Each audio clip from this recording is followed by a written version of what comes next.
Huh? Sound is on. Sound is on.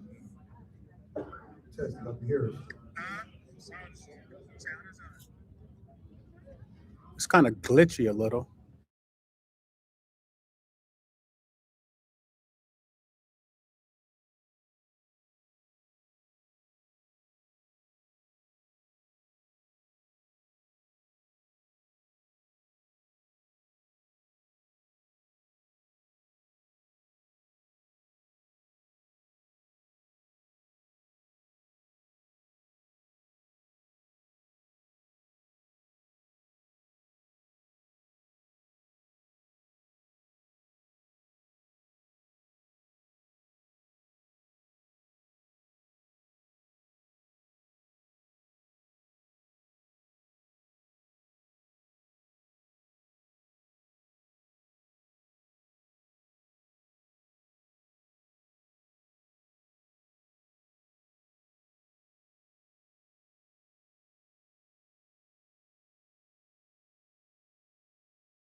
There we go.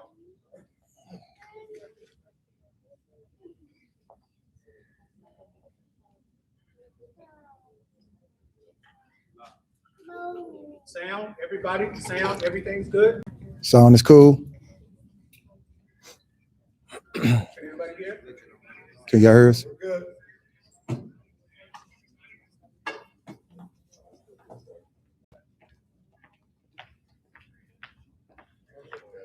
Y'all can hear us? Okay, so we good?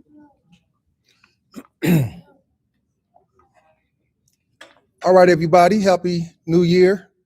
Going to this 2026. And we are the remnant. So we're going to start this new year off with a bang. You know, of course, I'm going to bring the colors, start this new year with the colors. So I always say, bring what the Most High gave you. So this is how I'm going to start this new year off.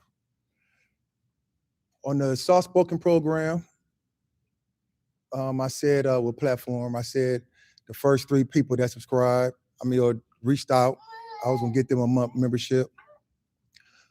On this platform here, whoever reached out to my email, I'm gonna do 4. So my email is eddieb608@gmail. They're gonna post it in the chat. You got that in there? Okay. So I know every week, visitors, you come in, you check us out, you listen to the information, you get a little piece. And, I know that you want some more. So I see you out there, you want to get put on. So like I say, we bring where we came from. So I'm gonna front you. I ain't gonna front you a pack, nothing like that, but I'm gonna front you with this information. So the next 4 weeks, get at me, get at my email, and I got you for the next 4 weeks. The only thing I want is you ain't got to pay me back or anything like that, or just pay it forward. And what I mean by that is, if you like it, man, keep it going, and, get down with us. We usually don't do this, but this how, we're going to get this new year started. So happy new year and welcome to the class. Let's go. All praises. That's starting off big, boy. Giving 4 people a free month class. Boy, I tell you, ain't nobody here in this remnant petty. D, I want you to get out one of our favorite scriptures in Judith. What is that, Judith? What is our Judith? Yeah, but I want to go ahead to when he first started talking, when he first started explaining himself. You guys ready out there? Happy New Year. Bringing in the new year with the remnant. All praises. Look at all these beautiful. This is some of them. We got some of them out in an audience, but would you look at that there? Oh, my. Wow. Boy, I try to tell you, man. The head, not the tail. We got it? They just told you what it was. But probably before then, because we wanted is that when he first started the conversation? Explaining? Let's go before then, though. Let's go before that. 19. I don't know. What is when he first started explaining what the situation is? Hold on, let me get you this mic.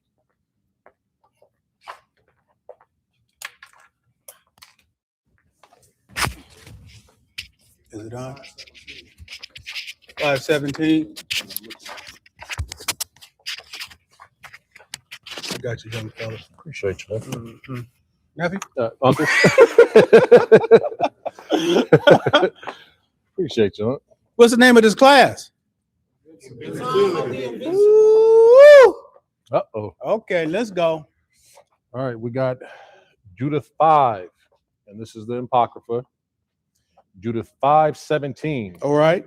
And whilst they sinned not before their God, they prospered because the God that hated iniquity was with them. But when they departed from the way which he appointed them, they were destroyed in many battles, very sore, and were led captives into a land that was not theirs. And the temple of their God was cast to the ground, and their cities were taken by the enemy. Okay, go back a little further, because that's not when he first started talking. He's already in the mix already. But when a famine covered the land? No. Further? When he first started explaining to them what the situation was, listen, partner, before you go do that, let me tell you what you're dealing with. That's all the way at the beginning. Huh? It's 20? It's 20. Oh, that is 20. That's 20. Okay, let's go. 20. Now, therefore, Judith 5:20 in the Apocrypha. Now, therefore, my Lord and Governor, Yeah. if there have been any error in these people. No. It's before then. Because before then, he's explaining all the things that happened that were bad, all the things that happened that were good. So it's before then. But now they have returned to their God. We're going to get it together. We wanted to make sure you get it right. It's probably down at 15 or something, huh? Or maybe 12 or. No, that was 15, but when they departed from the way of it. Yeah, but he's already explaining what happens. Go down. Go. What's up there? Oh, so right here, this was where I got highlighted at 10. Uh-huh. But what? 100. They were nourished in great multitudes of the nation. King of Egypt rose up against them. Go down. Go up some more. Right? Wait. Then their God commanded them to depart. Yeah, it is. He said, my Lord, please listen to a report from your servant. That's right. That's right. 5. Yes. All right. Then said, what's his name? Achire, whatever his name is. I'm gonna give him that. That's what he's gonna have to be. Then said Achire. It looked like choir, so it Achire. does. Let's go. Then said Achire, the captain of all the sons of Ammon. Okay, now listen and bring your whole mind, okay? This class is called Invincibility. Let's go. Let my Lord now hear a word from the mouth of thy servant. Look, man, before you do anything, let me holler at you. Let me let you know what you're dealing with, right? Let me holler at you. Wait 1 second. Keep that thought right there, D, because it was something I had over here that I need to take a look at. Just keep him there, nephew. I'll go get him real quick. Something I had right here.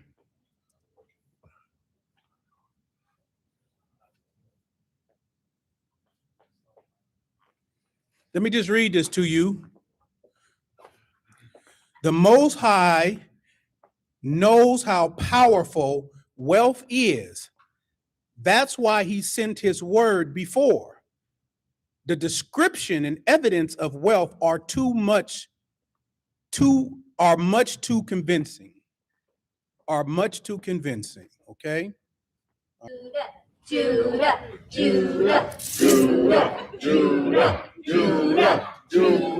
Judah. Yeah, that enemy, he must be scared to death of this class. Can you guys hear me? He knows time Can coming you to hear an me? end. Listen, all these issues and stuff, we just gonna roll right through it. The enemy knows that this class is about to really free you up. So before that interruption, I said that the Most High understands the power of wealth. Before D begins to read this, the Most High understands the power of wealth. Let me talk to my folks. He understands the power of wealth, right? Wealth has been able to really do whatever it's wanted to do in this world. Wealthy people, it's got people killed, got people fired from their jobs, whatever. Wealth has been behind a lot of things that have transpired in the earth, right? And the key thing is our God knows it, right? Our God knows the power of wealth. There are plenty wealthy people in the world today. They're saying that there are 9 families or 7 families that control the whole world. This is what they say. But we know that ain't true. But this is what they say because of the wealth, the power of the wealth. There's families that have had wealth for 5 generations, 500 years, right? I want you to listen to me before we get into this. I want you to really, really listen to me. Really. I said, because wealth is too convincing, we've seen its power. It's too convincing. Even the Most High wasn't going to play with it. So the Most High was going to give something. Watch. The Most High was going to give us something because he understands how powerful wealth is. And that is word. That's his word. Watch me. Well, I felt like, watch me, nay. For real, I just, yeah, it just, so, the Most High gave us his word. So the Most High had given things to me early because he had to get he had to get ahead of wealth's ability. He had to give the word to get ahead of the ability, the power of wealth. That's the only thing that can control it. That's the only thing that can defeat it. He had to give us something that wealth could not subdue. And that's his word. Because the word says that when he speaks a thing, it goes out and it accomplishes all that it sets out to do. Key factor here. It never returns void. It never returns void. So as empowering, consuming as people that possess wealth are, you can never get ahead of the word that always accomplishes everything it sets out to do. Your wealth is capable of doing every and anything in the natural world, but it cannot stop the word of God. Boy, y'all should shout for that right there. Listen. If the Most High haven't given you his word, you can be defeated by the power of wealth. I don't care who you are, what celebrity you are. I don't care who you know. I don't care how famous you are. The power of wealth can subdue you. The only thing that the power of wealth cannot subdue is God's word. Why? Why can't it subdue God's word? Because the moment God speaks, it is accomplished. Even if it hasn't been manifested. Y'all didn't hear that, boy. Listen, the moment God speaks it, it's accomplished, even if it hasn't been manifested yet. God sees it as done because you're dealing with a God that's not subjected to time. When he speaks a thing, he doesn't bring time into the equation. Only you do as a human being. Only you bring time into the equation. But look how God looks at time. Joseph Campbell said, if you look in between the palm of my hands, that's time. From one end to the other is time. And God exists outside of the palm of my hands. So God is not looking at time like you as a human do. The moment he speaks, a thing is done to him, and it should be done to you too. It should be done to you too. So it doesn't matter the power of wealth. It doesn't matter, because what wealth is doing is it's strategizing. If you look at a lot of leaders that have risen, if you look at Martin, if you look at Malcolm, if you look at Che Guevara, if you look at who else? Just all the leaders that have come, black ones in particular. Wealth and power strategize against them to neutralize them. I said this class is called invincibility. They are so confident and comfortable with the power of wealth because what they've been able to achieve in the world. It was wealth that made, quote unquote, Israel a modern country in 1948. It was wealth that instituted that. There was a family behind that. Anybody know who that family was? Ain't no question about it.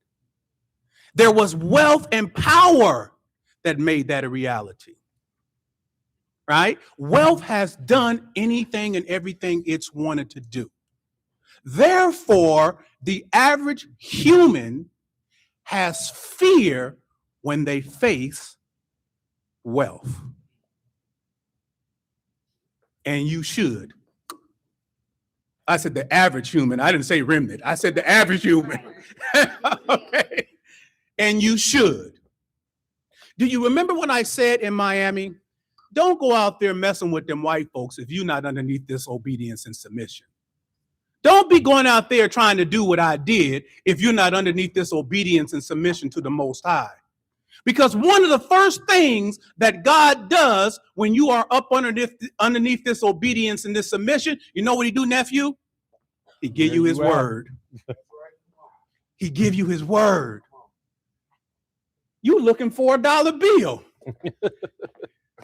You're looking to go viral. Yes. You're looking to get that new house. You're looking for some wealth.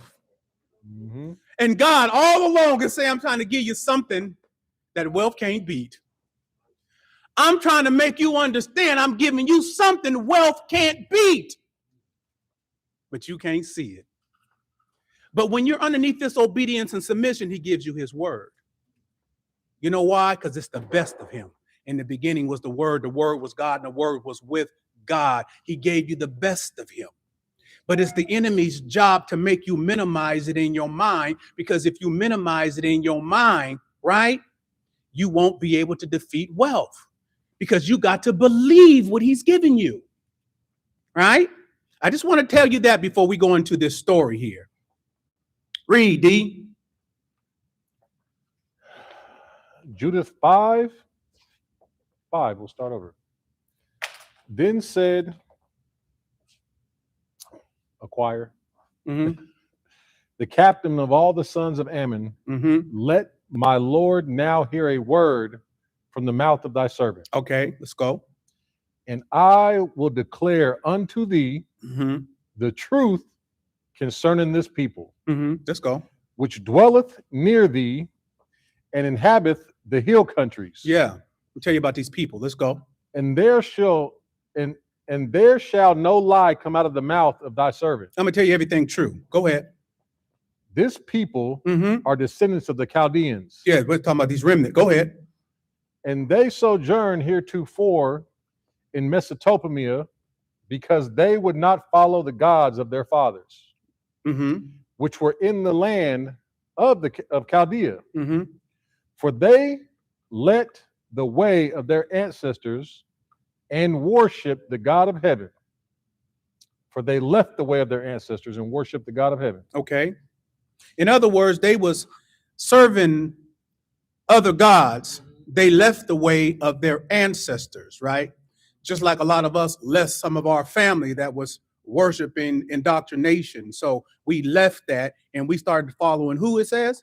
Yahweh Shah? Yeah, what did it say there? Oh, the God of heaven. Yes, indeed. Okay, so let's just get this clear. The Holy Ghost just gave this to me. He said, what? The God of who? Heaven. There might be some other gods out there, but it ain't the God of heaven. Right? He just identified himself. Who are you? I'm the God of heaven. I don't know what other gods there is out there. I'm uninterested, but I am interested in the God of heaven. So go ahead, read. Might be a God of a rock somewhere. Let's go. The God whom they knew, Mm-hmm. so they cast them out Right. from the face of their gods, and they fled into Mesopotamia and sojourned there many days. Mm-hmm. Then their God commanded them Yeah. to depart from the place where they sojourned Okay, let's go. and to go into the land of Canaan, Mm-hmm. where they dwelt Let's go. and were increased Yeah. with gold and silver Yeah. and with very much cattle. Keep going. Let's go. But when a famine covered all the land of Canaan, Mm-hmm. they went down into Egypt You guys need to listen to all of this. All this has relevancy when we about to turn the corner. and sojourned there. Mm-hmm. Well, they were nourished Yeah. and became there a great multitude, Yes. so that one could not number their nation. Mm. Therefore, the king of Egypt rose up against them Mm-hmm.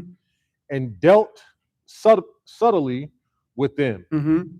and brought them low with laboring in brick Let's go. and made them slaves. Yeah. Then they cried unto their God, Mm-hmm. and he smote all of the land of Egypt Yeah. with incurable plagues. Mm-hmm. So the Egyptians cast them out of their sight, Mm. and God dried the Red Sea before them Mm-hmm. and brought them to Mount Sinai Mm. and Kadesh Yes. and Barnea, and cast forth all that dwelt in the wilderness. Mm-hmm. So they dwelt in the land of the Amorites, and they destroyed by their strength all of them of Heshbon. Mm-hmm. And passing over Jordan, Yes. they possessed all of the hill country. It was getting busy. Let's go. And they cast forth before them the Canaanite, Mm. the Perizzite, Mhm.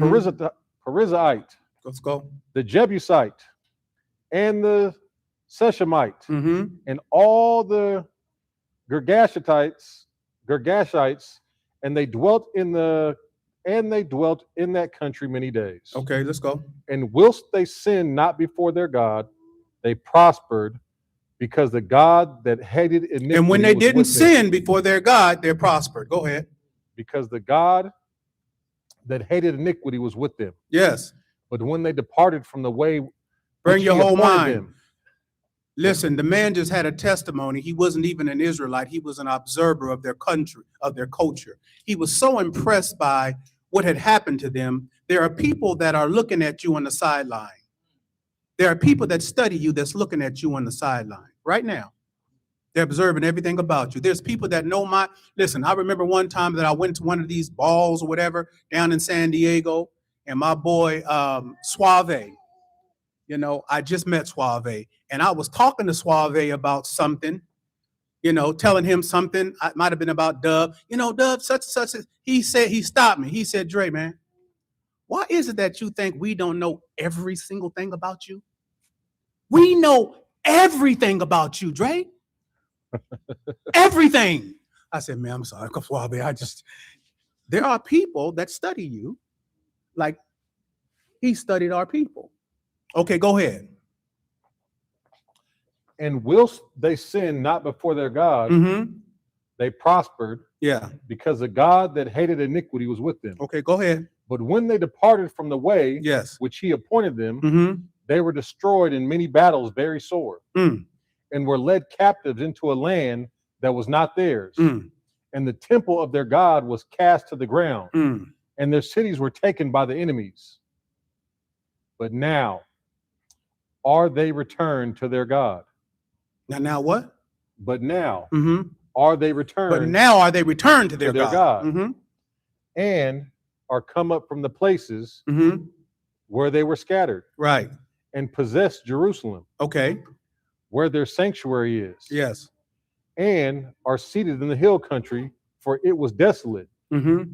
Now, therefore, my Lord and Governor, Now, therefore, bring your whole mind because we're about to get into it. Now, therefore, my Lord and Governor, go ahead. if there be any error in this people, If they be any error in this people, go ahead. and Mm-hmm. they sin against their God, And they sin against their God.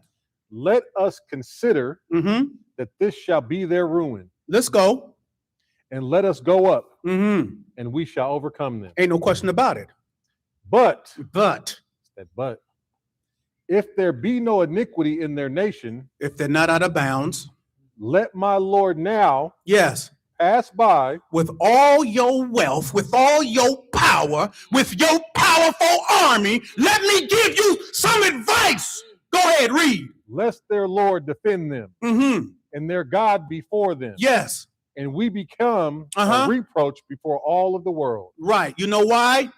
Because as long as we in right standing with our God, we're invincible.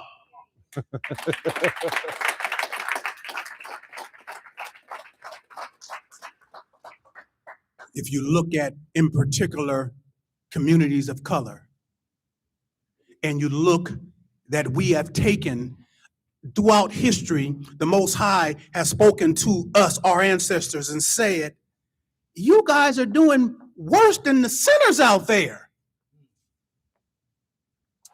You're doing more and taking it further than sinners are. Listen, and I'm not poking at the homosexual community, even though we don't believe that's of God. We love you, but that's not God, okay? But I will say this, our people will take it further. I have a cousin who was explaining to me the culture, because I don't know all about the culture, right? And I was fascinated, Dove and I couldn't believe the culture.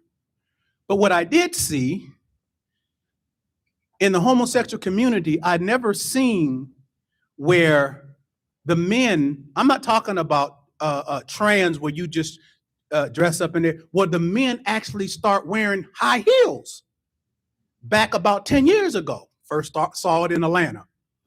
These men look like they buff and strong. They ain't trying to look like a woman. They looking like a man with some heels on. We just take it so far. We take it so far. We've done it for thousands of years, right? If you look at the Black community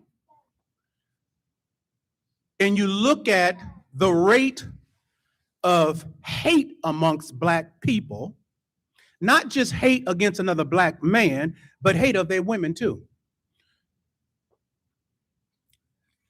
I bet you wouldn't have Jewish people singing songs about their women being bees. Bet you wouldn't have no Jews doing that. I bet you wouldn't have Jews singing songs about killing somebody that looks like them. I bet you wouldn't have that. But it's celebrated in our community. And so much so that the wealth encourages the behavior. That wealth, it encourages the behavior, right? Why? Because they want you to go further because you done went further before. So just go further. Because the further you go that way, right? The further you are away from invincibility. See, a lot of these people be knowing who we are. And they done hidden it. Because they know in the world that wealth and power runs and it rules. But historically, wealth and power have been submitted to obedience and submission to our God. Historically. And they're encouraging every single one of us, just dabble in it a little bit. Go ahead and dabble in it a little bit, right? You deserve to be who you want to be. It's your life, right? Just be who you want to be. Don't be who God wants you to be. Be who you want to be. They celebrate it. The wealth will celebrate you, saying, I just want to be who I want to be. It's my life. That's what the wealth encourages you to do. Because they want to keep you far away from invincibility. You see, that word that is sent, there's nothing no one can do about it. I don't have to wait on God telling me something. He's been telling me since I was 16 years old. There's nothing wealth can do about the word that is already out and fulfilled in the eyes of the Most High God. The only thing he could do now, the only thing that indoctrination can do now is to make me compromise. Is to make me compromise. But into 2026 and beyond, it is the time of invincibility for us. That's the time it is. How do I say? How do I say? Well, you know a lot of my testimony. You know I come from the streets. You know my mother was a prostitute and my dad was a pimp, right? He wasn't only that. He became a published writer. Got 4 out of 5 stars in the New York Times for his novel. He was the reason that let me know I could come from the streets outside of the promises of the Most High, right? But I just want to let you know that I was not supposed to be anything in the world. Been to federal prison. Been on the streets myself, deep in the myrrh, right? The government wanted to give me life in prison. And they had the power to do it. But they came up against that word that they had no clue about. Don't nobody else got to know but you. Don't nobody else got to know the word that God has given you or us but us. Do you think it makes it more significant because somebody else knows? I want you to know that though. Because I don't want you to wait to start being what the word has declared you to be, invincible. See, it's something about the disposition that you carry. The disposition shows your faith that you believe that you are. Not because of you, but because of the word that lives outside of time. We're not subjected to time, nor wealth, nor power, but they will be to us. But do you believe it? See, I do. See, I'll see it in you if you believe it or not. Because just like he was explaining to the governor, there are those that have studied and today are studying everything Remnant does. They're studying it. Know why? Because they're taking us serious. They ain't letting us know, but you should know. Look how this man done studied. Mm-hmm. This is historical. They're studying us right now. They're trying to find an end, an Achilles heel. They want to find something. Well, maybe they're racist. Well, maybe they're militant. What it is about them? We're trying to find where we can penetrate that invincibility. What is it? Is there a Judas amongst them that's just looking for the money? We're looking, where is it that we can penetrate this remnant? Because according to Andre, the prophecy of conquering and governing has already went forth.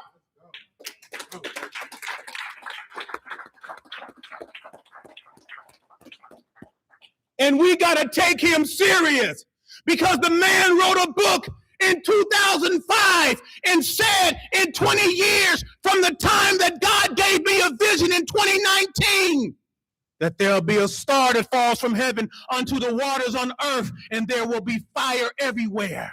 And men will desire to flee from the fire on land to the water. But the fire in the water will be hotter than the fire on land. It was 1999. God said 20 years from now at Christmas time, they know I wrote about it. They seen COVID manifest the exact time that I said it was, and I wrote the book in prison and got it published in 2005. So they're saying we got to take this serious. According to him, they come to govern and conquer. What can we do? We see him building right now. They're not into numbers in that remnant. They don't care nothing about numbers. Their name represents only a few. Them people don't care about numbers, so we can't bow them over with numbers.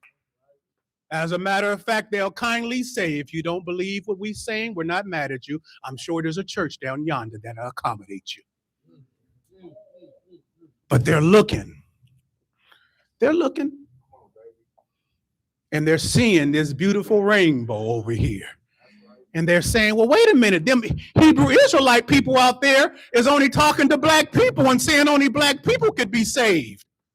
But this remnant has opened their arms to everybody. We didn't open our arms to everybody. We opened our arms to the remnant. Don't get it twisted. Listen, God gave us a culture, not a religion. He gave the oracles to the Israelites.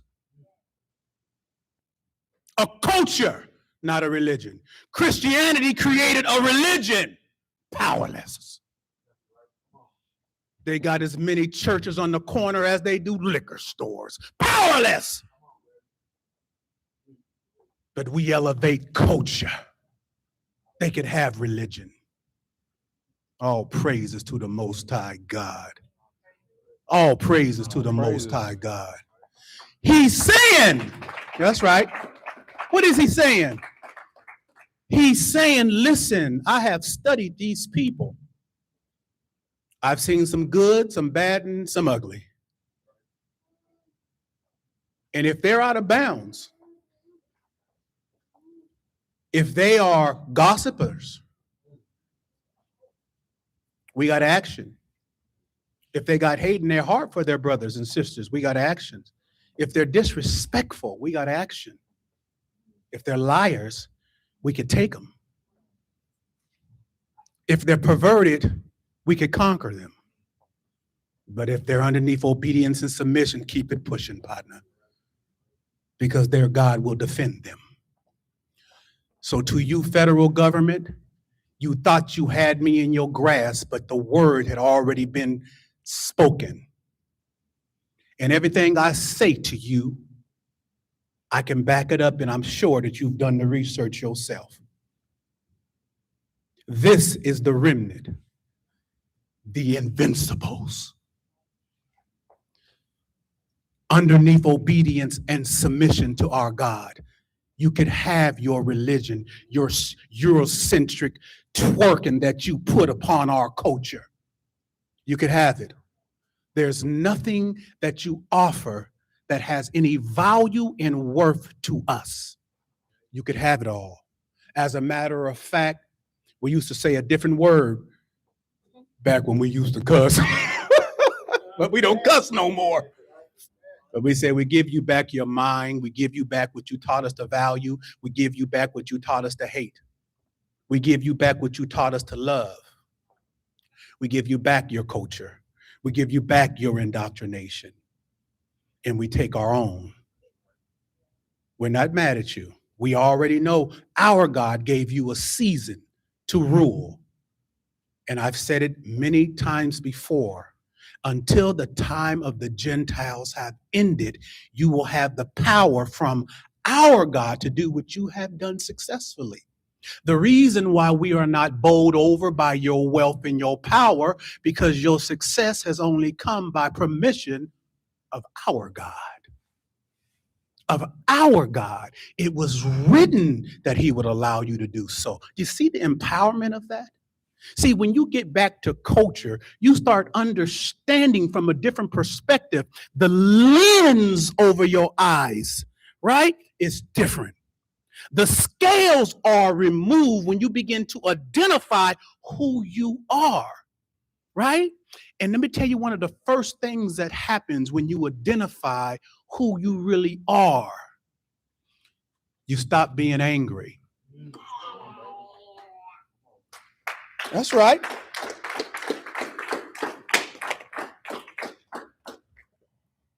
A lot of people out there are angry right now because what white folks has done to you. You're angry. You're only angry because you don't know who you are and you don't know your culture. You don't know that things were allowed and commissioned into the earth for the purposes and for reasons that God allowed them to be. And so because you don't know that, you carry the weight of you being neutralized and conquered. You know, I've said before, I said the reason why a lot of black males walk around with this bravado of a tough guy, and they want to act tough to the women and act tough to other men, it is only because white men have neutralized you. Because people who run the world don't act like you. That's the victim in you. That's why you're so angry, because you're such a victim. You stop being victim when you start understanding your culture. And then from understanding your culture, you begin to understand your God, right? And then the requirements that he has of you as an individual, you stop being angry. Why? Because one of the things that happen right where you're at in your indoctrination is that you cede power over to the indoctrination. You really believe they're smarter than you. You really believe that they're stronger than you. You believe that. And that bothers you from the inside out because you don't know who you are.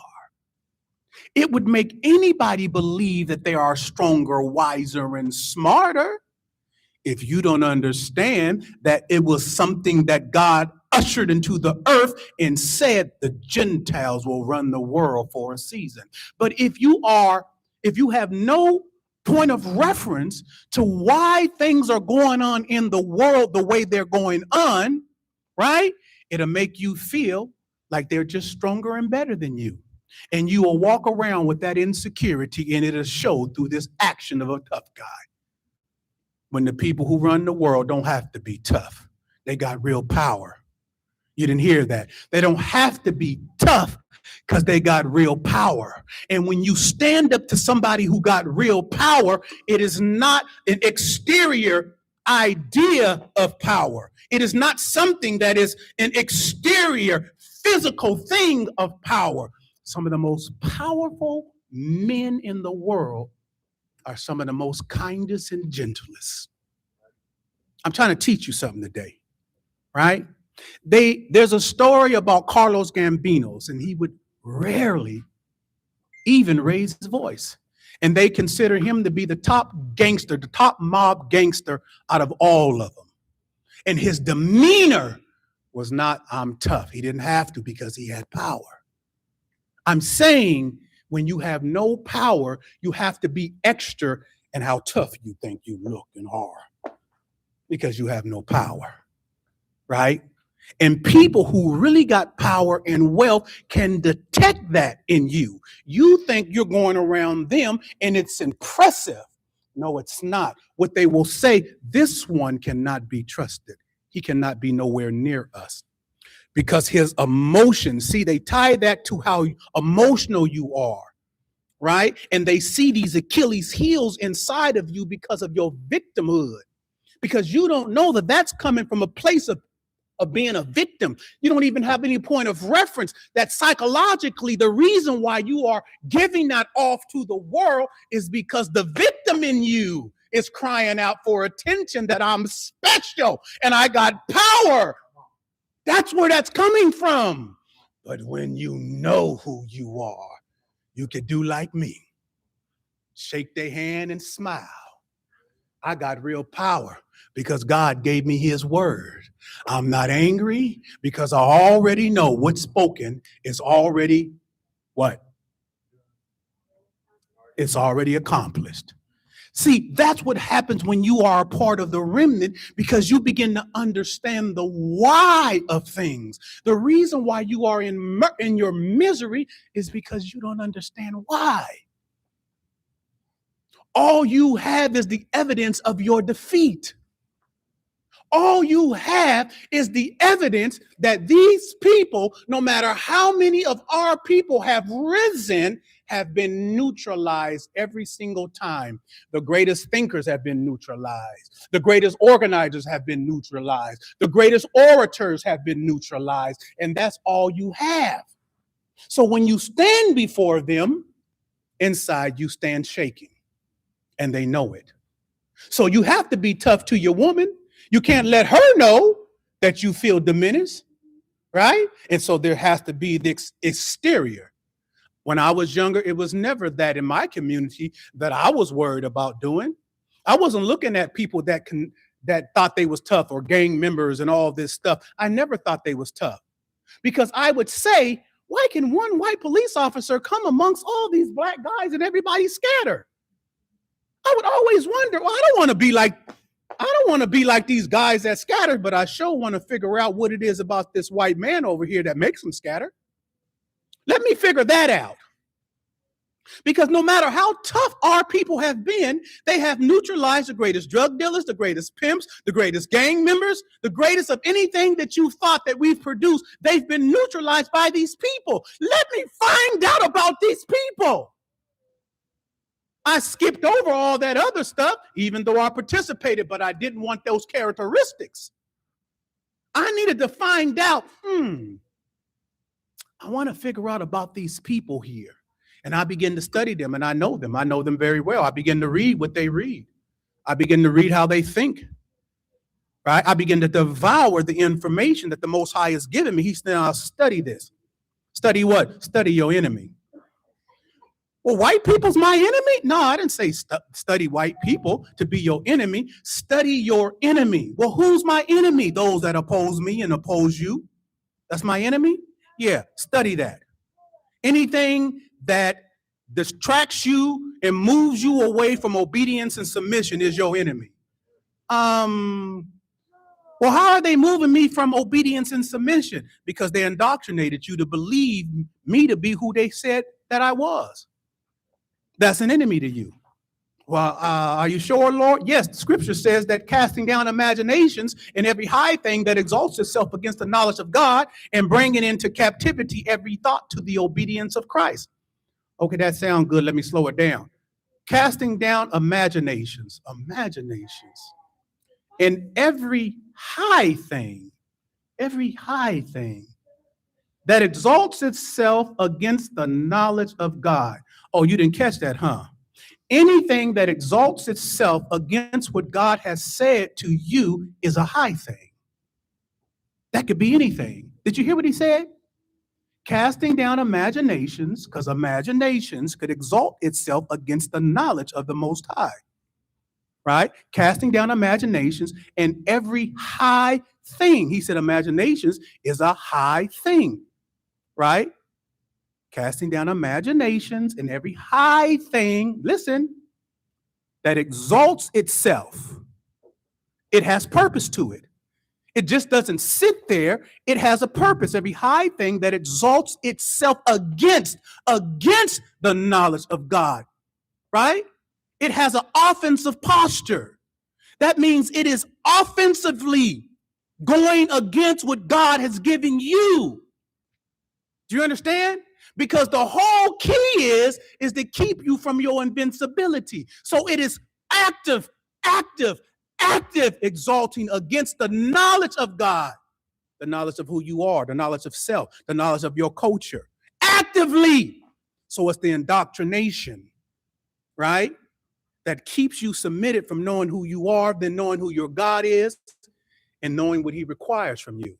Because Christians will tell you, all you need to do is accept Jesus as your personal savior. That's it? Yeah, that's not enough.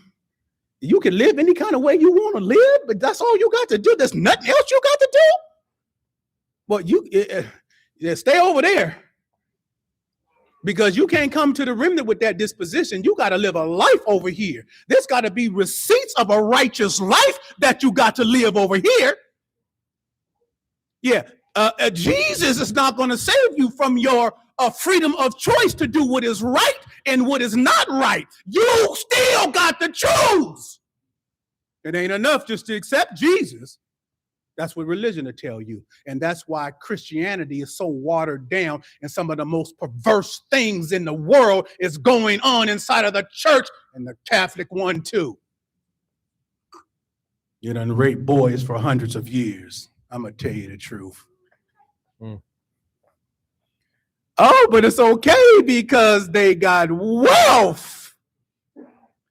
And the wealth just wash it away. Just give the victims some money. You bunch of rapists, pedophiles, and rapists. I don't care if they flag this video. We only here for the remnant. It's the truth. We're talking about purity. I'm not saying we came from the purity because I come up out the gutter. Don't tell me God can't reach our people and bring us from them gutters. And a lot of us come up out of them environments and situations. We ain't talking about something we don't know about. I come up out the gutter. But I found out who I was. That's all I needed. Amen. I'm tag teaming. Who want to come up? Tag team back again. Come on, not everybody at one time. I said we tag teaming around here. Let's go. What's going on, family? What's going on, Level? So, invincibility, right? There's something that's been happening in my life recently about my family. Like, ever since I introduced my new wife, my wifey, your baby, somehow my brother managed to just let everybody know, right? And that's fine. I wanted to take my time and letting everybody know, but somehow everyone in my family knew that I moved to Seattle, right? I got a new religion apparently, right? And so everybody started calling me recently. People that I've never talked to in years, asking me, "Hey, so how's everything going? I heard you're no longer in school," and they're trying to look to me and find something that's wrong, right? They're trying to see what happened to me because I'm not in school no more. I don't follow the same indoctrination that they live because they went to school. They have a job that's stable, right? They have a purpose, a so-called purpose to them, right? And on the other side, they're saying, "Hey, so my father called me." Well, I called my father, and then the same thing, because he apparently already knew everything. And he started asking me about, "So what are you doing? Are you like preaching out there? What are you doing?" And I'm just like, "I'm just living. I'm just following this word. And this is who we are. And we're just looking for remnant." Right? All right, okay, and that was it. So now I'm looking at myself as I'm listening to Uncle Andre here, and I'm thinking to myself, how was I when I was you, looking out here? In the same way, I was trying to look out for the bad speaker. Oh, he don't know what he's talking about. Other than Uncle Andre, he don't know what he's talking about. Or, hey, he went through that situation. I've never been there. I don't drink, right? I'm not in the game. I'm not out here selling drugs, anything like that, right? But now with the information, I can just tell all that transparency that they gave out there, all the purity that they manifested now, that they are now, because not everybody can just tell out all their business out there, right? So again, when I was you, yeah, I was looking at the bad speaker, right? And there was a thing that came to my mind where I was like, you know what? I ain't gonna look at them anymore. I'm just gonna listen. So I'd be cooking, just listening to the word, listening to the life that they were living. And everybody seemed the same. Everybody looked the same. So now I was like, let me apply it to my life and see how that works. Because at the end of the day, they could say something, but is it working in my life? Right? So I'm here now. Everything has changed. I lost everything. I so-called lost everything because I did. I was looking into college. I was looking into my jobs. I was valuing this wealth, right? And even my family was like, the way they speak to me, I can just tell the indoctrination and all the submission towards the white man, even though it just seems so off, right, to say the white man, but you get so distracted by that word that it just sets you off and pushes you away from this word. And you don't realize that that's actually what's happening, right? All the people in power, I don't want to say they're all white, but what I will say is that whenever a white man shows up, you do start acting a little right, right? So, man, I'm here now, and yeah, there was some stuff that was going on at my home, right? I was having some disagreements with my wife, but it ain't nothing I can't handle. It ain't nothing I can't handle, and it's already been handled because it ain't about me. It's about the Most High, and I see God in everything that I go through, right? So I am invincible, and I believe it, and I know it, right? So I'm just looking forward to the Most High and see what He got for us. That's it.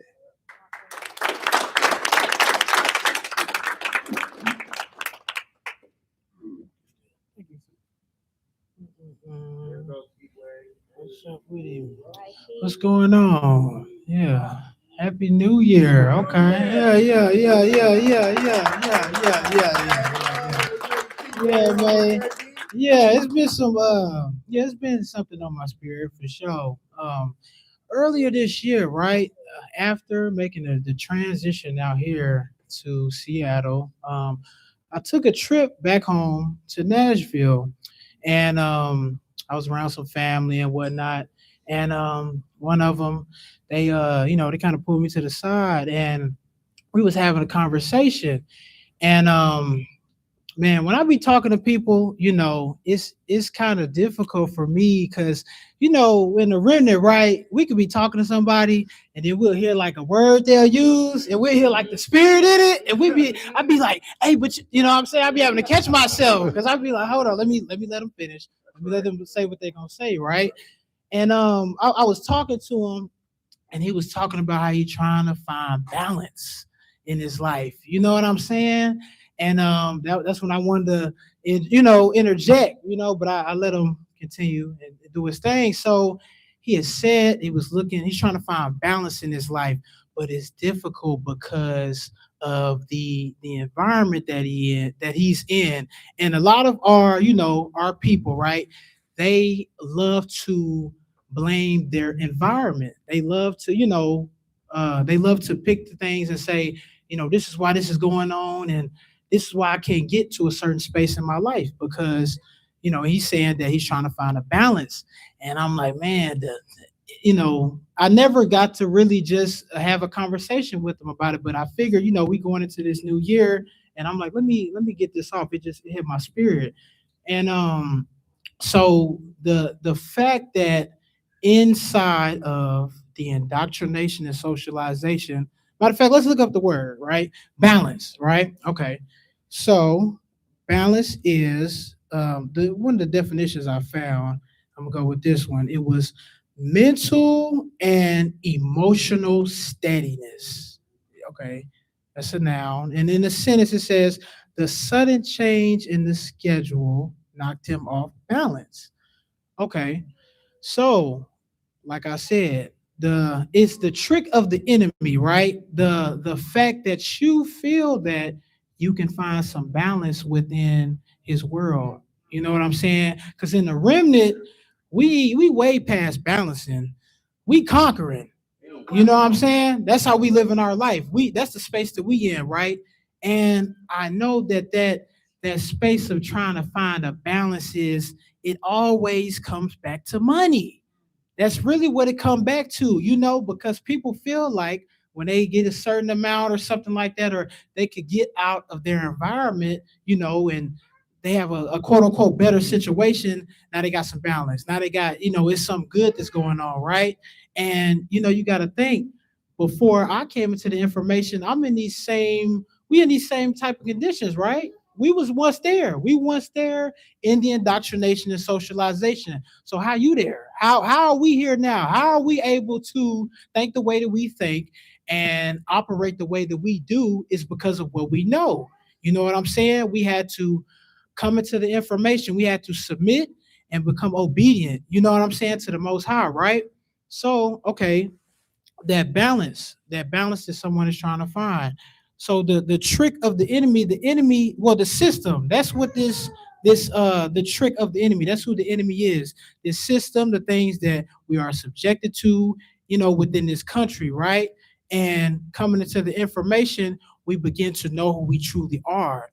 You can't balance something in your life if you don't even know why. If you can't balance something in your life until you truly know the reason why things are going on. Because, like I said, when you feel like your environment is why you are the way you are, it's some truth in that, but it's a reason why. It's a reason why you in that space, because we were in disobedience to our God, and we got into chattel slavery due to our disobedience for over 400 years. So we know that. In the remnant, we know that. We come into the classes, we get into the classes, we know that. So me coming into the information, I maybe was thinking the same way. Like, okay, it's my environment. I need to figure something out. I need to do something different or something like that.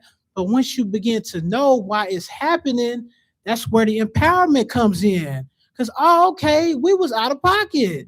That's why we dealing with what we dealing with. That's why we can't, just live in some type of, operate in some type of poise, and we can do the things that we do in our life. You can't even get to that point. So you can't even think to have some type of balance, because you don't even know why you in the condition that you're in, right? And so I got a scripture.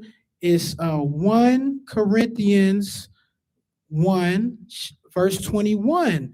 For since the world through all its earthly wisdom, right? I'm going to stop right there, because that is what we are choosing to operate in. We are seeing the things that we think is successful, and we think that we should be focused on those things. So you already operating, you're trying to get that balance from the earthly wisdom. You're not even where you're supposed to be. You're not even in the right mind state, right? Okay, so yeah, through its earthly wisdom, and you failed to recognize the Most High God, right? Let me read that again. For since the world, through all its earthly wisdom, failed to recognize the Most High God, you're in that space because you have failed to recognize the Most High God. Now the curse is over. The curse ended in 2019. The information is out there. It's time for us to get our people. The remnant is here, right? And another thing that, I'm gonna skip down to verse 28, because once you get into the information and you get to understand who you truly are, you can operate as such. You know what I'm saying? All of my beautiful family right here, you know what I'm saying? We all come from different spaces, different things that we operated in, different walks of life. You know what I'm saying? And we all, we had that, the scripture says, my sheep know my voice, and another they will not follow. So being the sheep, we are getting back to our original culture, and we know who we are. I was in the same space. You know what I'm saying? We grew up in the same city. So how could I be operating the way I do and think the way that I do? And I was in the same conditions. And now you hearing this information, it ain't no excuse. You know what I'm saying? It's the best thing you can do is get in these classes, right? And so I'm gonna skip down to verse 28. It says, God, the Most High, has selected for his purpose, right? the insignificant, base things of the world and the things that are despised and treated with contempt, even the things that are nothing. You feel like you're nothing. You know what I'm saying? A lot of our people feel like they aren't something because they don't have something going on. What they say today, motion. As a people like to say today, I ain't got no motion or something like that. That's like a term they like to use. They feel like because they ain't got something going on that is they can't find a balance in their life, right? And what I'm here to tell you is that you right where you need to be. You know what I'm saying? You right in the exact space where you need to be, because it wasn't nothing that was money motivated. You know what I'm saying? It didn't have nothing to do with money. It was that spiritual awakening, that being a sheep and hearing that sound, that voice. You know what I'm saying? When I first got into the classes, I'm paying attention to it, and I'm hearing what Dre was saying, man. And I'm gonna say something too. I'm going somewhere with that. And I heard Dre say in it was a free class, just listening to the videos, and he was like, "Let me raise you." You know what I'm saying? That was something that I heard, and that really just it hit that it turned that switch on, that spiritual awakening. You know what I'm saying? It happened. It was going on. It was more things that I was hearing, but that was one of the first things, man. And I'm a end with this, man. It's something that I've been fighting. You know what I'm saying? And I just, like I be telling Dre, man, I don't know how to look at him. I don't know how to, look at him as a father. I don't know how to, it's something I've been fighting, man. And I just want to say that, man, I truly, I know that I see Dre, I see Mr. Taylor as the perfect father that I always wanted in my life. You know what I'm saying? I do, man. And yeah, I just gotta come clean about that. It's just something I've been fighting because I'll be mindful of how I operated. What I be thinking. I feel like I just was overthinking it, but I never grew up with my father. You know what I'm saying? My father was locked up, since I was one. You know what I'm saying? 1 year old. So it's like I always seeked having a father in my life. I always desired that, man. And I see Dre as a father. I see him as the perfect father. Nothing more, nothing less. You know what I'm saying? And it just always what I wanted in my life. You know what I'm saying? And it just he is. You can never repay somebody for the first favor. You know what I'm saying? And Right. it just I just had to come clean about that. Just coming into the new year, man. I got love for him.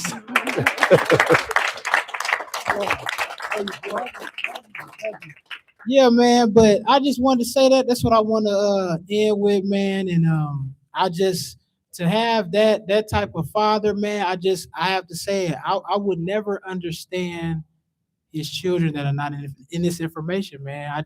I'm sorry, I don't get it. I don't understand it, man. Because this what I've been seeking all my life, and for us, to find that, you know what I'm saying? Like, we ain't a lot of us ain't grow up with no father in our life, dog. So I'm just so grateful, man, to have him. You know what I'm saying? And I'm in with that. Y'all got it. See, you let that thing. Yeah. See, you let that thing land. Yeah. New Year. A lot's been said up here today. Happy New Year. All right, we're about to see what this 2026 do.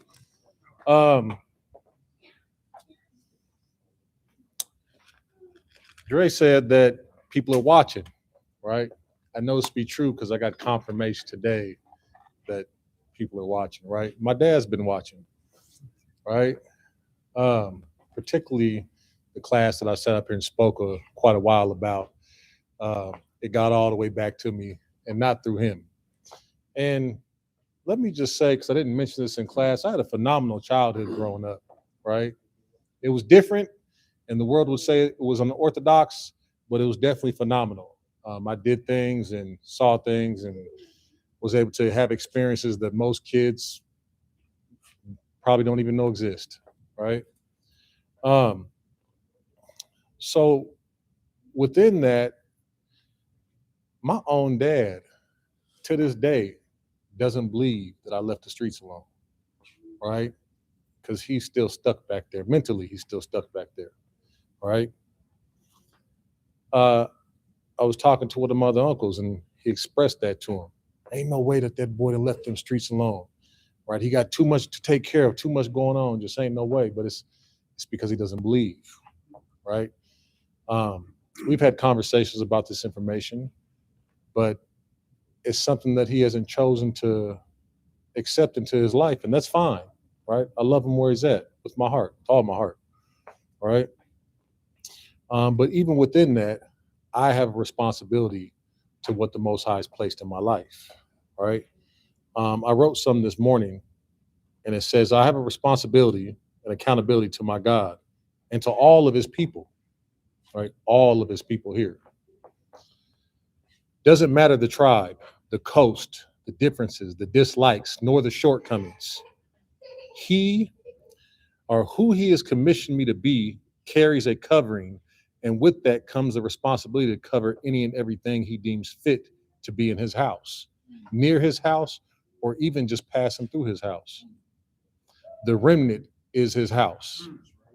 Where we go, we cover everything, right? We're not stuck in one spot.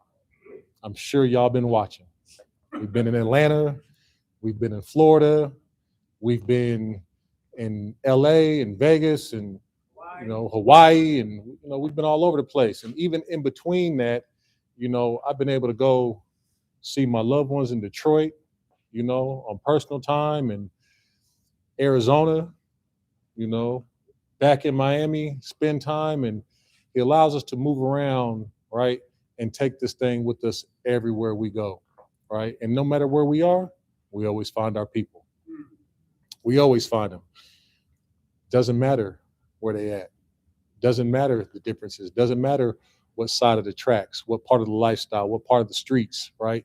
If you weren't even in the streets, none of that matters, right? They say another fisherman always spots another fisherman. What does a remnant know what this remnant look like, right? From afar. And when you sit back and you know that you've really found your people, it's a beautiful thing because you can go through all kinds of stuff. We'll be bumping heads, having all kinds of differences. We got a bunch of chats we'll be in, music chats and IG chats and War Brother chats and all kinds of stuff. But it always gets worked out because everybody always comes back to this information. That's something I used to express in the relationships with women in my life. I still do. That as long as we are both operating on the foundation of this information, on the principles and characteristics that this information requires us to live up to, then we'll always be able to come back to that common ground, right? If one of the people can't, that relationship is dead in the water, right? So being here in a room full of bringing the year in, bringing the new year in with every single individual in this room couldn't be a better blessing, right?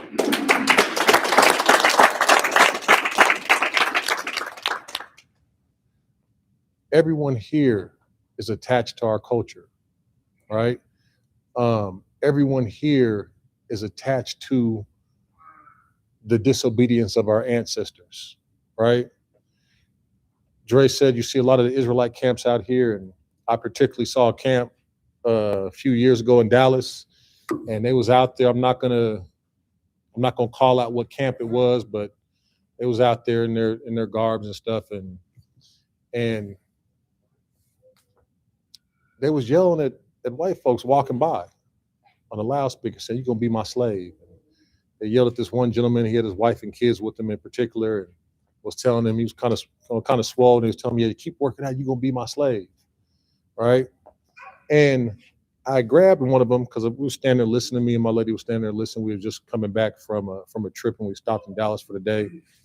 And I said, "Man, that's not right." You know what I'm saying? I said, you can't do that, man. That's not what he intended, right? And he said, "Oh, well, man, he said that he called on some of us and commissioned us that basically that we gonna do the check-in." I said, "That's not what it says. It says whatever was done unto us, he will do unto them," right? After this 400-year curse is over. But you all have taken the position of your oppressor against your oppressor. You want so bad to do to them what they did to us because you're not attached to culture. You're attached to the slavery. You're attached to the curse, right? We know why the curse happened. We're attached to why it happened because our ancestors were out of bounds in the first place. It's the only reason why they was able to seize power over us like this. The only reason, right? Nothing else. There's not enough money in the world. There's not enough systems in the world. There's not enough government in the world. There's not enough of any of it. It was only because of us being in misalignment, out of alignment with our God, praising false idols, praying to other gods, doing things of the world, right? Not just being in the world, but being the world.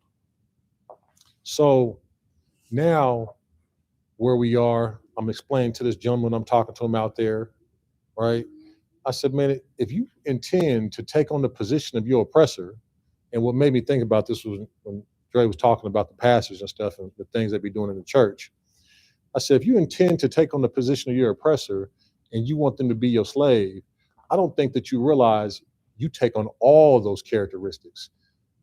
And he was like, well, what do you mean? And I said, you do realize that they was raping black men and raping women and raping children. You gonna go do that? So now you're gonna be gay just to do to them what they did to us? That's the position you're taking on. That's the spirit you're taking on, right?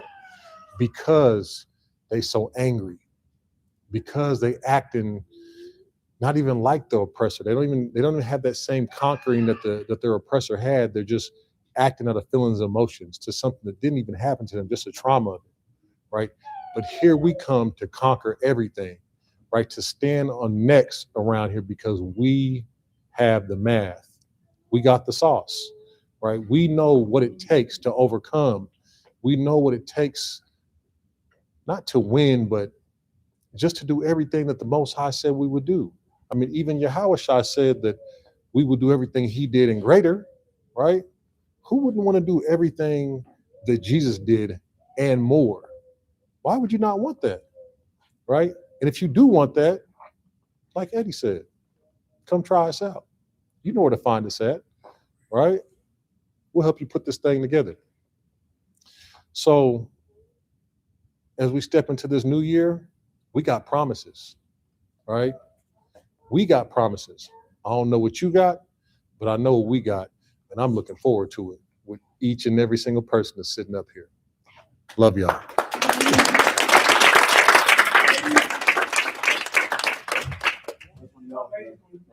We'll let Kavasier go first. Auntie says she gets some heat ready in her phone. With the heat always. Go ahead, Lil. That's right.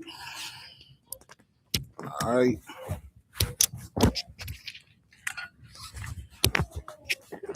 Okay. Start go two places. But I'm gonna start with I'm gonna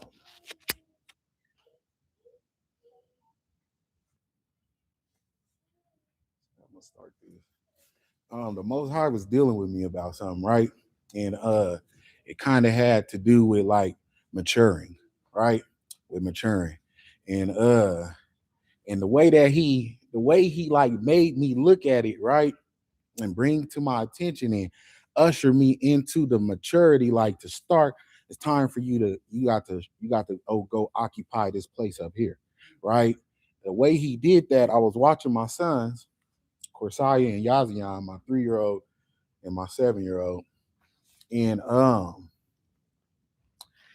Corsaya, Yazian treats the way Yazian is with Corsaya, he like that with all of them. But the way he is with Corsaya, he will bicker with him and fight with him and go back and forth with him. He won't let him tell him nothing, right? He refused, right? He refused to let Corsaya tell him anything, right? He's like, oh, no, hold on, bro. We the same, right? You three.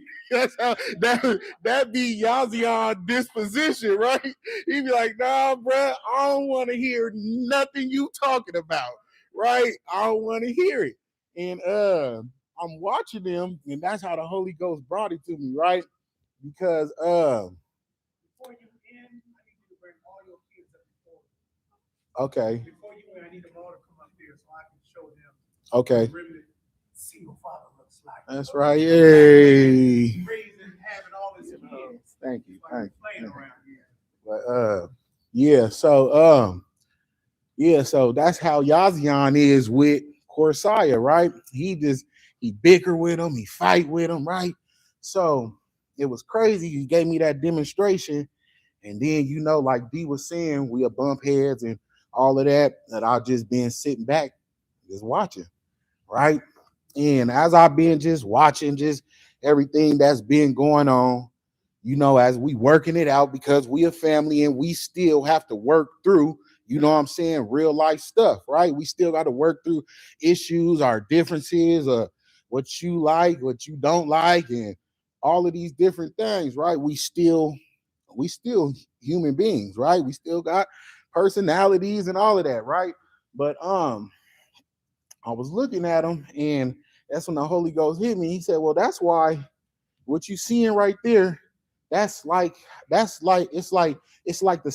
same thing when I send you to operate and do something, right?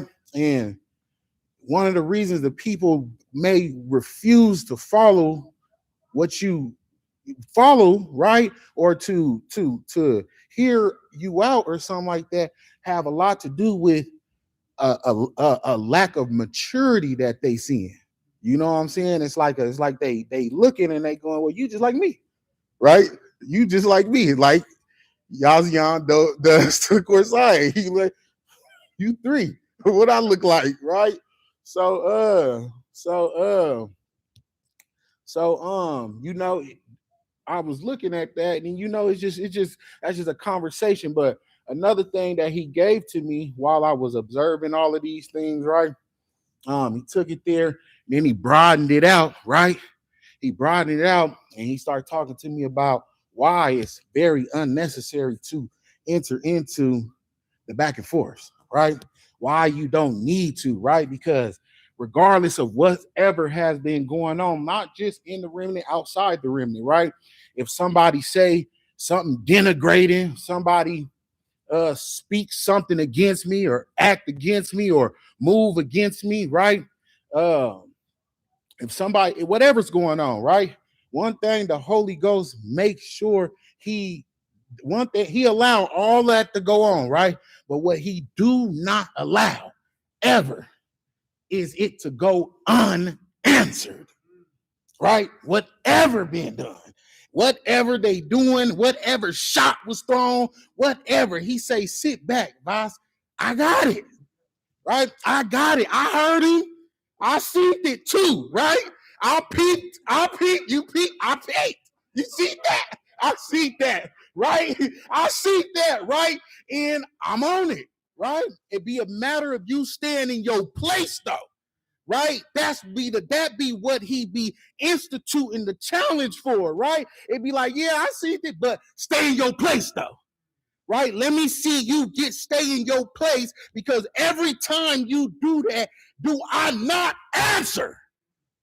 Whatever they doing, whatever shot being thrown, however they getting at you, don't I show up and answer? Right? How do we answer?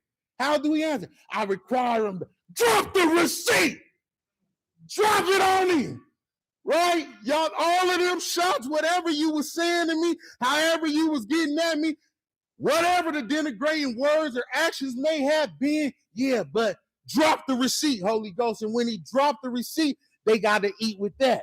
They got to deal with the receipt, right? So that's what he got at me about. He said, yeah, man, but don't I be coming and dropping your receipts, though?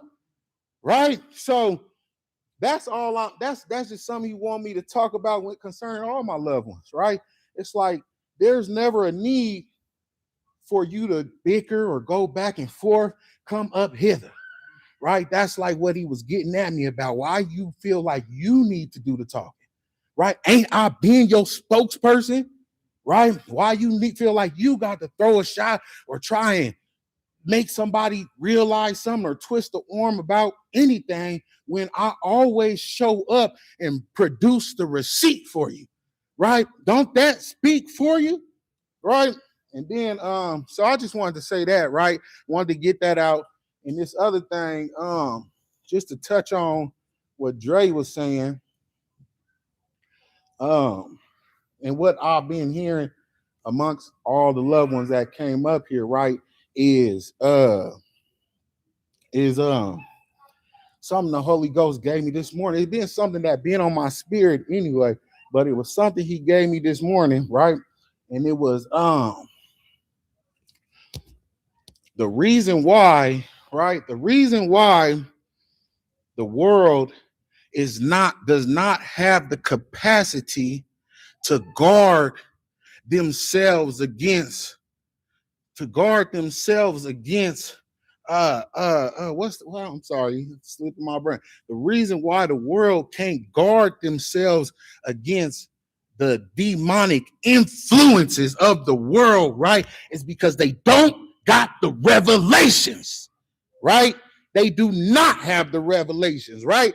They don't have that in their lives. So what Dre was saying, when the Most High told him, study your enemy, they can't, right? Because the only way that you can study your enemy is to have the revelations of who your enemy is, what your enemy look like, how your enemy moves. You can't study your enemy without the revelations, right? So this is how you understand where the revelations are, right? Who have the revelations? You can see it by those who are able to who have a disposition in them, a lack of reliance on what the enemy has taught the world to rely on. Right? When you look at the remnant, there ain't no stutter or no stagger in our step because we don't got something that the enemy has told us we need to move, right? Or to act, or to be powerful, or to be firm, or to be courageous, or to be bold. We got the revelations. You know what I'm saying? We got that. And based off of those revelations, that's where you see that boldness come from, right? That revelations construct that disposition inside of us that's fearless.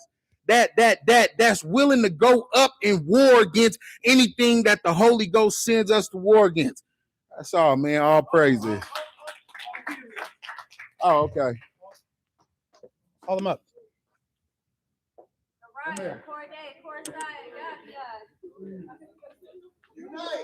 Come up there. Come on. Come on, get up, boy.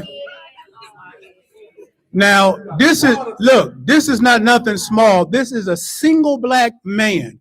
For all you out there that don't think black fathers are in the lives of their children, this is a single black man raising all his babies, remnant around here.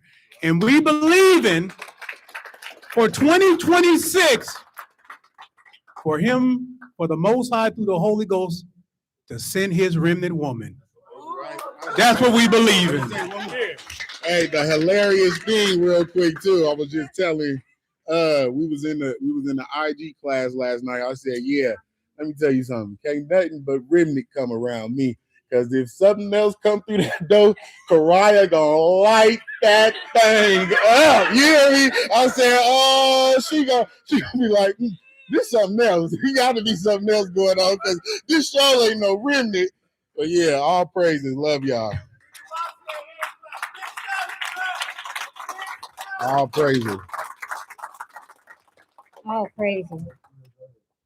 That's them remnant babies. First of all, Happy New Year. Thank you to all the remnant that's watching. This ain't all of us. Don't get it twisted. This ain't all of us. We come from all over Africa, Europe, all over different countries and everywhere. Happy New Year, remnant. I was thinking about invincibility. And it took me back to what made me first believe in invincibility. And I was looking through my phone, and this infamous, amazing person who is my husband.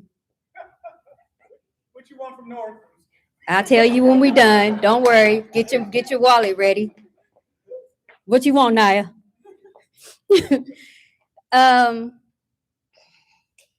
In all realness, though, I was thinking about something he said one day. He said, I can move without what they need. He said, I can move without what they need, right? And I was like, God dang. Because I knew what he was saying, right? Because we right here. So I was like, when he said, dang, he just came up with it, just popped up. I can move without what they need. And I mean, it's not like it just popped up because he had been moving like that all his life, right? So when we talk about invincibility and we talk about the people who are in powers today, and we look at what people in the indoctrination and assimilation today, what they feel like they need to be invincible. And in the remnant, we know that we can move without what they need. And what is that? That is, we know that no matter what, when, where, how, why, we don't need what they need, right? It's like he said one time, he was saying that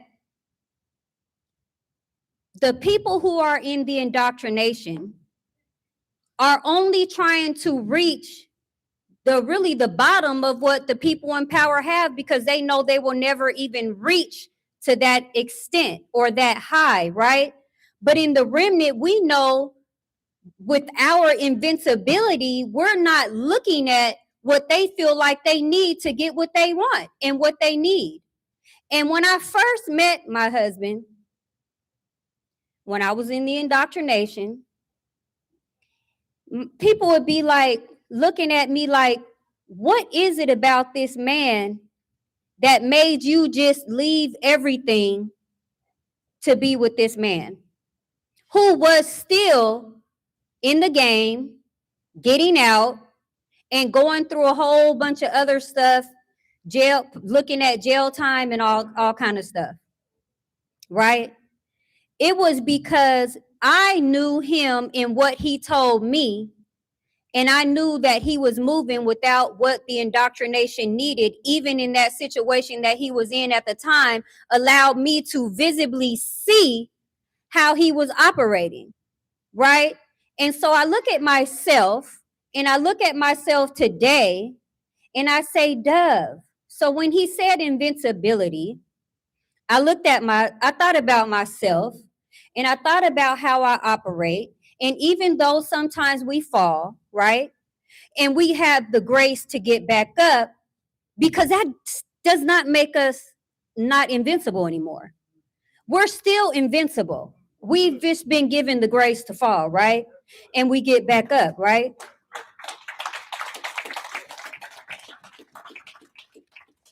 But what I was looking at was, I'm looking at myself now, right? And okay. Oh, but I'm looking at myself now, and I'm like, Dove, what makes you invincible? What makes you invincible right now? What have you been given that makes you invincible? And it was touched on earlier because it was the Most High's word to me. The Most High told me back in decades ago, he has given me prosperity, greatness, and covering. He gave that to me, right? For me only, to Dove, right? And I could tell you one thing that I didn't have in the indoctrination, which for me, the indoctrination, me trying to reach invincibility in the indoctrination was impossible. Because in the indoctrination, I allowed the wants of invisibility to allow me to want me to take myself out of this world. Right? It's like when he talked about his ex-wife and how she would literally want to kill herself over the fact that she was so right about what she felt she didn't want him to do, that she would kill herself over her right, over her indoctrinated assimilation right, right? So when I look at myself and I say, wow, through all these 27, almost 28 years of this information, what has given me the invincibility? His word, right? And I was saying in the indoctrination, I didn't have that. I didn't have anything tangible to hold on to. There was a lack of information, a lack of knowledge, which leads to a lack of power, right? You are powerless without clarity. And the Christian church couldn't give it to me. There was not a person who could give it to me. There wasn't a speaker who could give it to me. Not a pastor who could give it to me, because all people could do was like read me some good stories in the word, which is our culture, right? And tell me a good story about our ancestors, which back then was not given to us, our ancestors, because they were giving it to me as a Gentile. And the power also came when we found out who we were, that we are the Israelites and we are not Gentiles, and that we were fed a lie. But the Most High said that in the land of our oppressors, we will remember ourselves. That's what it says in our culture book. Why does he say that? Does he say that because the Gentiles will remember themselves? No. He said that because the real true Israelites will be in the land of their oppressors and they will remember themselves. And remember, when he gave the revelation of, if somebody comes back and says, well, that already happened before, well, the Holy Ghost already said that we're the only ones who lost our identity. Because when our ancestors were in Egypt and being enslaved in Egypt, they never lost their identity. There was the Egyptians and there was the Israelites. They never lost their identity. So if somebody says, well, that happened already and they were Gentiles, no, they weren't. They were Israelites and they never lost their identity, but we did. Because the Most High said we would, right? But again, I go back to think about invincibility and just praising the Most High and thanking the Holy Ghost for the hidden word and everything that he's given us and everything that he's opened us to us, because now this is what, going on our third year, remnant? Our third years, those threes, just powerful. And thanking the Most High of the gathering, the beginning of the gathering of the remnant 3 years ago, right?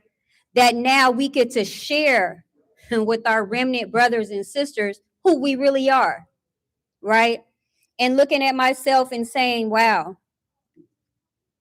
when you really think about what you have and you really put yourself in invisibility, it really lets you know how much power you really obtain and how much power that you really have in this word.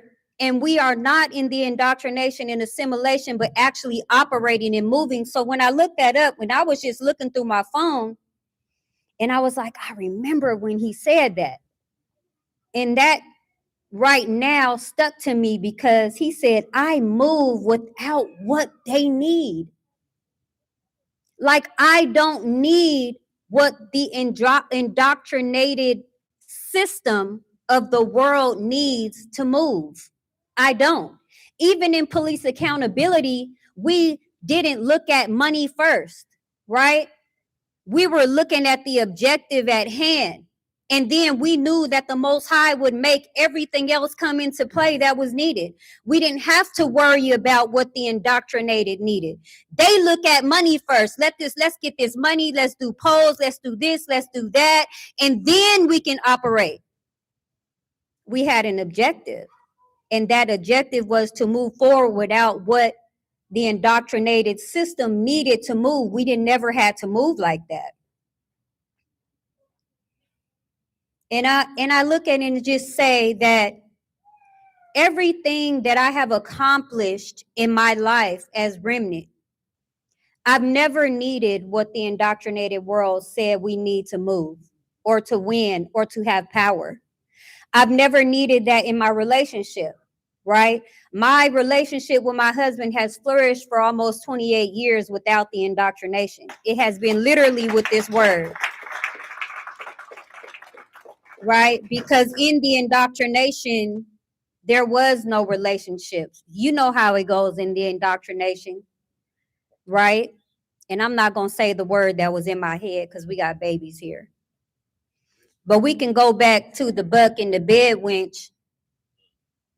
And we can go back to what the indoctrination has created in our people, right?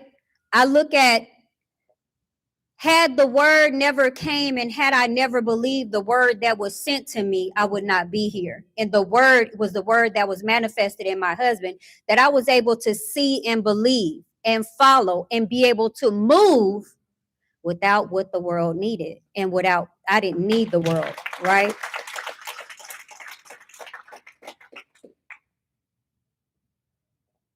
And so I say that to say that we don't need what the world needs to move, you guys. And it is just a lie from the pits of hell. And you could see that it is by the principalities that govern this world, which is Satan, who has created a system that they want us to follow. It's like my husband was saying earlier, they've created the perfect system to keep us from remembering ourselves, right? They've created that. They don't want us to look at ourselves, especially the real Israelites, right? We are the descendants of Israelites, our ancestors, right? And so they want us not to remember ourselves. That's why he was saying, like, us, we take everything to the end, right? Black women, the anger is to the end, right? The gayness is to the end. The men to the end. Everything is to the end with us. To the extreme, right? And it was purposed like that. And as long as they know that we're staying in the extreme, they know we're not close to remembering ourselves.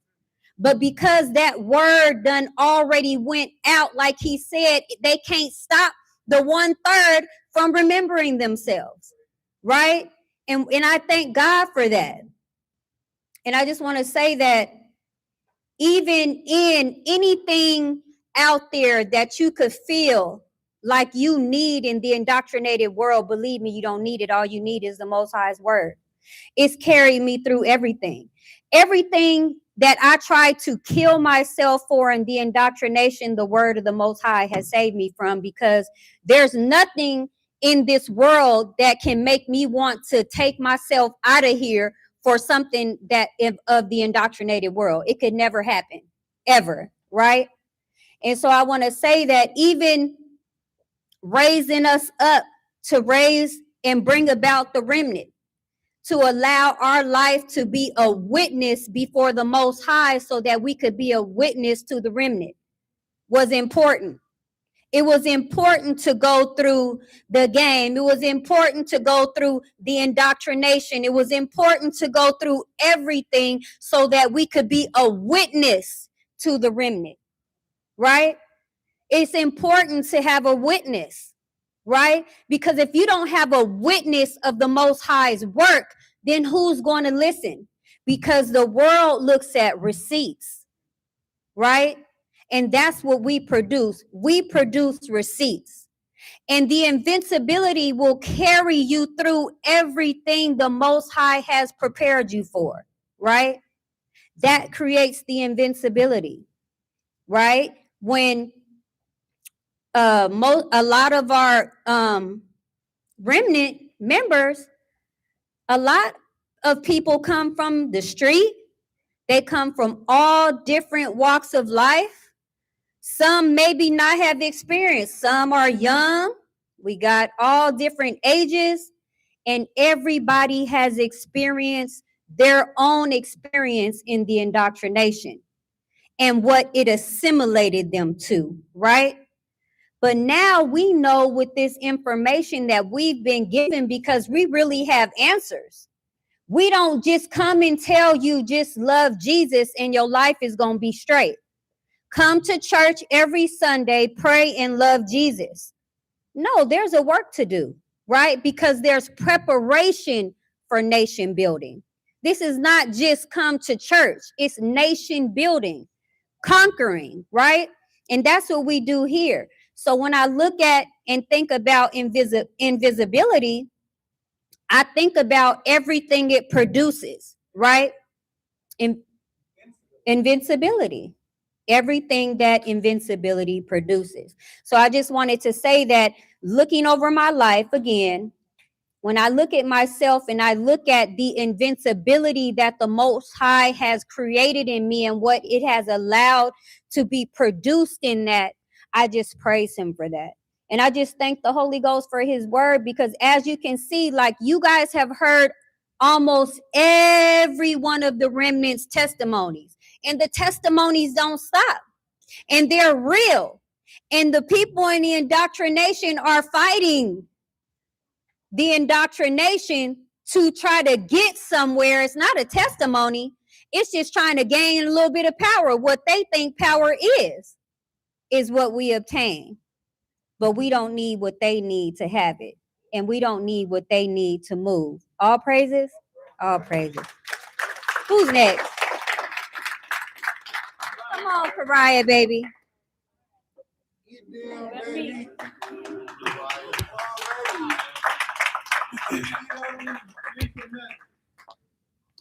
So everybody having their classes, like they're ending 2025 with their testimonies, and I want to talk about mine.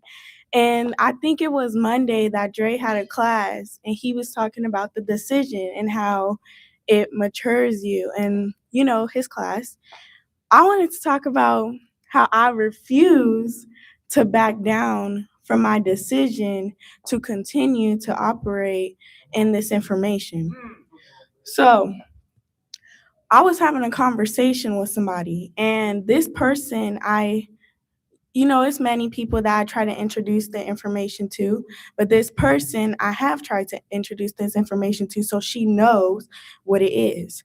And because she has seen how I continuously watch these classes whenever it is, I don't care if we're in the car, I'm like, hey, mom, can I use your hotspot? Class is on.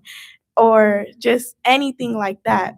But she's also seen how my dad had went to Seattle and made that jump a long time ago. And from her point of view, she decided to say it was called a cult. And she only thought it was a cult because she has never seen no type of dedication to culture like how we are dedicated to our culture. She only has seen that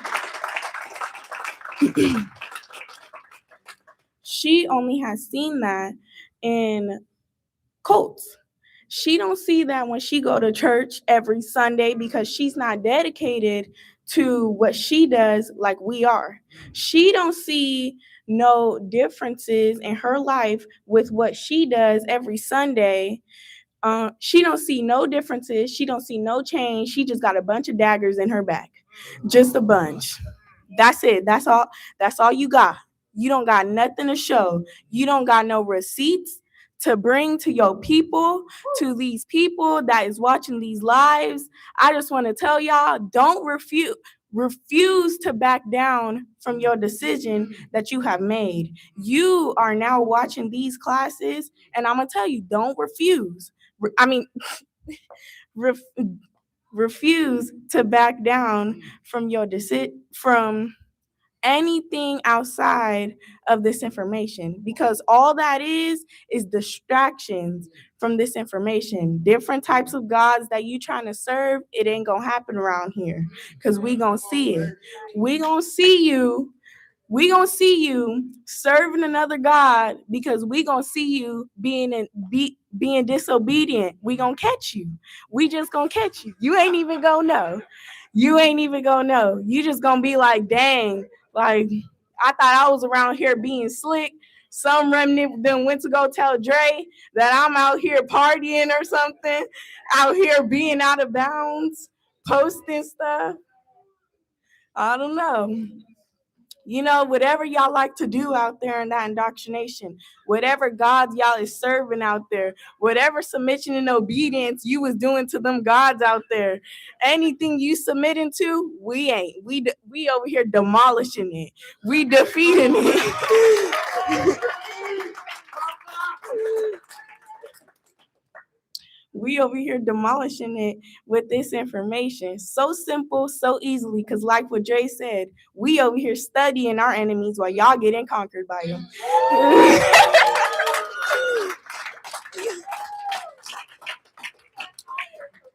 We over here studying our enemies, how to conquer them, while y'all over here sitting on the floor crying because of the situation that the Most High has put you in, trying to see if just this one time you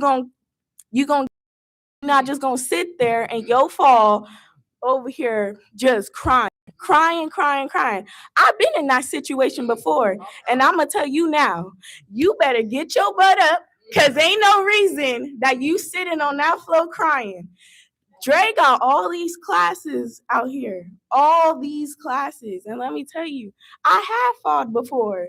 I have been in your situation before, and I'm gonna tell you, you can get out of it as long as you stay in your submission and obedience, and you don't go out here submitting to any other god, not out here getting defeated by any other god that's out here, but you over here being submitted and obedient to your God, because your God can't do nothing for you unless you in this submission and obedience.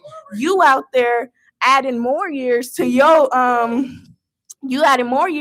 slavery. You out here adding more years. You ain't even trying to get out of it. You just out here adding on to your whooping. You adding on.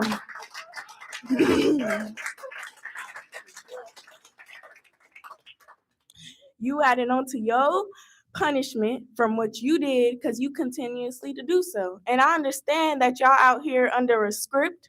Y'all ain't got no decision because y'all don't know nothing else. But let me tell you now, if you watching this now you have another decision. That's what I'm saying. Do not, well, let me tell y'all.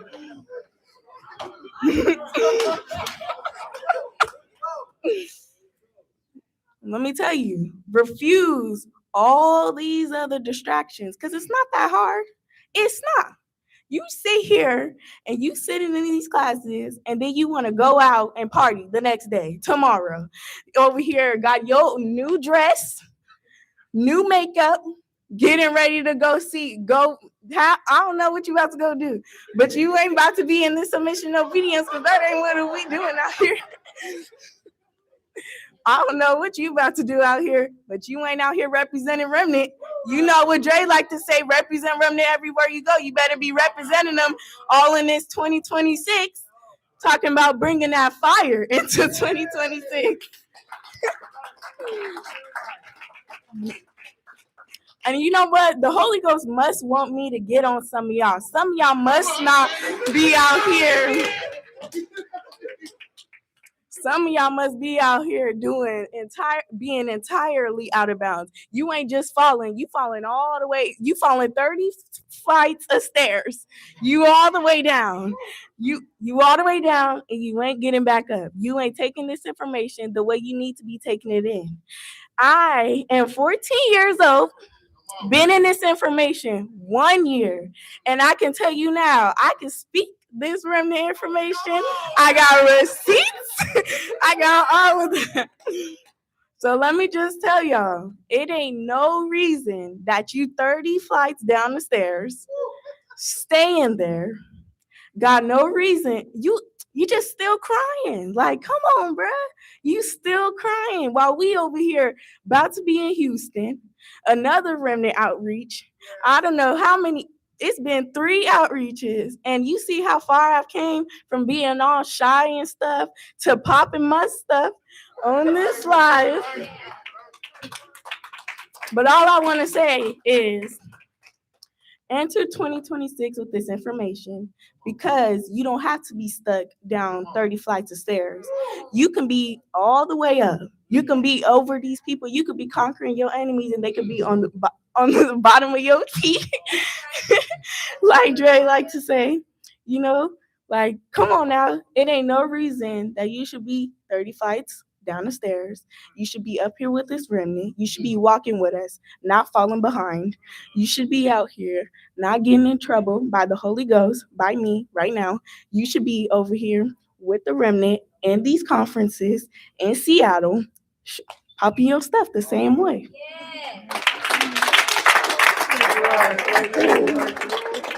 First of all, I had to get up and remind y'all from the mouth of babes. She is only 14 years old, right? Was living in another state and chose to move out here and leave her mother to come with her father to live out here and be with the remnant. That girl is powerful. All praises. Remnant, baby. Let me take 2 seconds to say something real quick if it's on my spirit before somebody else tag teams up. I tell the remnant often that the remnant makes things very, very difficult to be remnant. And I'm going to tell you why. The reason why it's difficult is, in particularly in United States, but really everywhere, right? If we present it as a Christian church, it'd make it so much more easier for people to switch over, to come look and see what we're doing, because that's what people in churches do.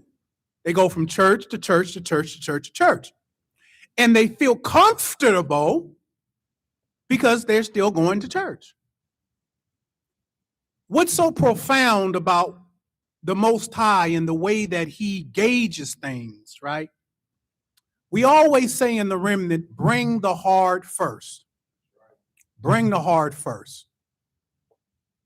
That's how God does. Bring the hard first. What do you mean by that, Dre? See, we're not asking for people out there just to come to another church where it makes it easy. Why it's so difficult? Because we are telling people what you have right now is not God. So we provide an offense for people. It's an offense to their ears. It's not just going to another church, and it's Jesus. There's no challenge. There's no challenge just to go to another church. You're just going to another church. They practically believe the same thing. We are telling and asking people to deny your religion to be a part of your culture. That's different. That's why we are here every Wednesday. Because when you're asking people to deny your religion that you were taught, that you were taught, that the inception of this thing, if you do your research, 325, the Council of Nicaea with Constantine, figure out what was done. Figure it out. We're asking people to die to what their grandmas taught them.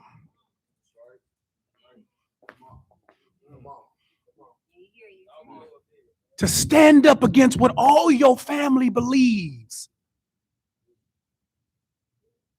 We're saying That's not where God is. And as a matter of fact, all of what you believed, all these years from your grandma, forcing you to go to church and you really didn't want to go, that the God that exists there is dead. He was never made for you. But your real God will show up on your behalf, and you will have real receipts. How it is that a man that come from the streets, whose mama was a hoe and daddy was a pimp, who's been to federal prison himself, who's been on them streets himself, that the Most High God could raise me up to pass police accountability, change state law, the first ever to change state law to lead this whole country in police accountability, to do what many have attempted to do and have failed over and over and over again. That's the God that is your God. That's the one that will provide the receipts that is our time. So we're not over here just talking to you like Christian pretty stuff, like what could happen. No, we're talking to you about what has happened. And it has been against systems that control you. Praying was hard first. So God raised me up when they killed my little brother. I came here, left California, came here in 2016. In a matter of 3 years, organized this whole state where every community followed my leadership from the governor on down. Because when God's word goes forth, the wealthy has to submit.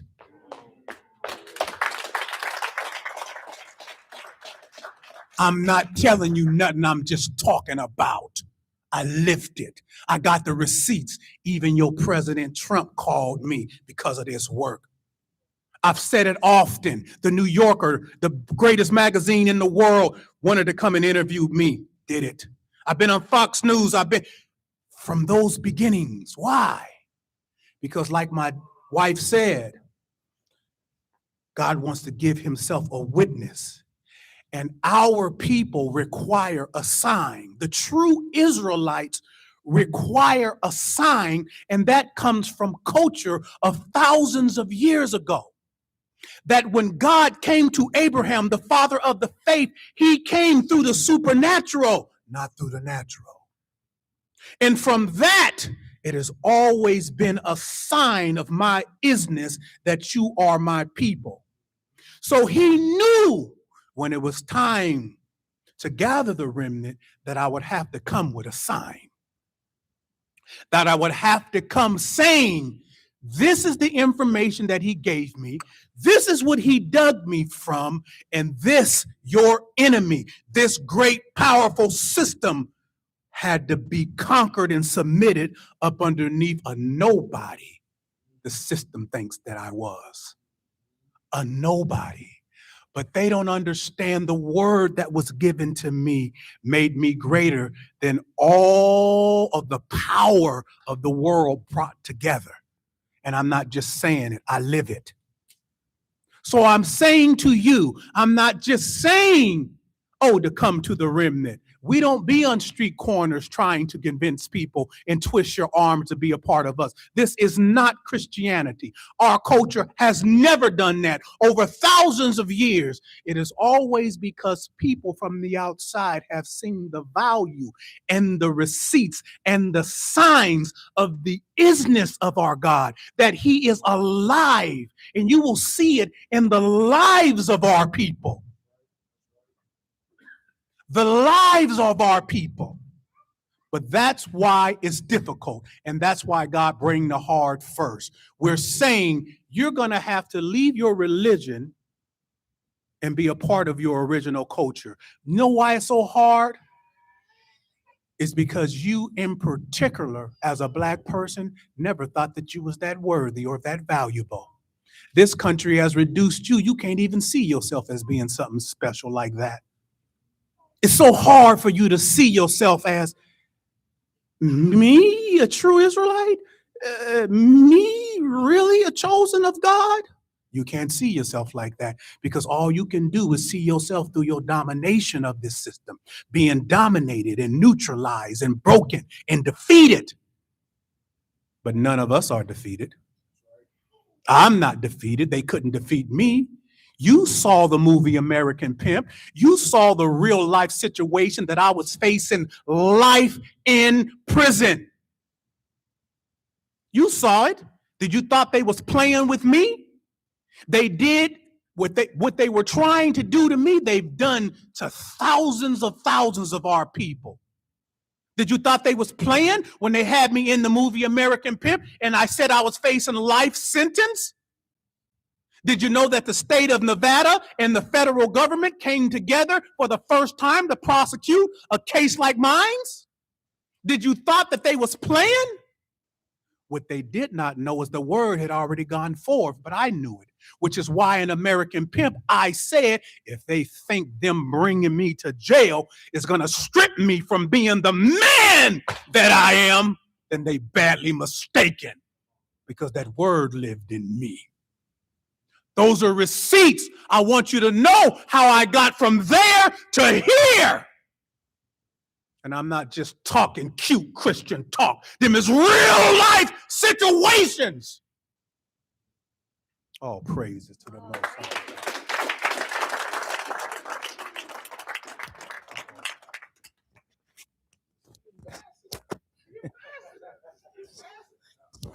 All right, so I wanted to speak about the word power came to my mind, right? So I'm gonna take it back to when I was like young, like very young. And when I think back when I was young, I would think back to a lot of trepidations, a lot of fears I had. Could have been with, you know, minor things like women, or it could have been just trying to press through what we in our classes now, we call that like a ball. We call that like a ball. And so me just moving through life and trying to figure things out, I would be observing the system, going to school and realizing that I don't have the same capacity as them to deal with the circumstances because of because I don't have the same information that the wealthy people have, right? So as I'm looking at the system, I'm observing them, I'm seeing what they're doing to our people. I might see, you know, the police brutalities. I mentioned these things before. It would make you more trepidated. It would make you more trepidated, it would make you more fearful. And let me see how else I wanted to put this. It didn't allow me to move. I think when I came out of high school, I was that's when I kind of realized it in my mind that I wasn't really ready to face the world like how most people thought to face the world. Because it was like you were taught a lot of what's the word I'm looking for?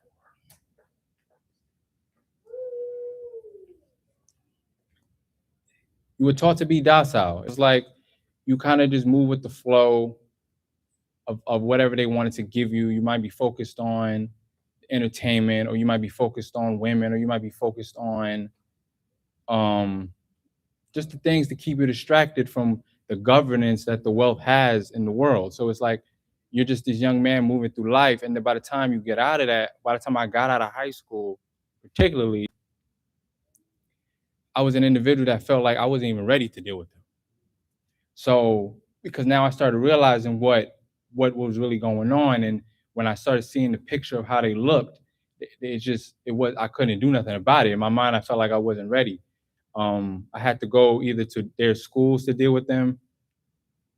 I had to probably try to go, and then even when I couldn't go to their schools, I felt like I couldn't get into their schools. This created an insecurity in me even more. This is the Most High dealing with me though. But at the time I didn't know. So as I'm moving through life, hold on, let me bring it back.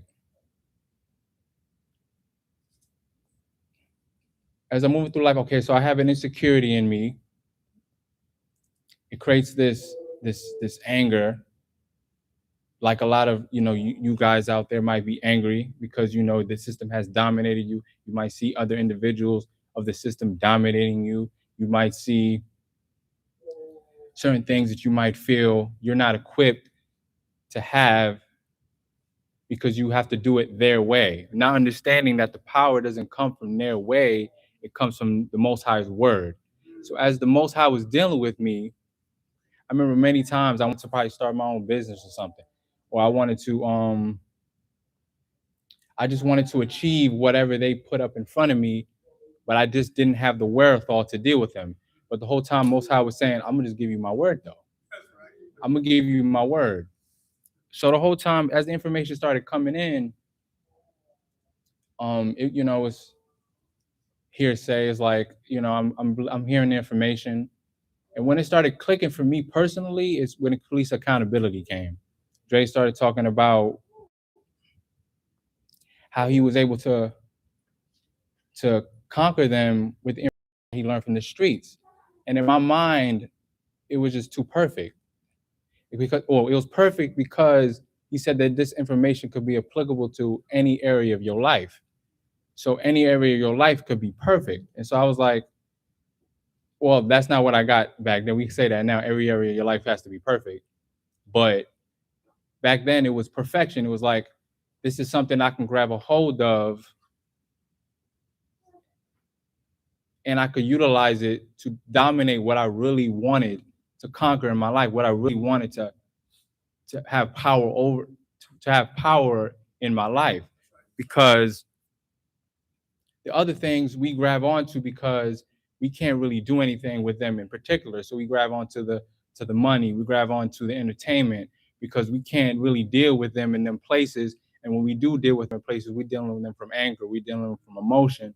And so there's no poise, there's no calm under pressure, there's none of these things. But when you have the Most High's word, you're equipped and ready for whatever, because he says, I prepared you for whatever. And then he also, God for me is more than the whole world against me. So none of these things can really move me. I had a personal situation, me and my brother Jay, we up in the shelter or whatever. Just like many of my brothers, really. Just like Dre was in Houston with his parents, or he was in a shelter when he was younger. It's nothing out of the ordinary. But me personally, what I've learned from it, I couldn't imagine myself being in that situation. I was more scared to be in that situation. I think I said it, I alluded to it last week, that because the Most High knew, he knows the desires of your heart, but he also knows what might penetrate you. So what he I didn't know, I didn't think it would, but he knew, so he put me in that situation. And so for me not understanding the information, this is what the information does though. The information said to me, well, I wouldn't put nothing on more that you can bear. You can have a good attitude to it. God for me is more than the world against me. And whatever I'm putting you through is there for you to grow for somebody else. Because really, when I'm in the shelter, I'm gonna just be 100 honest with you. I didn't feel like I was there. I didn't feel like, I'm pretty sure the cushions were there with the Most High. I got my brothers there, things like that. But I just didn't feel, but the mind was centered around pleasing the Most High, which is why those other things they just didn't matter. It was like I was outside of that. I'm outside of time. I'm with my God. I'm thinking about what he wants me to think about. And it just puts me in a place of, what's the word? His presence. He puts me in a place of no cares, no wants, no worries. And so all I'm thinking about is obedience. I'm thinking about good attitude. I'm thinking about those things. And those things make me invincible to whatever circumstances that try to penetrate, because it's not just the physical things. We're living in a world of words. The enemy feels like the world feel like they have a stranglehold on the world, but they don't understand that the Most High created you through His word, the very word that is above His name. And so the empowerment that they have is hold on.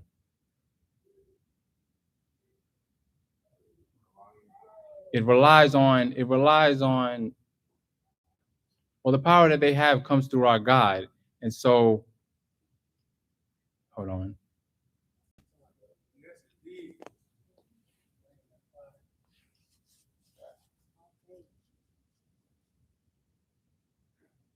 So just to not to wrap up, but just to kind of continue a little bit, just to kind of get to where I wanted to get to. All this to sum it up, it is what creates the power within the remnant, is the Most High's word. It's the timing that He reveals to us about His timing. It's the things that empower us to move forward, knowing that, okay, eventually you guys don't really have what you have in the world. We have what we have. And yeah, it's the word. I don't want to belabor the point. It's the word. All praises to the Most High. Thank the Holy Ghost for everything.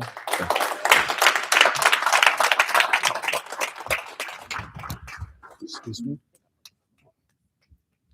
All right. So I love y'all, man. Oh man, I'm so happy to be here.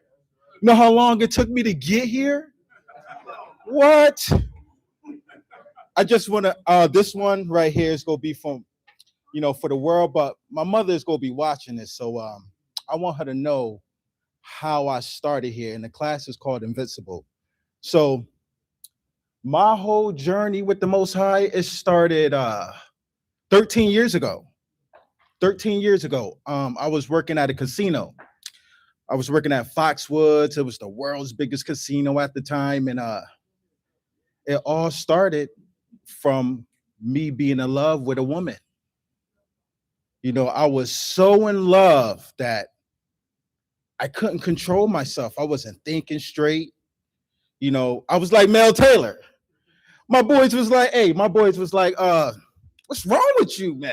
Because they'll be talking to me and I'll be like, I'll just be in the daze. And I'll be like, yo, I can't stop thinking about this girl. And so then one day I was in a break room. So that's where it all started at.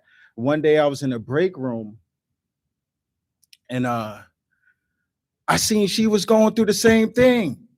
She was talking to her friend like how I was talking to my friend.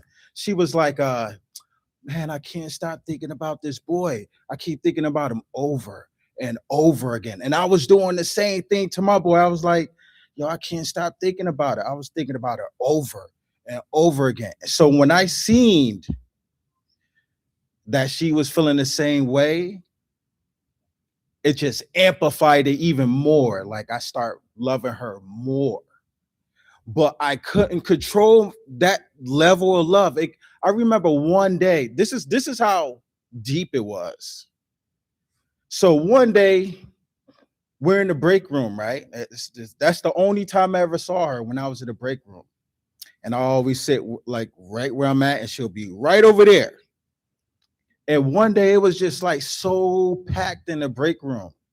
Like everybody was there. And I remember I walked in, I was feeling all cool and everything. I was like, yeah, I'm about to see her. Yeah, you know what I'm saying? So, so she was across the room talking to somebody, right?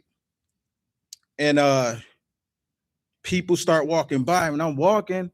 Next thing you know, she starts storming my way. And I was like, oh, it's about to happen. But as she, listen, so listen, right?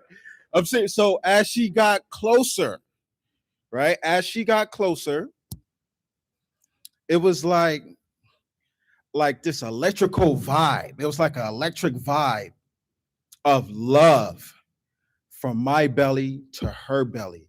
And as she got closer, it got stronger and stronger and stronger. And then when she got close to me, it was this crazy. I never felt that amount of love in my life. When she got close to me, it got so strong. It was like an explosion. It was like, And then she got shocked. She was like, oh my God. Then she just walked away. So I was like, dang, man. I was like, oh man, it was about to happen. But I understand it was too much. So, this all happened within a month, by the way. So boom, it kept increasing after that. It got worse after that. My friends is thinking I'm tripping. I play the guitar. So I couldn't even play my guitar. You know what I'm saying? So then I was working night shift. And I was losing sleep. So I'm losing sleep.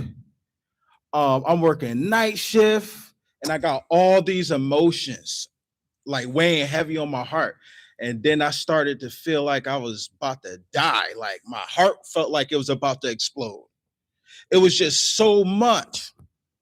So one night, right? I remember, I'll never forget this night. It was all dark in my room.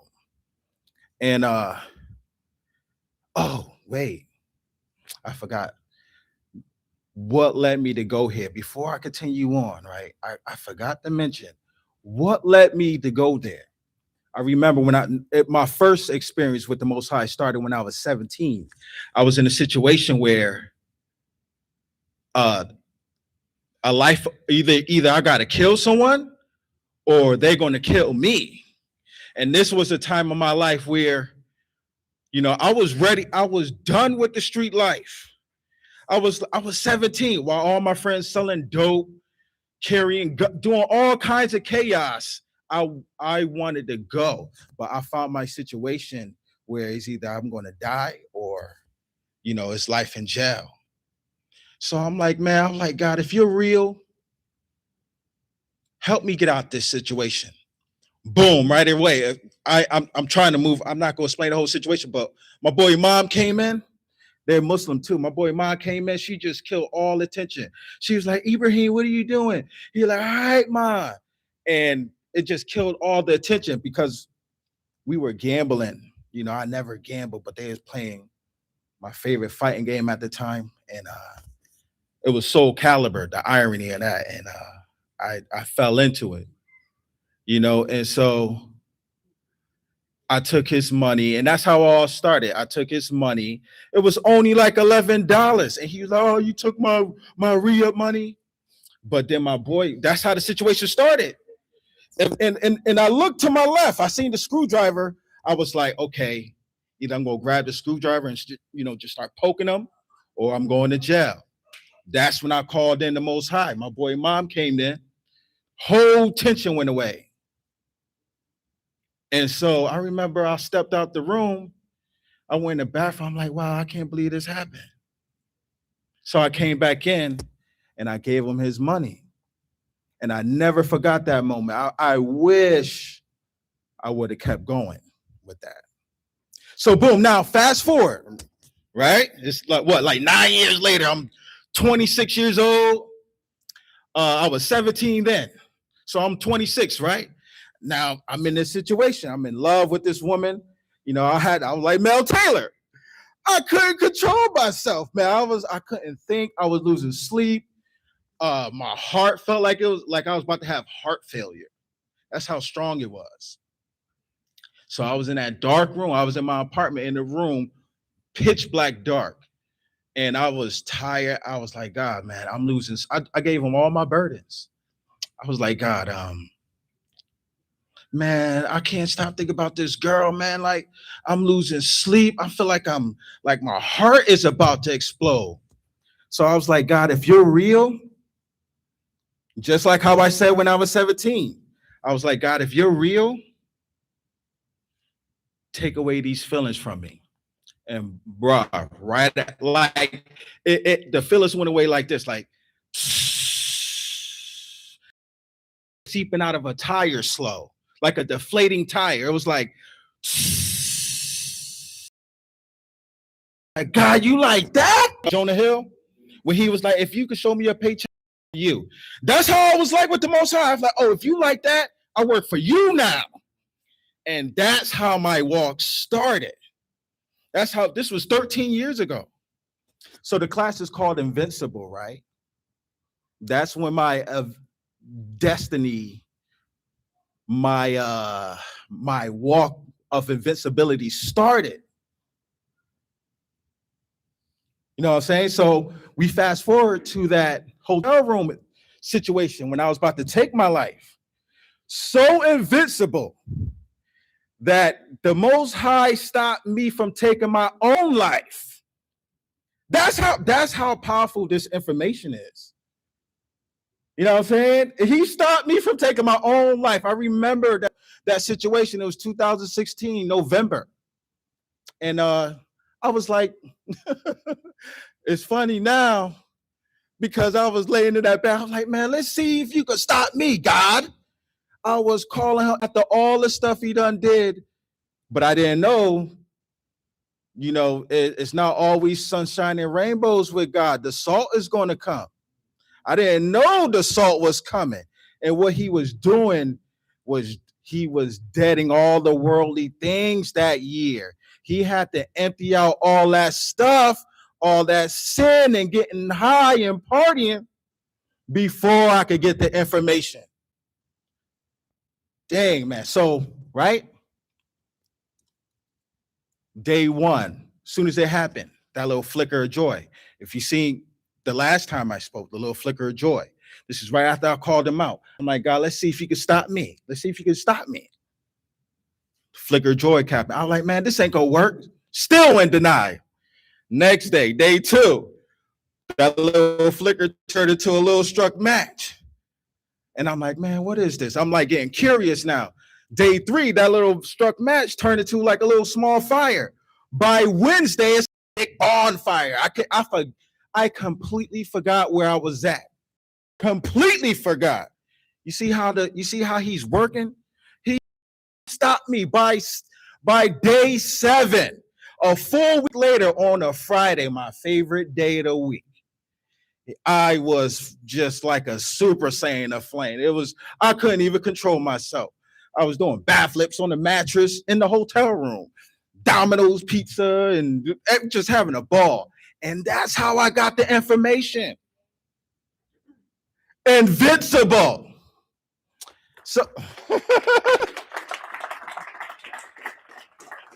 So I watched the most. So now I'm watching Dre.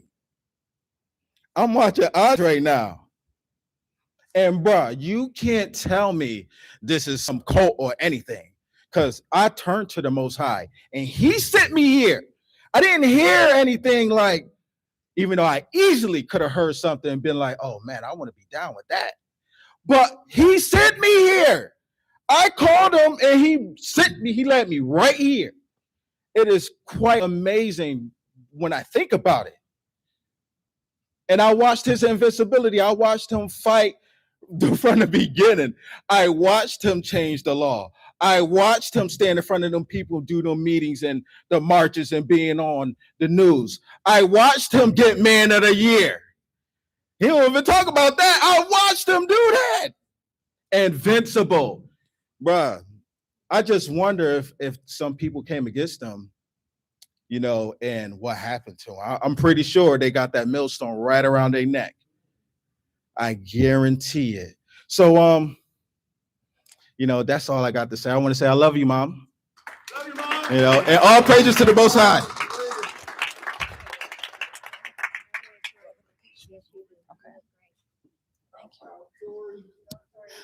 Good evening, family. Happy New Year. Well, happy New Year's Eve. Scoot up some. Okay, so I wanted to talk about, you know, the title of the class is Invincibility.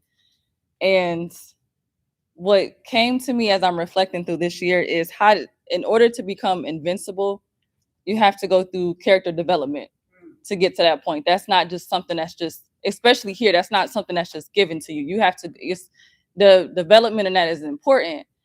And so, you know, my walk with being in the remnant is different. Like, you know, you hear a lot of us when the remnant speak, sometimes it's coming at the world heavy. The world ain't got it. The world ain't got it.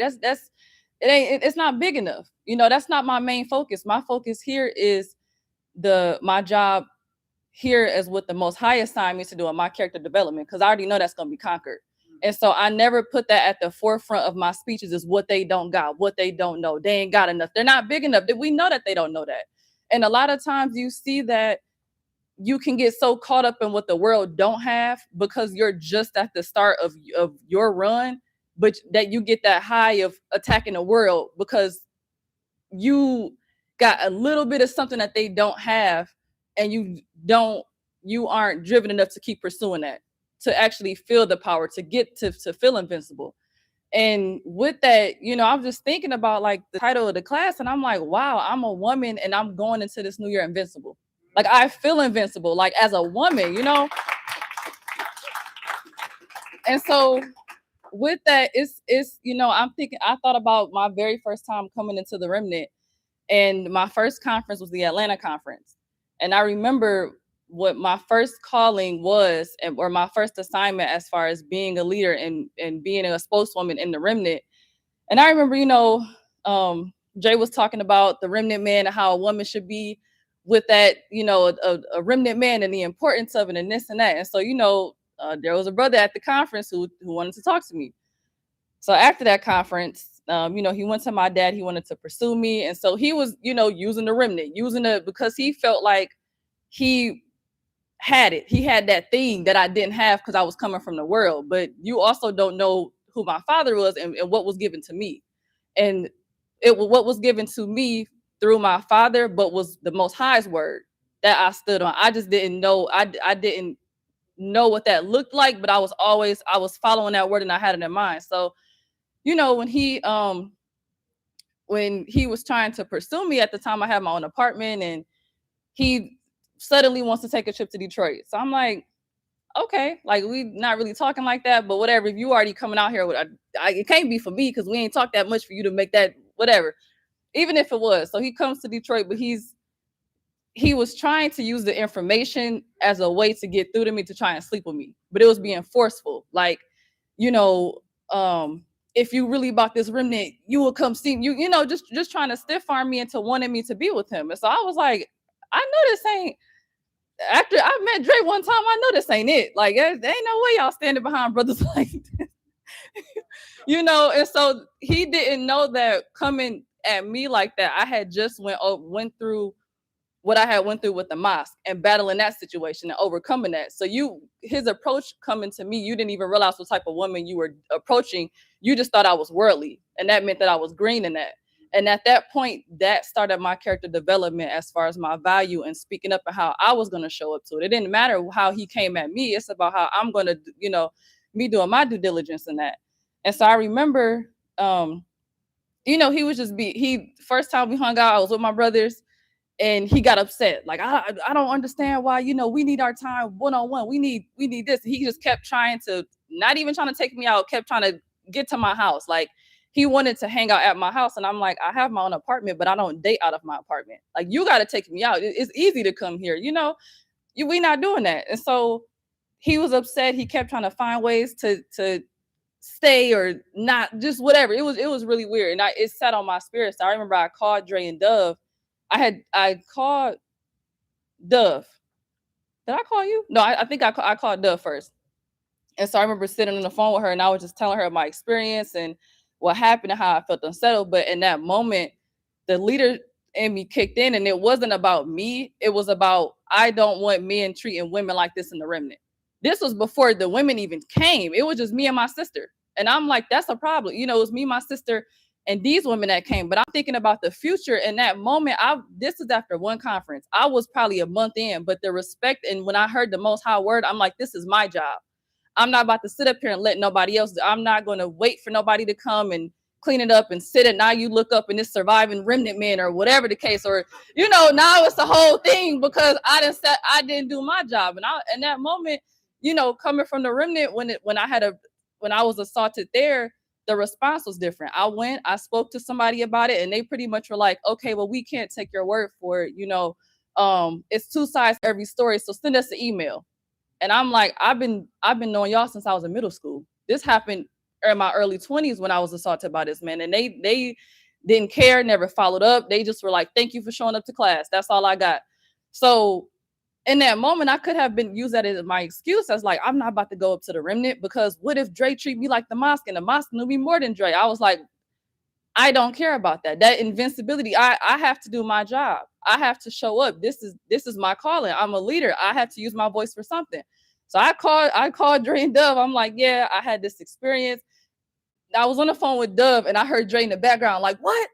What is she talking? What? You know, he so I just hear him in the background, but I'm so used to in the mosque, you go through the women for things. You don't contact the men directly. So Dre was like, I don't care what that is. You call me next time. Here's my phone number, all of that. And so they were telling me within that conversation, like, you know what, like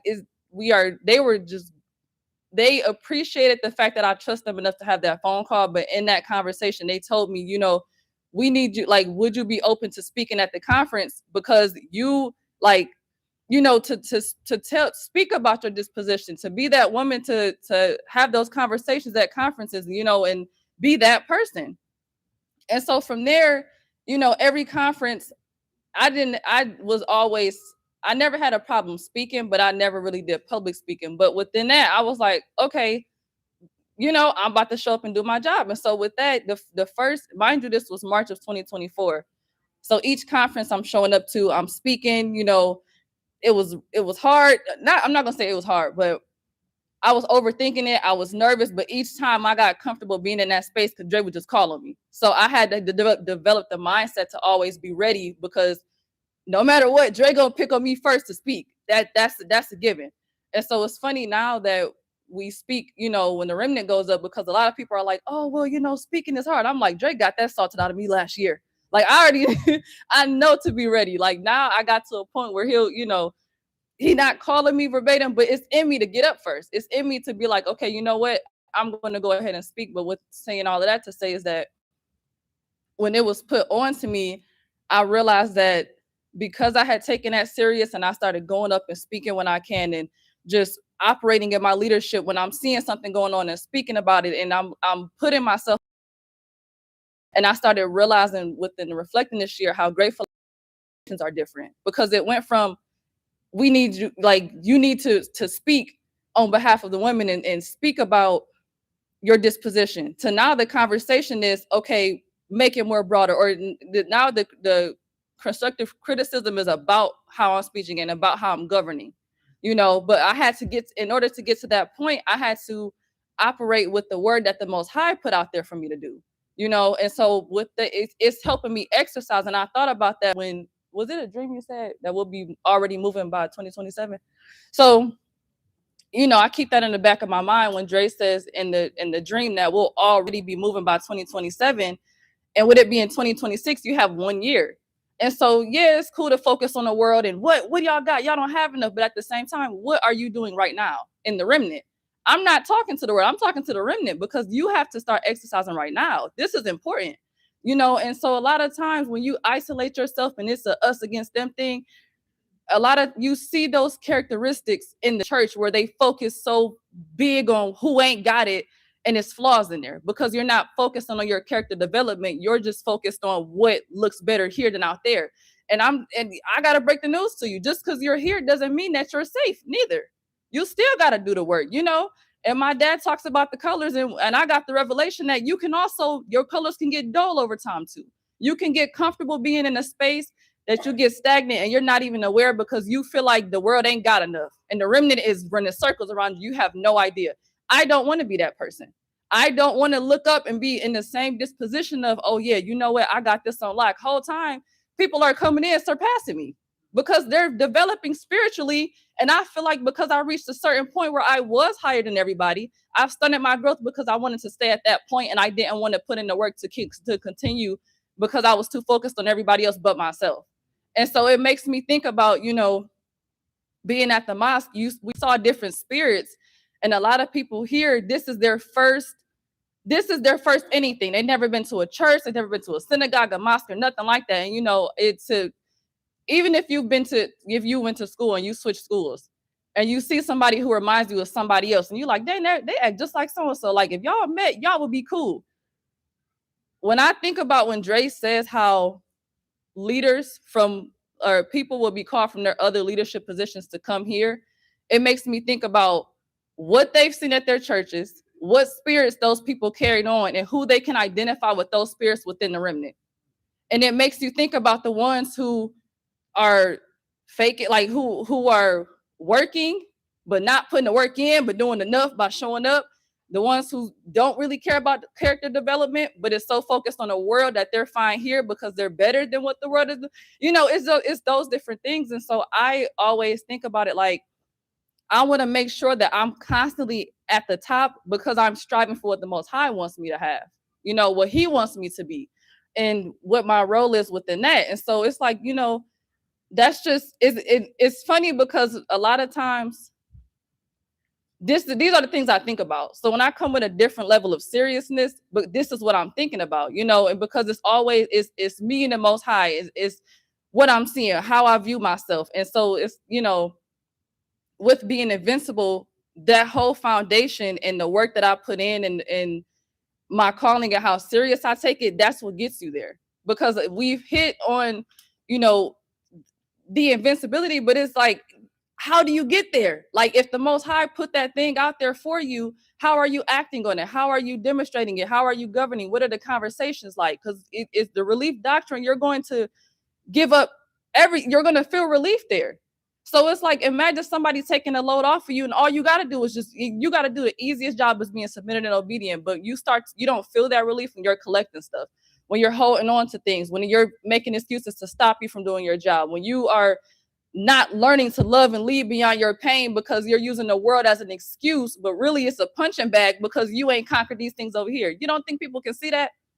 And that's the thing that I'm thinking about. I want to be mindful. So it's like anytime something is being said, it's development there. It's that thing that I'm looking for in myself, where it's like, if you block that out, do you really have enough? Do you have what it takes, or are you just safe here because it's better than out there, and you just holding on to the promise?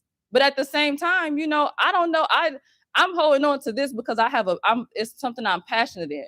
It's something that I really care about. It's something that when I wake up, I'm thinking about the remnant. I love the remnant. This is my home. So I'm always going to never stump myself when it comes to the word. When I have a revelation, when I just spoke 2 weeks ago about how I delivered a not so good testimony 3 weeks ago, and I was ready to get right back up and fix it. I didn't care. I wasn't ashamed. I wasn't worried. I wasn't like, oh my God, but I'm a spokesperson, but I did bad. And not a spokesperson, but I'm supposed to give a testimony, but I did bad. I didn't care about none of that because I know the Most High respects me more if I get back up as soon as I can, because I feel like that's my job. That's what keeps me going, and so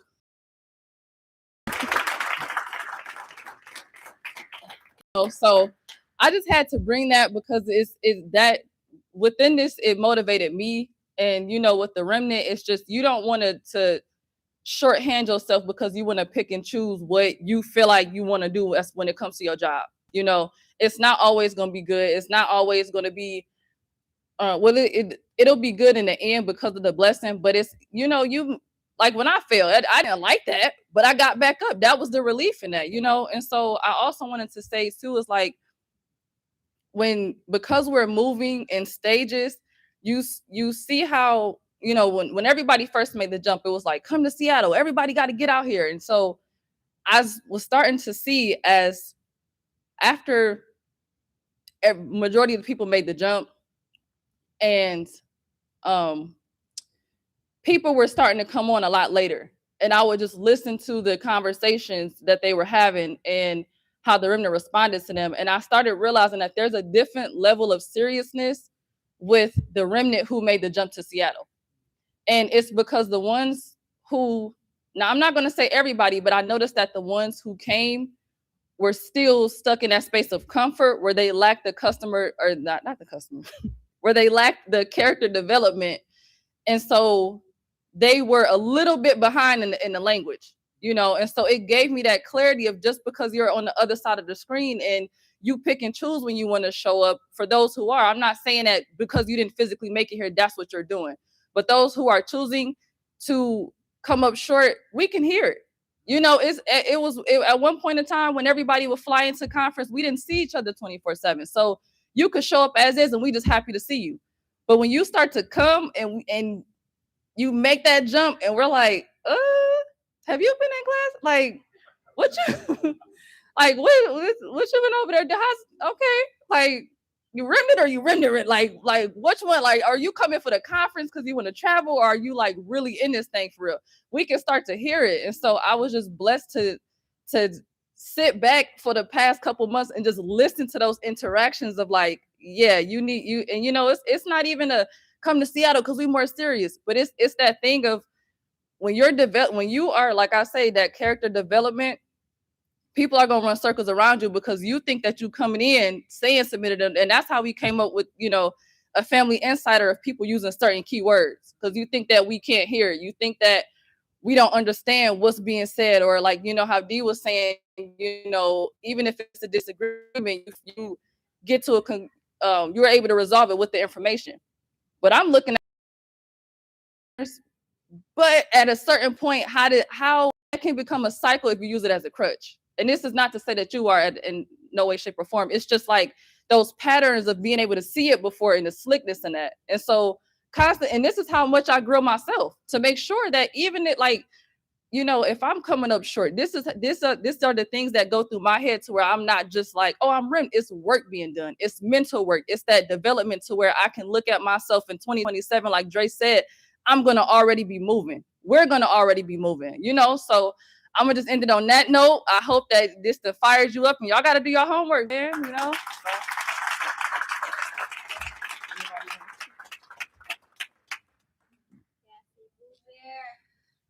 All right. We're going into 2026, right? And what we just heard from Tori and what we've heard over the past several months, the physical growth is going to happen in 2027.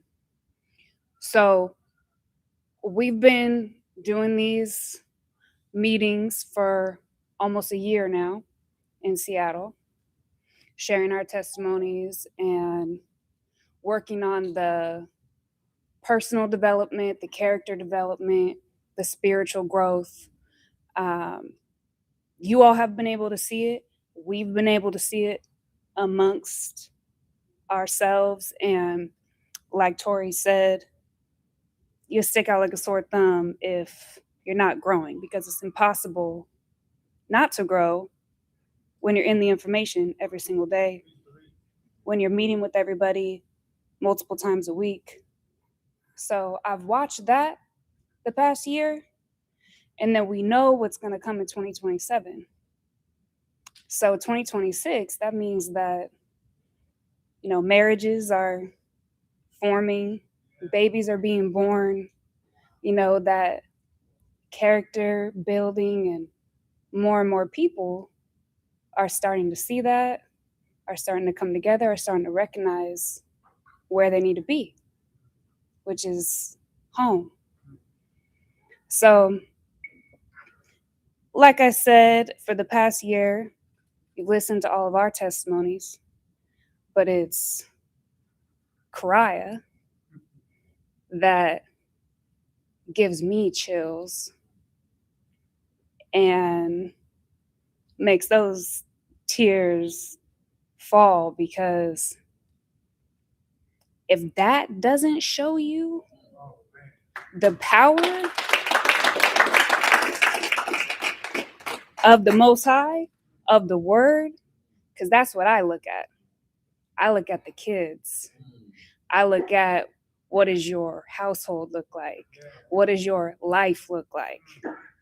And when Kariah just came up here and spoke last week, when she came up and spoke, and even, you know, the week prior when she had first gotten here, that already was growth. So to see her today, I told her last week that I'm sitting there, I mean, hair standing up, chills going through me. I was talking to Julia about it too, as she was speaking, because, and I went up and spoke to Kariah afterwards and told her that you are the proof of the works. And we all, that's what matters. We all have the power to change the trajectory of the next generation, of the nations that will come from us. So that our children don't know pain. They only know love. They only know the love of the Most High. And they know what that really means. They know their purpose. They know what they're supposed to be doing. So that's what I look at. I'm going to bring it to our history book of Isaiah 66, which is in the Old Testament. And that's the last chapter. My phone just locked. So if somebody could bring that up, I would appreciate it. Isaiah 66. First verse or fourth? Nope, all the way down. First verse? So this is 66. 19. No, even farther. I mean, the whole. Yep. So this is one of multiple examples in the history book of God's plan, of judgment, of consequences and blessings of listening to his word. And throughout history, there have been many times of judgment. Right now, we have seen several things that have happened even recently, especially here in Washington, with the floods that have happened. Prior to that, the government was shut down for the longest time in history in America. Prior to that, multiple fires, devastation, and that's happened throughout history, but it's happening one after another, on top of everything else that's revealing itself that comes from what the Most High has talked about, that will come at the end of the curse. So we know that we're here. And this is, well, I'm already here. Yeah. So I'm going to bring it to 66:17. Those who consecrate and purify themselves to go into the gardens, following one who is among those who eat the flesh of pigs, rats, and other unclean things, they will meet together with the one they follow, declares the Lord. I know who I'm following, and that's the Most High God. I'm not following those who eat the flesh of pigs, rats, and other unclean things, sticking into that indoctrination that is infiltrating every part of the world. 66:18. And I, because of what they have planned and done, am about to come and gather the people of all nations and languages, and they will come and see my glory.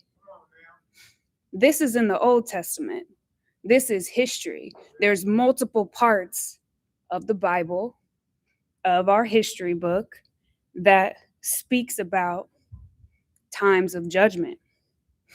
When the Most High has came to people, spoken his word, and has taken out nations and saved those who are special to him, who are in submission and obedience to him. So 66:22. As the new heavens and the new earth that I make will endure before me, declares the Lord, so will your name and descendants endure. From one new moon to another, and from one Sabbath to another, all mankind will come and bow down before me. All mankind will come and bow down before me. So if that doesn't tell you right there, you need to make up your mind with who you're going to follow, because that time is coming. We've been shown throughout history over and over again, and people came to the point where you had to make a decision. Are you going to get left behind, or are you coming with us?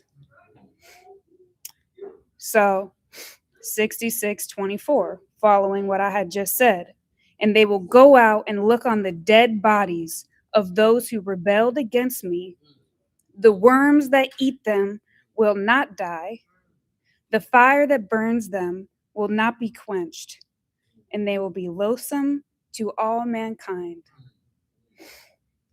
So I know the God that I'm going to follow, and that's the God of the heavens. What are you going to do?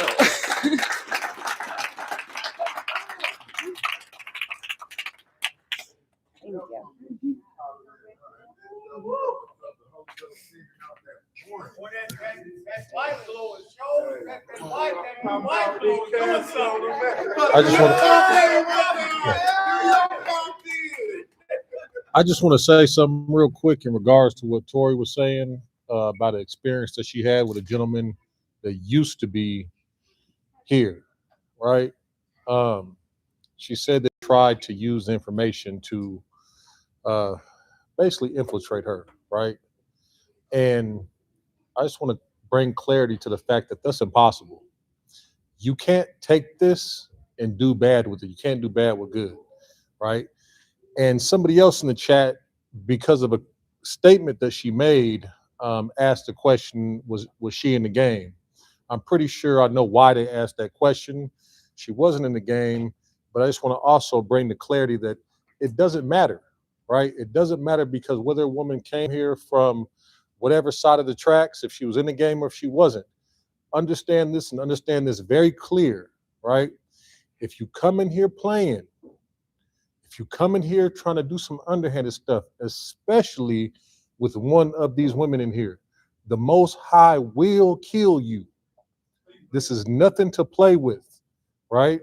These women are powerful as they can be, as they want to be, because the Most High gives them that power, that covering, that protection.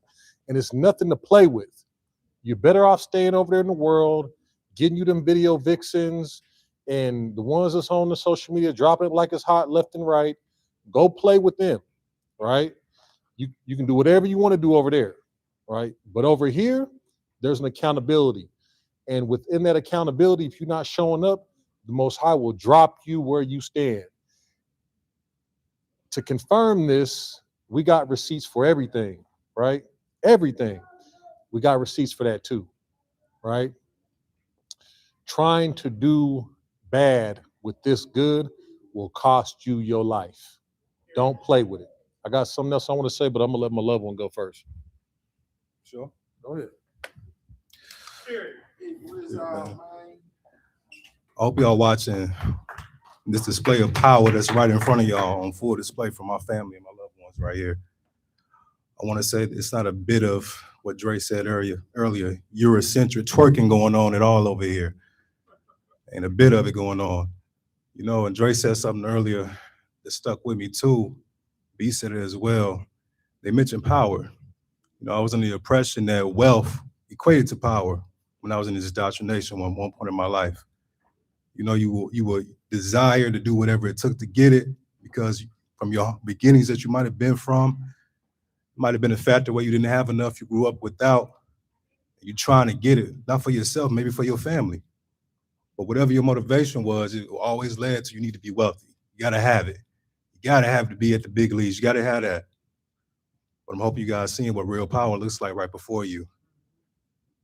This full display of what the Most High is creating and what is emerging before you as a real remnant man, seizing that power that he's given me to walk in his word through submission and obedience. And you know what really brought, a thought came to my mind. I heard about a story recently, I think it was a month ago, where there was a celebrity where I can't remember his name, forgive me, but his family, I think he was murdered by his son. He murdered both his parents. So what brought that to mind was that he was really wealthy. He was famous. He had the fame, the acclaim, the power. But that occurred. That happened to him. He ended, that's how his life ended. So what brought it to my mind was that I couldn't imagine going through something like that when it comes to being in this information and raising these kids the way we are, when they seeing these things on display, the integrity, the character, the amount of just responsibility and accountability we stand before them.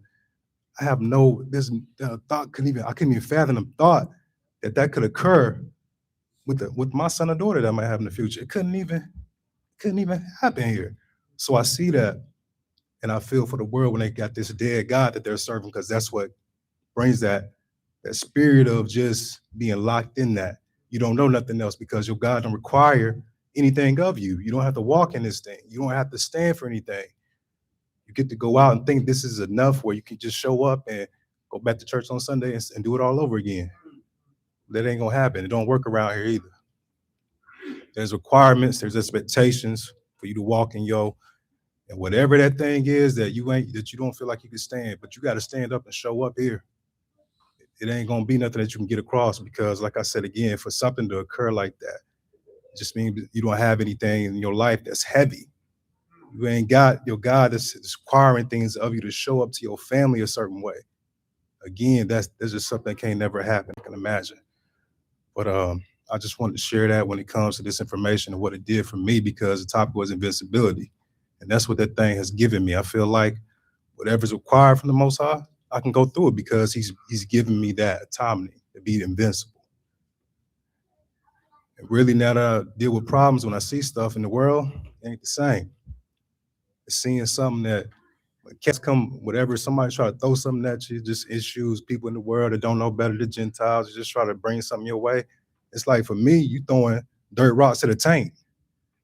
It's like you throwing paper balls at a skyscraper. At this point, it's useless, because I got this information. I walk in this thing, and I got this mantle that the Most High expect me to don every time I come out here, man, this armor that I'm putting on.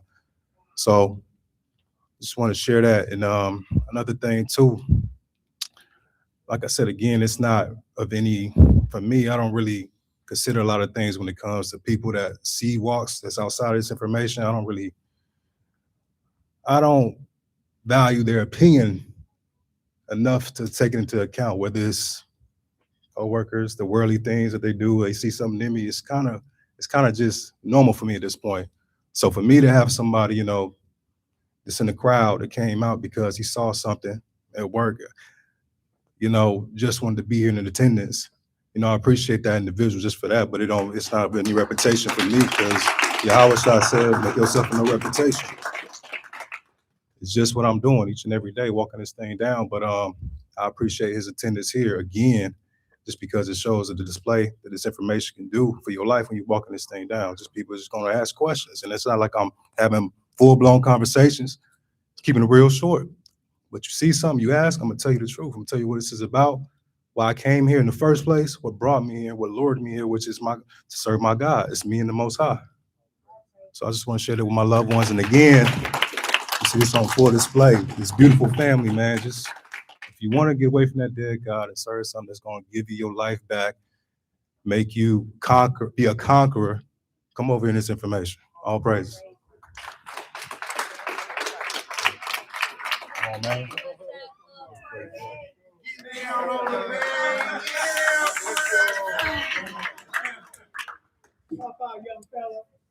So today I want to talk about governing. So when you govern, you're supposed to govern fairly. And if you govern in petty, oh yeah. And if you govern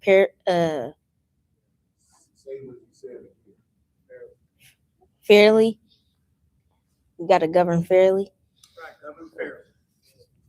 But because if you don't, and you govern in pettiness and act childish, people won't respect you when you're governing.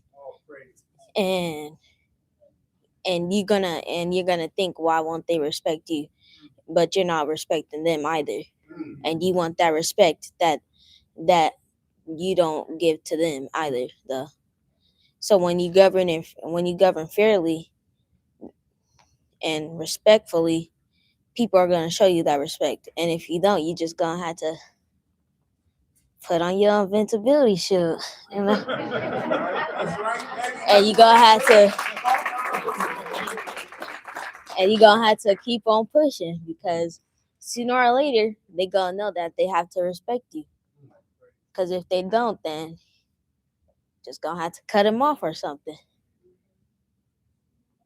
And then when you're supposed to also govern in leadership, because if you don't, things will start falling out of place, and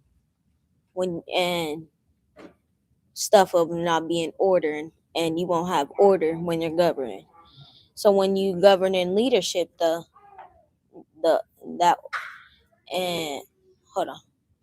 before that, when you govern in when you're not governing in leadership and stuff, the Most High can't do what He has to do to get. So you have to get. Take your time. It's okay. The Most High has to do what He got to do, so He can help you also through your submission and obedience. And so when you're governing in that leadership, you're allowing the Most High to help you with things you need help with, and things will be in order and have structure. Yeah. Because without that structure, things will just be falling apart and stuff. And that's allowing an opening for the enemy to attack you. Teach, boy, teach. And get at you and stuff. So when and you can get put in a bad situation because of that, because you're not operating in that leadership when you govern, and things are just getting out of control. But once you operate in that leadership, the enemy won't have no choice but to back down and submit. Yeah, but that's all I wanted to talk about.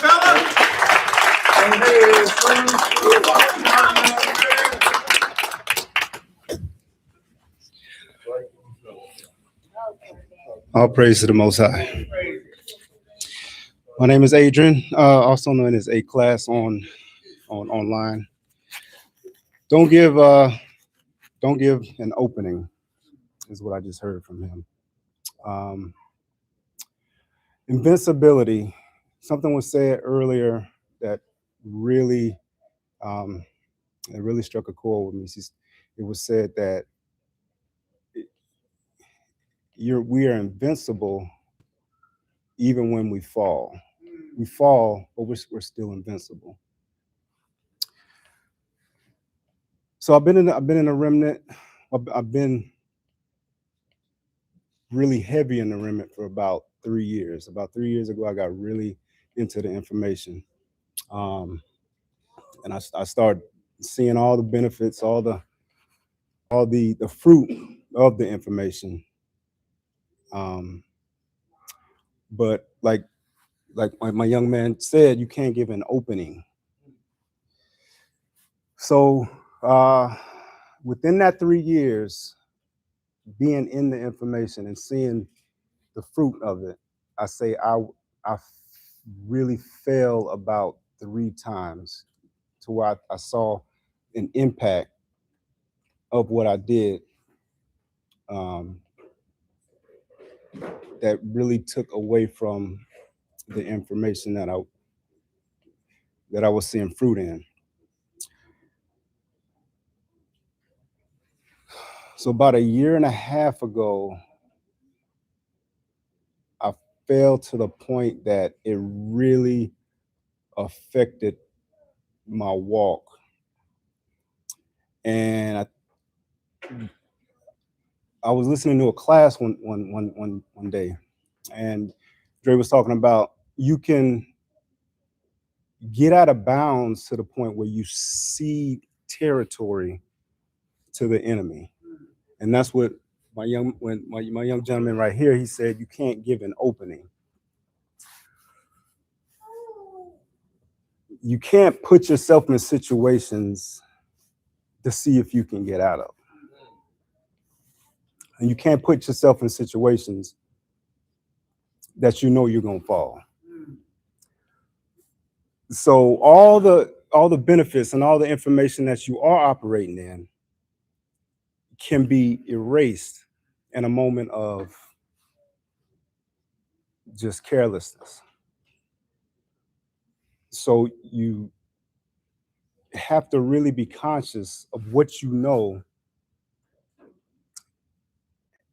and the information that you do have, or else you can, find yourself in those situations that can really start ceding territory back to the enemy. And then you don't know how long it's going to take you to get back that territory. So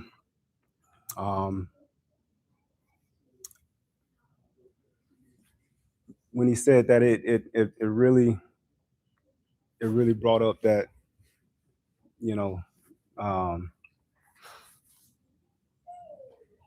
those areas that I had seeded before. So yeah, it's been a journey, but as was said before, even when you fall, you're still invincible. All you got to do is just get back up. So.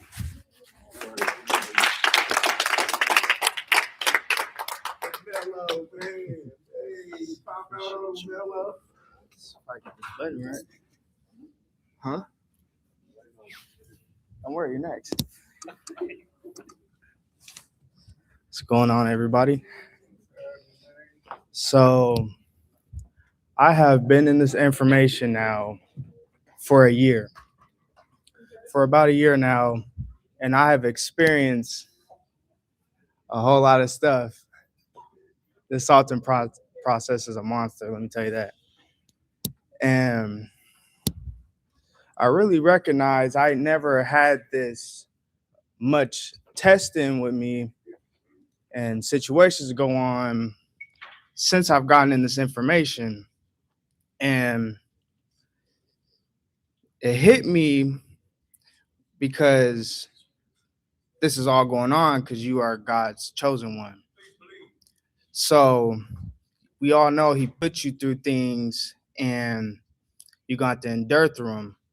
And you got to know it's for a higher purpose than your own. It's for God's will. So, and it's crazy because like everybody was, like Dre was saying, people go from church to church and there's no growth. And the reason why, and there's a reason why you don't see any other remnant imitated or duplicated nowhere else. You can't imitate and duplicate something that's pure and authentic. So, and that's why you don't see no other remnant anywhere else. You don't see another remnant like how these churches are. You don't see one in any corner, on any corner like they are, because what was I about to say? Because there's real value over here. And you see the receipts that we're producing. And just reflecting over the year of how much growth I've gained and obtained, and how much the Most High has really opened my eyes, and the victories and the falls, and I want to, and I have to release this. So I have experienced a fall similar to my uncle Joe and Thorough, and I went to go visit. I went and visit this lady that I used to talk to, and some things that happened, and I fell. And this is how I know I'm really on this walk with God, because before this information, when I would fall like that, it never affected me like that. I would just continue on like nothing ever happened. But when that happened, I had witnessed true brokenness. I had witnessed like true conviction. Like it hit me the moment it was done. And I had told right after, I just had to talk with my God, and I told him, I'm prepared for whatever, you reap what you sow, and when that thing hit me, man, that thing hit. It was just a heaviness on my heart, and even though the fall had happened, I got up because that's what we do. We don't sit here and dwell. We get up after our falls. So. And I'm still in this information, and I'm still enduring, still carrying on with having to live this thing out, because the fall doesn't define who I am. It's to get up. So, that's how we do it. It ain't the fall, it's to get up. So, I'm still enduring. I'm still in these classes. I'm still applying the information, still getting in the word. And, the man that I am doesn't stop. The Most High's will does not stop because of the fall. And, I've had some situations come up where there was some more tests being done. And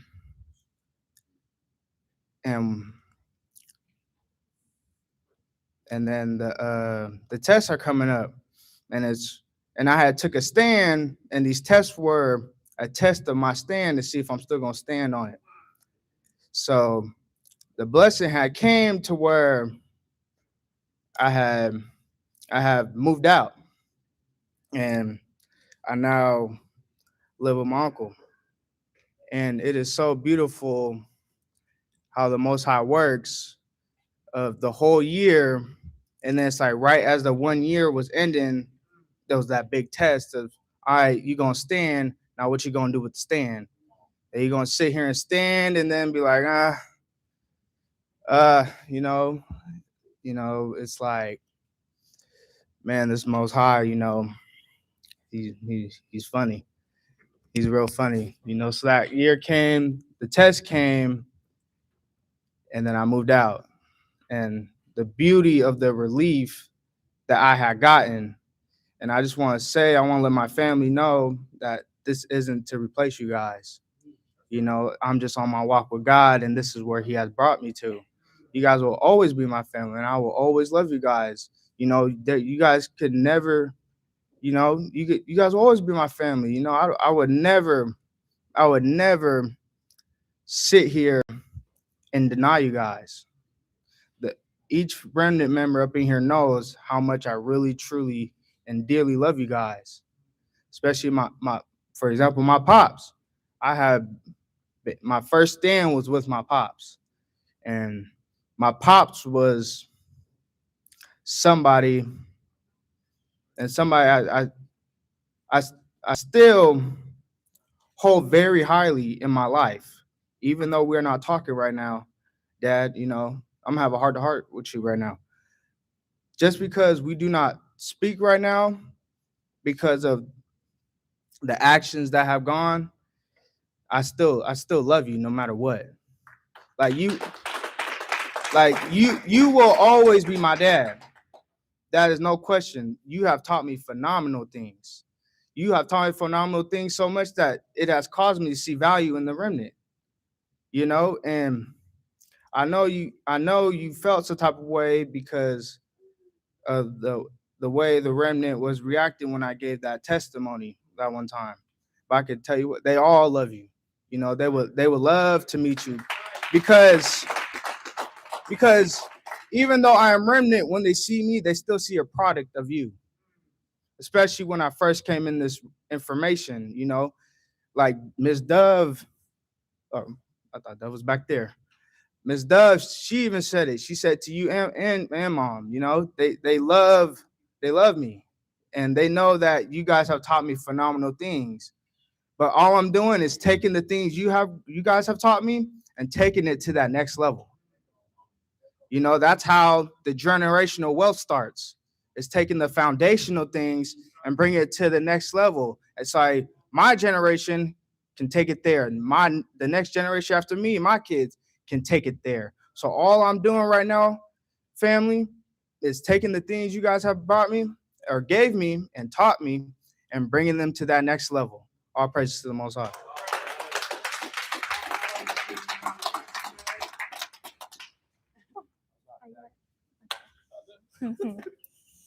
I won't be long, but yeah, I was sitting there thinking, you know, as I was getting ready. Huh? Yes. Yeah. Thank you. So, I was thinking earlier as I was getting ready and I was rewatching. Oh, thank you. Oh my God. I was rewatching the class we had on Monday, right? And it was called Trust.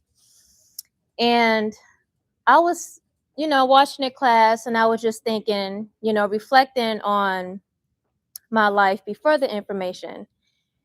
And what the Holy Ghost said to me was, be the staple of what it looks like. And I didn't understand at that time. Like, of course, I'm knowing that, the information, but listening to class now is like when I was just sitting there and he unpacked it for me, being the staple of the Most High's word, of what it looks like, and the manifestation of what's required of him, of what he requires of you, and when I was just thinking back on, when operating in that, the integrity, the love, and just everything that our culture requires, and everything of and what it let me see, everything that it is and what it gives. It's like operating in that. It's like before being in the world, it was like, of course, we were all operating in the indoctrination. That's something that we've all been through as remnant, right? And not having those very things. But then being here and looking at my life, from operating in the script that was given, to given the authority in our culture to, like I've said before, to write our own script. And what that looks like are my beginning, middle, and end of just this whole process of the information. Every phase of excuse me, just every phase of just every phase of our growth, right? Of my growth. And it's like even thinking back of like the class where we would always look at time and how we would look at time versus how the Most High look at time, and how I would look at it before, where I used to put time on where I will want to be successful by this age. I would want to be married by this age, have a child by this age, and how I was trying to what's the word I'm looking for?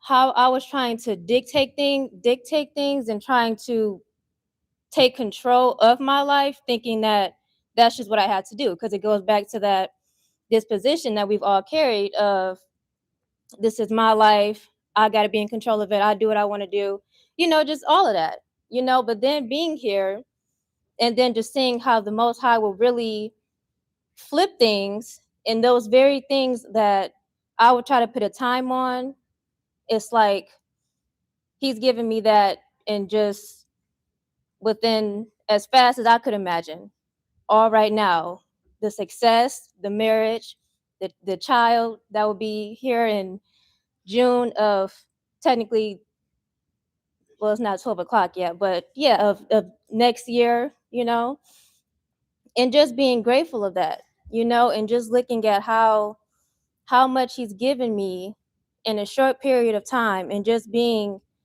in the information in just a year, you know, just being here in a year, and how much he's given me, you know, operating in the submission and obedience, and how much more he would do, you know, just within. That's what I'm looking forward to in this next year, you know, just the manifestation of, you know, of everything. It's like I believe that it's like, the way I think of it, when I think of, you know, we all having our scripture, it's like I believe that the Most High has already, it's like that was already set, because of the fact that he knew us before we was formed in our mother's womb, you know, but then to just see that manifest. And it goes back to the decisions of deciding whether you want that, of whether you're going to be the good or the bad of what that looks like. You know, when we look back and read about our ancestors, you know, and you have the good examples and what not to be, you know. So just look at it from that perspective, you know. Do you want to be, you know, the example of what you would say as a bypass word, I think, a byword, or someone who stood strong in the information. It was a sample of, you know, his word and what that looks like, you know, and his love and everything that he brings and what's required, you know. So that's what I was thinking about, and just how grateful I am. I am grateful. I'm very grateful, and I'm very blessed. And, you know, it's been, this past year has been, you know, it's just been a really, just thinking back on my whole process of where I've come from, just seeing just this whole, just everything, you know, it's really just, it's heartwarming, and I've never felt this full and blessed in my entire life. And it's just, I'm filled with excitement. I really am, you know. And yeah, I'm just grateful for, you know, to just having that invincibility, you know, going from being powerless, being that nobody, being that just, you know, just dead in the world, to the Most High just bringing me up hither, and just giving me everything, you know. And even in any condition, whatever the condition looks like, you know, just me still knowing that I have everything, you know, because it's everything that, it's like, how can I explain this? It's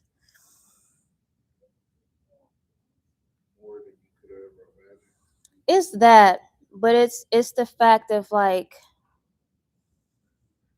you know, it's that, but it's like, it'll come to me. It's just what's given from the Most High, you know, just knowing that there's millions, plenty of people in the world, but for him to zoom in on me, for him to know me, you know, and for him to give me a life that, even myself, because I would say that he has truly shown me myself. You know, it's like in a world we think we know ourselves, and it just be like, it don't even be,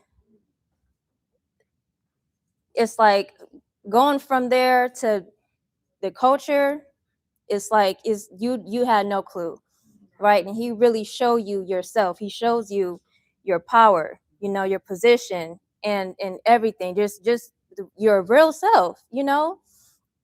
And but you have to want that, you know, and you have to, it's a continuous fight, you know, and this year it's been for me, it's been a real fight for me, you know, but I'm just grateful to still be standing and to still be pushing forward, and you know, it's and to continue to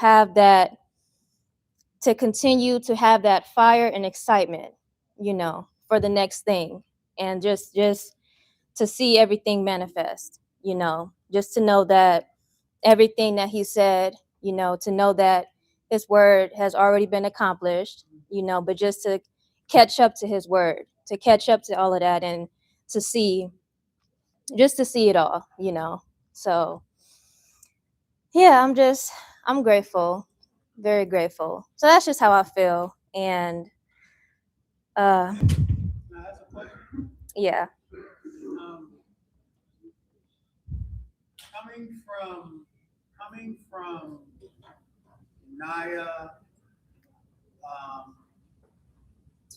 just a part of the remnant, knowing me from that perspective, as maybe leader and everything, now knowing me intimately from this perspective, I'm sure people might wonder, what has been the difference after knowing me from the outside of that, now knowing me from the inside? What is different from that outside of the physical? What's different from? Yeah, just how you view me from that perspective. Just maybe, you know, he leads the remnant, and versus now from this perspective. Can you explain that or no? I would say I think it's a great question. it is a great question. I would say,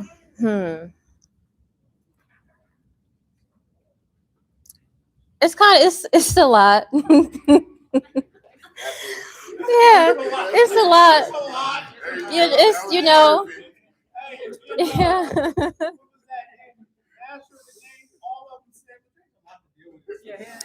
You know, it's a lot, but it's that the difference is like, you know, even before you just looking at you as a leader, you know, it was like you feel that pressure of, it's like you feel the pressure of, yeah, I'm gonna just say you just feel that pressure, but just knowing you like intimately, it's like it makes it more, how can I explain it? Like, yeah, it's more pressure, but it's like it's a good pressure, you know. It's like, because not often, it's like with me, like in our relationship, right? I've never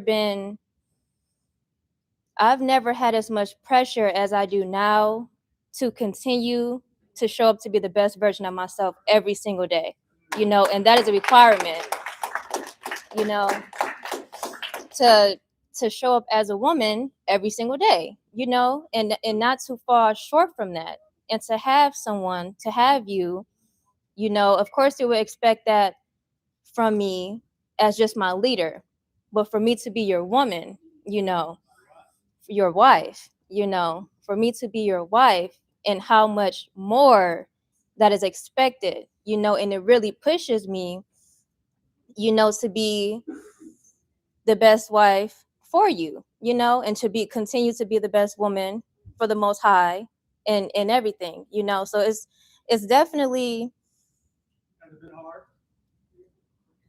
it's been hard at times, but only because I made it hard. Only because I made it hard. It's like when you asked me if you asked me, I think it was Christmas, and you said, what's the hardest thing about being with you? And I said that, now that I think about it, it's not really hard once you're just being, right?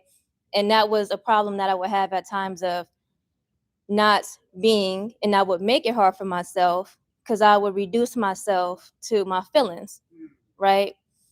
And then once I do that, then it'll just be corruption, and then I'll just be creating all kind of things, right? But only because I made it hard, right? And now I have to look at the advantage that I had and that I have when we got together is the fact that I had the information. I came with the information, and to know that the Most High, for him to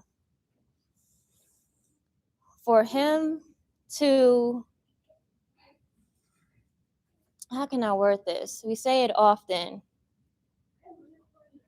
For him to place me in your life at your highest point, and how much more pressure that is, but for him to know that you're going to need this information to make it through, and that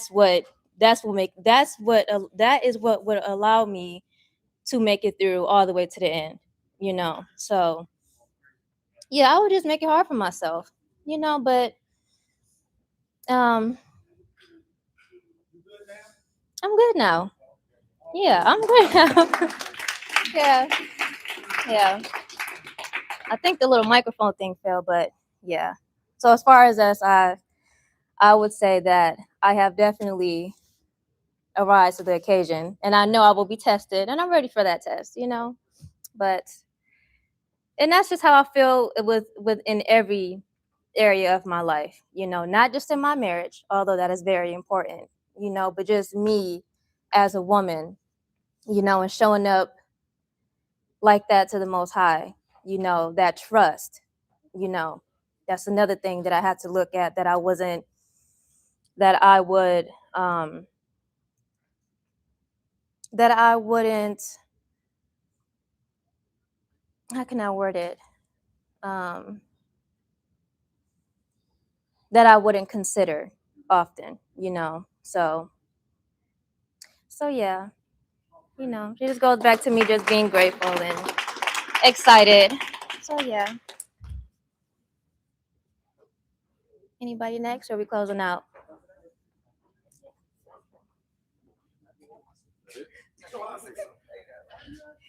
I know you was back there. Come on, Danny. Come on, man. Saw the fan want to pop out. Come on, man. Get you some. Let me see. Invisibility is the word. I like invisibility because I don't know if he defined that word, but that's the perfect representation of my life right now. Let me see. The quality of being too powerful to be defeated or overcome. I know they probably look like, man, this, but y'all think we can't see y'all? Like, nah, it ain't that. But just sitting back thinking about how I was being prepared for that.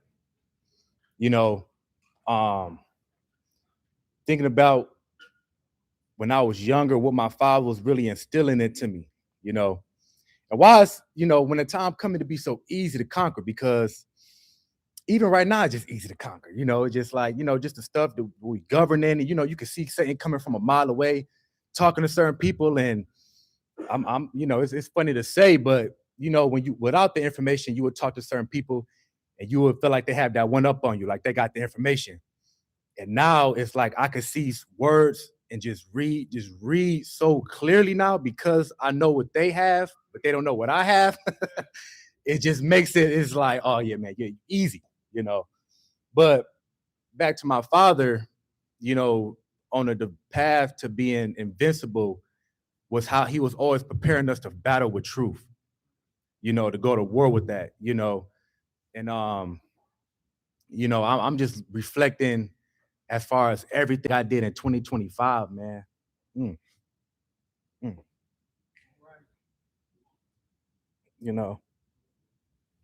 It just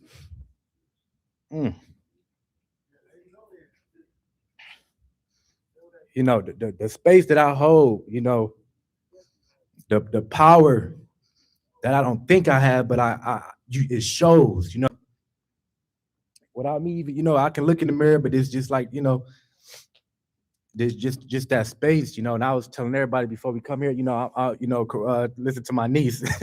I don't go to clubs, baby, but I love to have fun, But got the party ghost, huh? Call it the party ghost, man. You know, I just love having fun, man. I don't care how. I'm still serious though, man. You know, I'm a tough cookie to crack, you know. But yeah, man. But just thinking about that invincibility, man, and just growing into the information, seeing, you know, being a representation of what it looks like, you know, my family, just seeing like how everybody just operating, man. Even the remnant, man. You know, I'm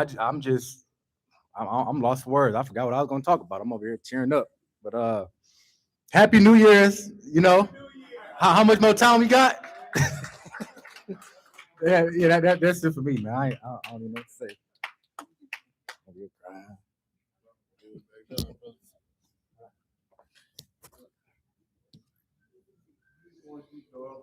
All praises to the Most High. Today's class had me reflecting on the ability to be invincible. So one of the loved ones shined a light on not being afraid to take the skills that you have from the world, whether it was through the indoctrination, but still bring it to the Most High's table, allowing those colors to shine. And it made me think about a large period of my time after, you know, my father was taken away, that direction was taken away as well. So now I'm out here, I'm wandering. And within that wandering, you're trying to discover your own purpose. And being a hustler and a user are two different things on the same side of a coin in indoctrination. So with me having that, as Dre was saying earlier, looking for that wealth, trying to find that wealth, that doesn't bring you character development. Also, it exposed me to be a user as far as not taking accountability, a user on not being able to be a man of my word. Just different types of downfalls that you will have in this information. No, without the information, that it solves everything. And I was looking up a word, trying. The word trying means it's hard to endure, or something you can't handle, or it's annoying. So with you being invincible, there's no trying, you have to be. And understanding that reveals the power that you already hold. The Most High was with you this whole time. Now, whether you decided to understand what he was giving you, that's based on you and the work that you put in with this word that's already been here, this history that's been here for thousands of years. Now it's on your time to fulfill that promise, step into your work. Don't mute yourself spiritually. Continue to grow. Continue to be that flower or that seed that continuously needs a larger pot, because you're outgrowing every situation. You're outgrowing every condition. Okay, fatherless, outgrow that condition. There was people before you that's in that same level. What else you got? Money problems. Okay, outgrow that condition. Okay, you addicted to drugs. You're addicted to liquor. Like, you're using something that needs you to have an escape. There's no escape from the Most High, so you might as well run back to him. I believe it's Malachi 3:6 or 7. He who turns away or goes back to my words receives mercy. So when you make that decision to come back to the Most High, he'll give you that mercy as long as you keep pressing. And the operation that I had with my loved one the other day, I didn't even recognize that. He was like, man, you and your father were an example of what a father and son should look like in the past. And I didn't even notice it, that we were the only father and son combo in the whole entire family And we got to that because I'm like, man, congratulations on your son turning 2. Y'all looking nice together. Y'all got matching shoes on, matching mohair sweaters. And he was saying, yeah, I got that from a demonstration from you and your dad. And that's something that I didn't even notice within myself that I was operating as, as a son. So now when it's my time to be a father, on top of this information that I have, those principles that I could be able to pass along, this information is just, it makes you invincible. And I'm gonna close it out with that. All praise to Most High. Okay.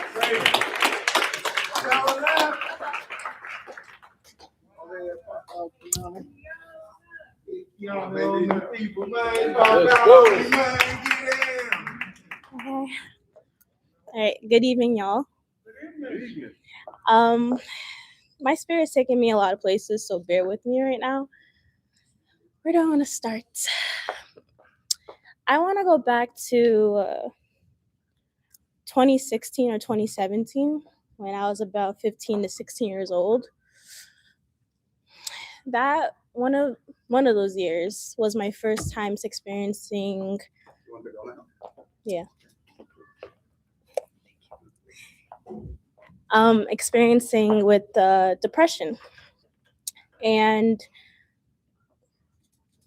how that started was I weirdly was just thinking about or kept thinking about my future.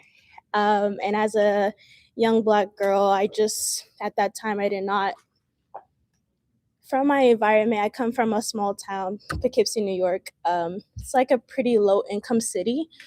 So there, how I viewed it, there was little to no opportunity there to grow.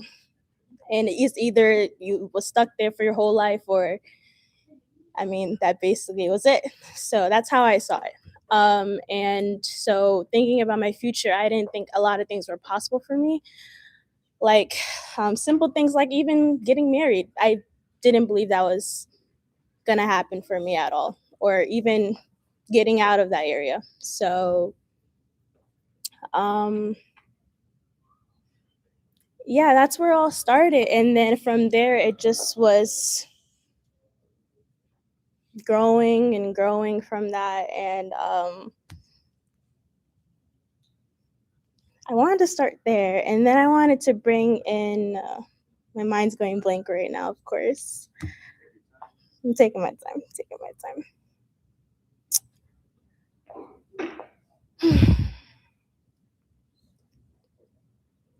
Just moving along from that, being a young Black girl, and then high school, and then just a lot of experiences with that itself, school, and then after high school, being pressured by family to go to college because you need education. And I didn't care anything about that, but I did it because my family told me to. So I went through with that, and going through relationships, having bad experiences with those, and just all those things. And then just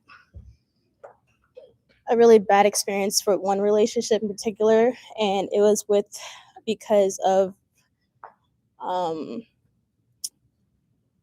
religion.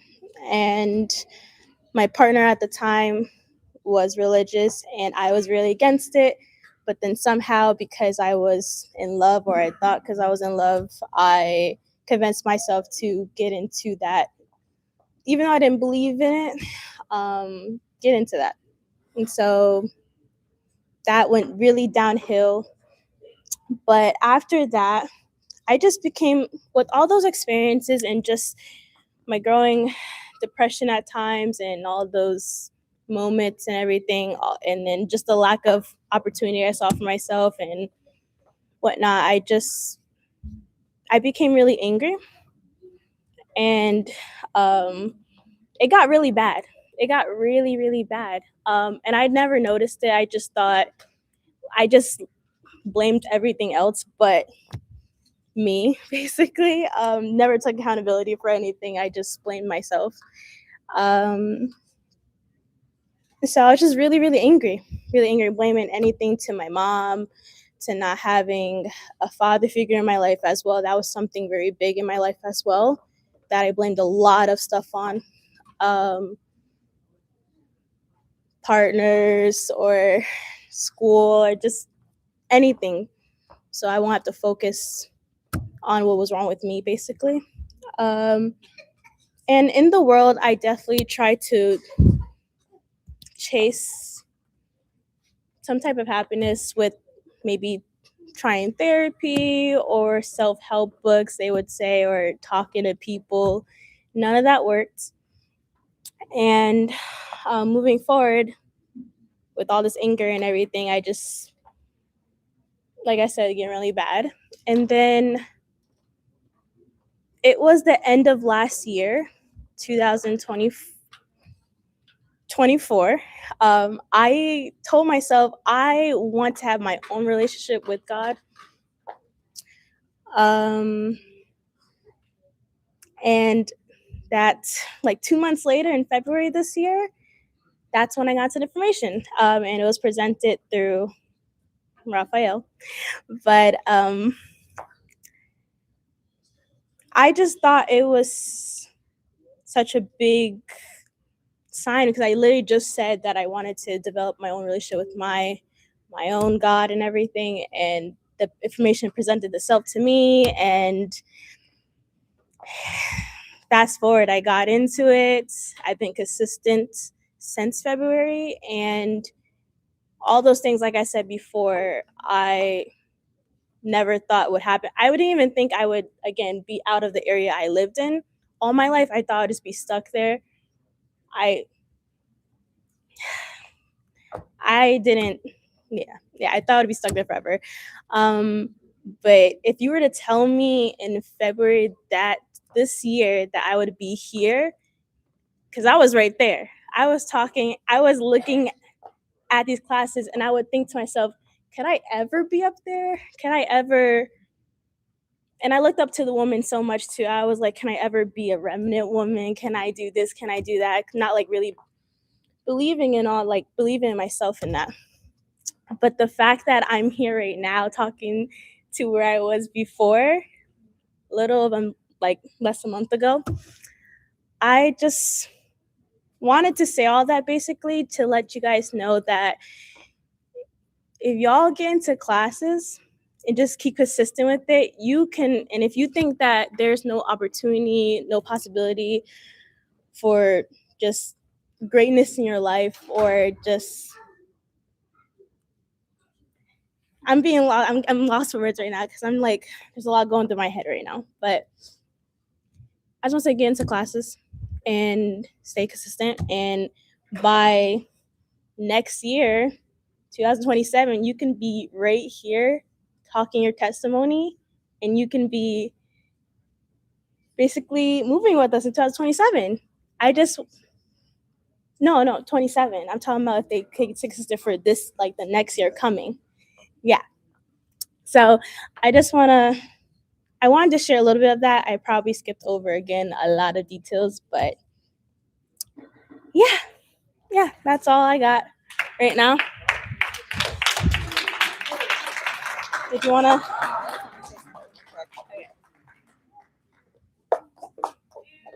Hey everybody. It's almost the New Year's in less than an hour, right? Yes, less than an hour, it's New Year's. And I just want to remind everyone to always ask yourselves, who are you being? Me, who am I being? Right? Coming into the New Year's, I need to be what the Most High requires of me to be. And today's class is called, the title is Invincible. That means being unable to be conquered, right? Unable to be conquered by the enemy to come in and do its way with you by keeping you in the same place. You're doing the same mistakes. You keep saying that you want to quit doing something or drugs or alcohol, but you're still probably going to go do it right now, right? So I remember people would say, why not now? Why wait until, there's an excuse for, oh, I'm going to wait until New Year's to stop doing this. I'm going to wait until my birthday. I'm going to wait until, and then something keeps coming up and you're still doing it. You're still doing it, right? No, you need to be that person that the Most High requires of you right now, right? I need to be that woman that builds her home up, that wise woman that builds her home up. And that is what the information has, taught me, because being in the Christian mindset, I've never heard, or it's never been, drilled, or it's never been broken down in how that is possible, right? Because I refuse to be that foolish woman that tears her home down with her own bare hands. I refuse to be that, right? So in order for me to be that wise woman, because I know my foundation was built on a rock, I need to keep building. Your house doesn't just stop at, a square foot. You got to keep building block after block, little details here and there. And then when when you think you're done building, go around your home and tighten up those screws, tighten up those little nooks and crannies, right? So definitely coming into the new year, I definitely have to, for myself, that is what the Most High requires me to be, that woman, And so that is just a reminder for me every day. And so who are you being, right? Ask yourself that every day. Who are you being? Who am I being? And so the New Year's is coming. And so I just want you guys to keep reflecting and keep seeking the Most High, keep wanting, wanting to hear him, listen to him, because listening is believing, right? So feed on his word. You should hunger for it every day. And don't stop eating it up. So happy New Year's, everybody.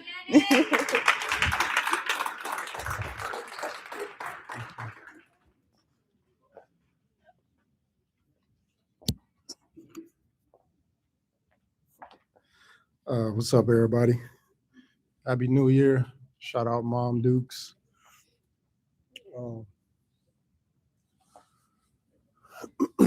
I don't have a reason or an excuse to be like you.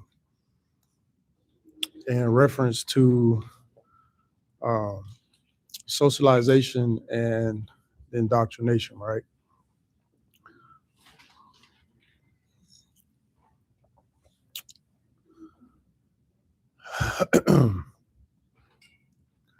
I've had the opportunity to hang out with the brothers over the past few weekends. And, per usual, we enjoy ourselves. We break bread. We have great experiences in Seattle, Washington. And one particular night, I chose to go out alone. I shared this story with a couple of the guys. And I went to this hookah lounge, right? I didn't know it was a hookah lounge at the time. Just seemed like a little gathering, little get together, little hole in the wall situation. And I'm in this place, and I with a group of young ladies. They invited me out, treated me very well, right? Paid for me to get in the club, had the section, the whole nine. And as the night went on, I could see the shift inside this lounge, right? And having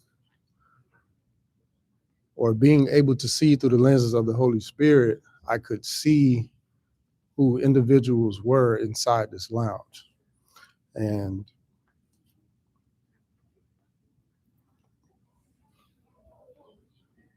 I was questioning, should I even be here? Just because of the environment, the surroundings, the individuals that were in this lounge, right? The women that I was with. And I just began to process everything that was going on. And I could see the enemy in each individual that came inside. And I'm standing off in this corner where I can see everything. My back is against the wall. I see everybody coming in and out, right? I'm clean, I'm dressed up, I got on my fur. And what was fascinating is that certain individuals made eye contact with me, and it was like, he ain't supposed to be here. Like, this guy looked like he don't fit in, right? A few of, I guess, management, the guys that ran this lounge, came up to me, shook my hand, asked me if I needed anything, are you cool? And I was straight, right? I didn't really need nothing. And this night goes on, and I'm like, man, this feels like how I used to live my life, and surrounding myself with indoctrinated people, heathens, thugs, gangsters, you name it, right? Scripture says that even Yahushua hung out with the sinners, the prostitutes, tax collectors, the scammers, right? Not to say that I'm walking in his footsteps, but that was the revelation that I got when I was in this position. And Holy Spirit was showing me, you cool, as long as you don't indulge in the drinking, the marijuana, and everything else that was going on. And I immediately could see how powerful the indoctrination and the socialized programming was. And with me looking through the lenses of the Holy Spirit, all praises to the Most High that I have this information, that I was able to see and understand that there's a lot of our people that are still lost. There's a lot of our people that don't even know what the relief doctrine is. And it's not that they're lost. They don't even want to remove themselves from the lives that they live, right? And I could just see the fun they was exposed to, how the liquor made them move, how the women were positioning themselves, trying to come up to me, give me hugs, all kind of stuff, right? And I'm just standing my ground and realizing that without this information, any remnant brother, remnant woman can be swallowed up. They could be overtaken. Hence, this class being about invincibility. And the definition has everything to do with being overcame, right? And with this information, I was able to stand my ground, not put myself into, I don't want to say any more trouble, but indulge in vices that I once was a part of, right? And it was just a beautiful illustration to see myself in this realm of a demonic dimension, because that's all it was, right? Everybody in there trying to have fun, everybody in there trying to get drunk, and I could see the disposition of everybody, you know, pure destruction, hate, you know, can I get over? You know, his girl is walking by herself. You know, let me go say something to her. Let me grab her hand. You know, I'm just peeping out the scene and understanding, man, the indoctrination is powerful. The enemy is powerful, right? He's clever. He's deceitful. And only with this relief doctrine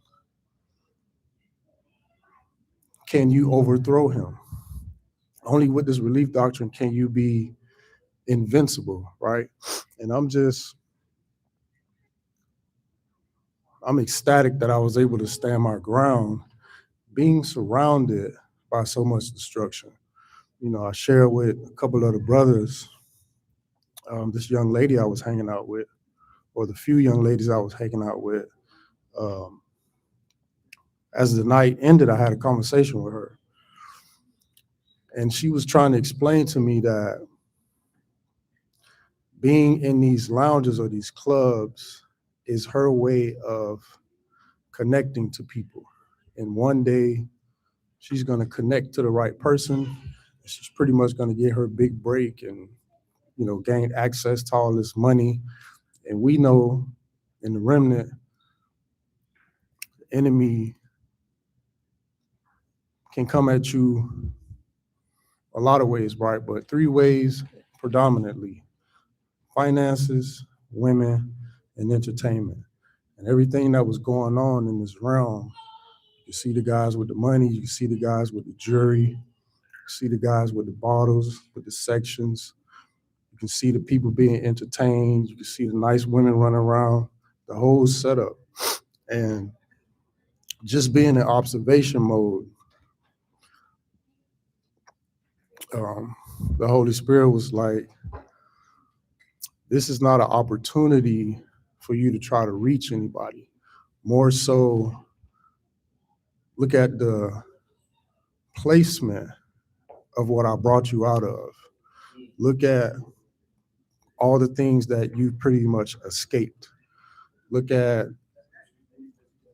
the marijuana and the alcohol and these vices that you were able to overcome, these strongholds that you were able to break, right?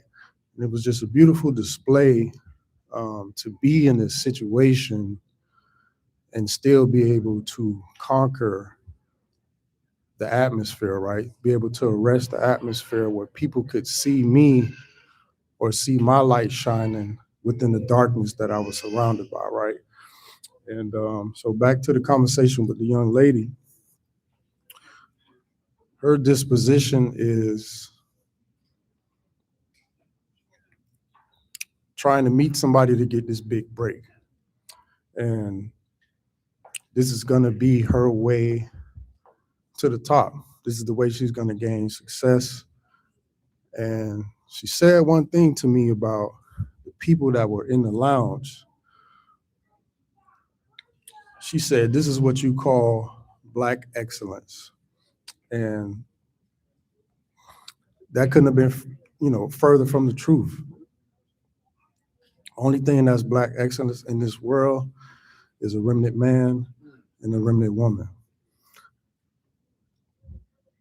And I say all that to say this, it is very easy to get caught up within a system. Their programming has been on autopilot for centuries. And the Holy Spirit allowed me to see the indoctrination and socialized programming face to face and not be touched, not be affected, not be consumed, right? I was able to get back to my apartment in one piece, knowing that at any given moment, things could hit the fan, right? Out here in Seattle, there's a lot of gang violence, a lot of shootings. Some of these individuals even shoot up the club sometimes, shoot up lounges, right? And this particular spot that I was in was filled with Somalians and Africans and, you know, Nigerian communities. These are the individuals who the police department look at as the worst criminals out here in Seattle, Washington, right? And here I am in the lounge with these dudes, you know? So just be mindful of the way you carry yourself in this remnant. I was talking to Mello a little while ago, and he mentioned class, even the chosen, God's elect, can fall, right? He mentioned his testimony about him falling. And yes, that is true, but we are in a place where, and we will be in a place, but for now, your fall can be an excuse for you to want to go back into the indoctrination. And there will come a time when a fall will be unacceptable. Moving forward, 2026, stand firm, stand true to yourself, stand in your manhood, stand in your womanhood, and understand that through your salt, the Most High holds the terms. It is up to you to go through it, whichever way He needs you to go through it, and have a good attitude as you go through it. That's all I got to say. Happy New Year.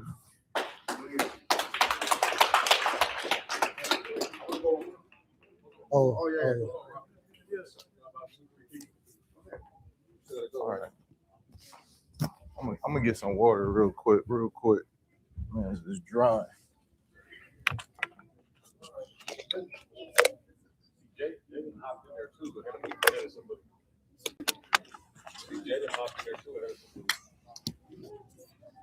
All right, cool. Right here. All right. I'm ready. All right, I gotta conquer this thing. So I'm here. I'm out here. All right, so ooh. All right.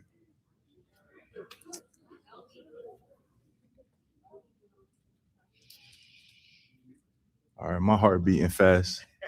So I've been in this information for about 3 months, and one of the things that I learned is words have worlds, and my heart is pumping right now. Usually I would categorize that as being nervous or scared, but I don't want to be in that world. So I'm excited, and I'm categorizing it as being excited because I know this is my opportunity to be big, because I don't like standing up talking in front of people like that. So I'm conquering this thing. I'm gonna do it. I'm gonna be transparent. The first time I came up here, I was really excited. I was really excited. I found my people, and I hadn't really been looking, but I knew that there was so many people that I was around, and there was always a point where I would get to where it was like, no, I'm not, that's not me, or I'm not okay with what's going on here. And I would be out smoking and drinking, and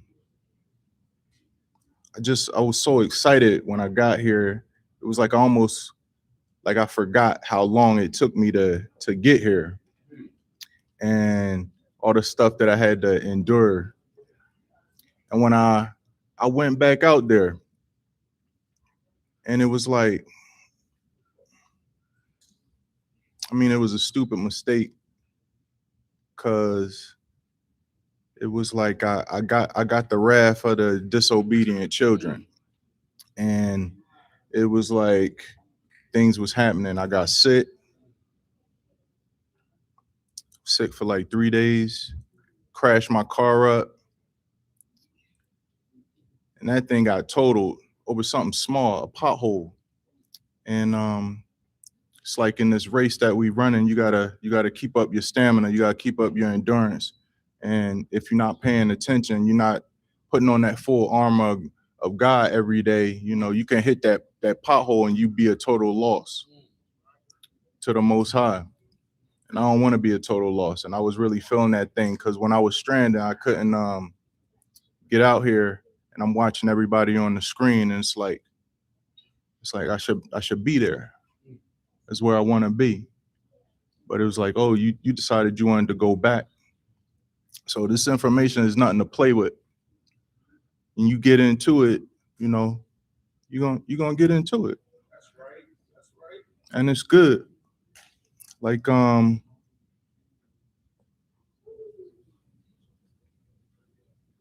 man, I don't know. I do know.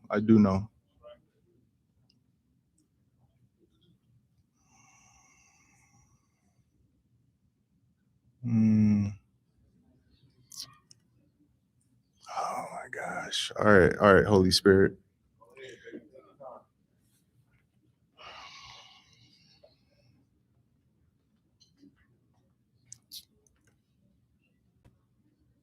So growing up, my name is Given.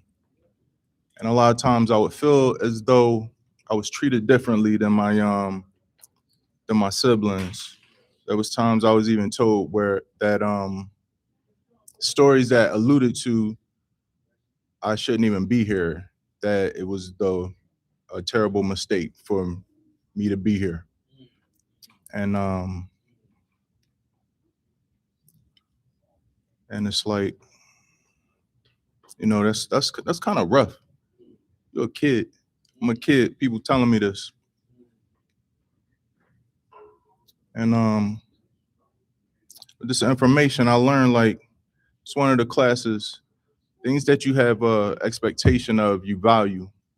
And the Most High has an expectation of his people. He values us, and that's important, especially for me.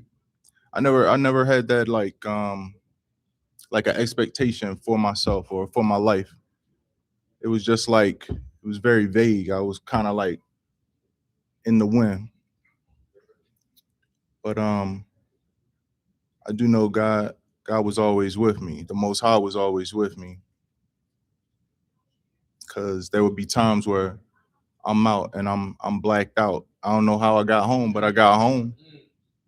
All my keys, all my wallet, got everything. I'm safe out there, you know, doing the most.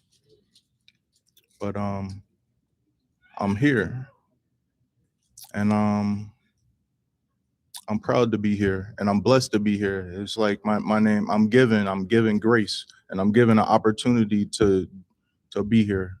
So I can't take that lightly, because this is important. Ain't nothing to play with. And I don't know. Sometimes the way I grew up, I was judged a lot. So I kind of judge, and I'm quiet, and I watch and I peep things. And I noticed that was kind of like a flaw, because it says, you know, don't look at the speck in your brother's eye when you got a plank in your own eye. And I'm trying to get rid of these planks. And you know, I can say I haven't been out there. I haven't, ever since that one mess up. I was resolved that, yo, I can't be out here drinking. I can't be out here doing the same thing. Because one day, what if you don't get another chance? You know, you out here drinking so much, you get on autopilot, and what if you don't make it home? So, you know, it's a blessing. You know, if y'all thinking about it, just do it. $50 is nothing. Like, this your life, this your culture right here. Like, it's important. It's important, especially when you find it. So, all praise to the Most High. Thank you, Lord.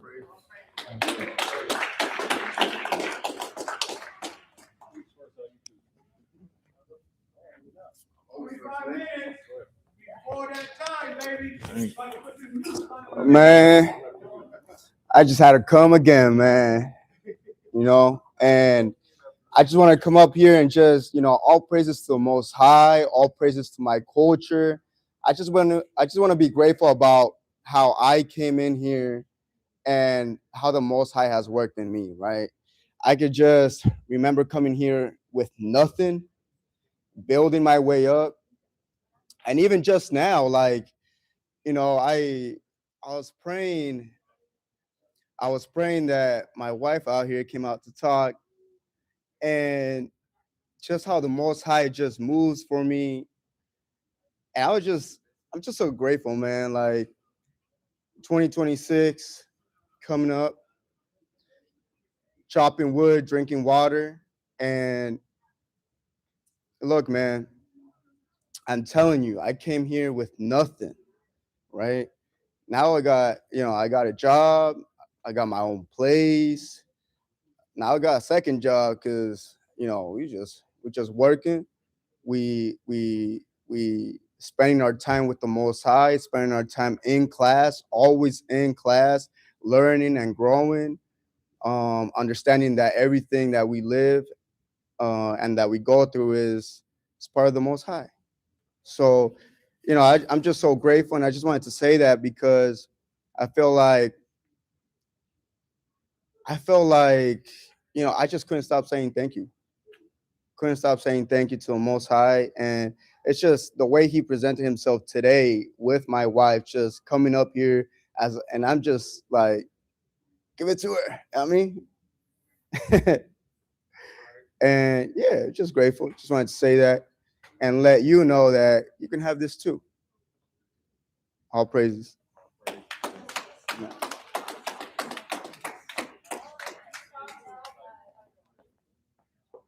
sure? Are you sure? You don't, 10 minutes, 5 minutes, you want to split it? Huh? I'll make it quick. I want you to close out. So I said I want to share something else earlier, and so many people have talked, I can't even remember who said what to make me think about this. But if you know me, you know I'm into cars, right? It's something that I had to battle and overcome for a while. No drinking, no drugs, but cars is definitely a more expensive habit, right? And I remember when my grandfather passed away in 2017, I ran into one of my cousins I hadn't seen for a while. And he was one of my older cousins that got me into cars when I was younger. And my father had told him, you know, about some of my projects I had going on. So he asked me about them, and I shared a couple with him, right? After we had left and went back home to our home states after the funeral. And when I shared, when I sent him a video or picture or whatever of one of the vehicles, one of my projects, you know, he was telling me how nice it was and how great it is. And he had shared it with one of my other cousins. These two were like connected at the hip when we were growing up. But when he shared it with him, they accidentally sent me a text message. They didn't know I got it. As a matter of fact, if they watch this class, they're about to find out right now that I actually intercepted that text message. and in the text message, they're saying to each other, it must be nice being a spoiled rich kid. Right? This was just 2017, so I'm already in my 30s when they said this, right? But they've had that disposition towards me my entire life. So some months go by. I tell my dad about the text message. He about fell out of his seat laughing because he said they have no idea. So you didn't ask me for nothing since you've been about 13, 14 years old, right? Like I said earlier, I had a phenomenal childhood. You know, decisions I made that I didn't even have to make, right? But I did, and they led me to go through probably some of the deepest parts of the streets, right? So it made me think about someone who used to be here in the Remnant had made a statement about myself and Dove and Dre, saying that everything ain't everything can't be Care Bears and rainbows, right? And I said to him, is that what you think this is? You think this is all Care Bears and rainbows and stuff? And he's like, well, yeah, everybody don't got it like you and Dre and Dove doing.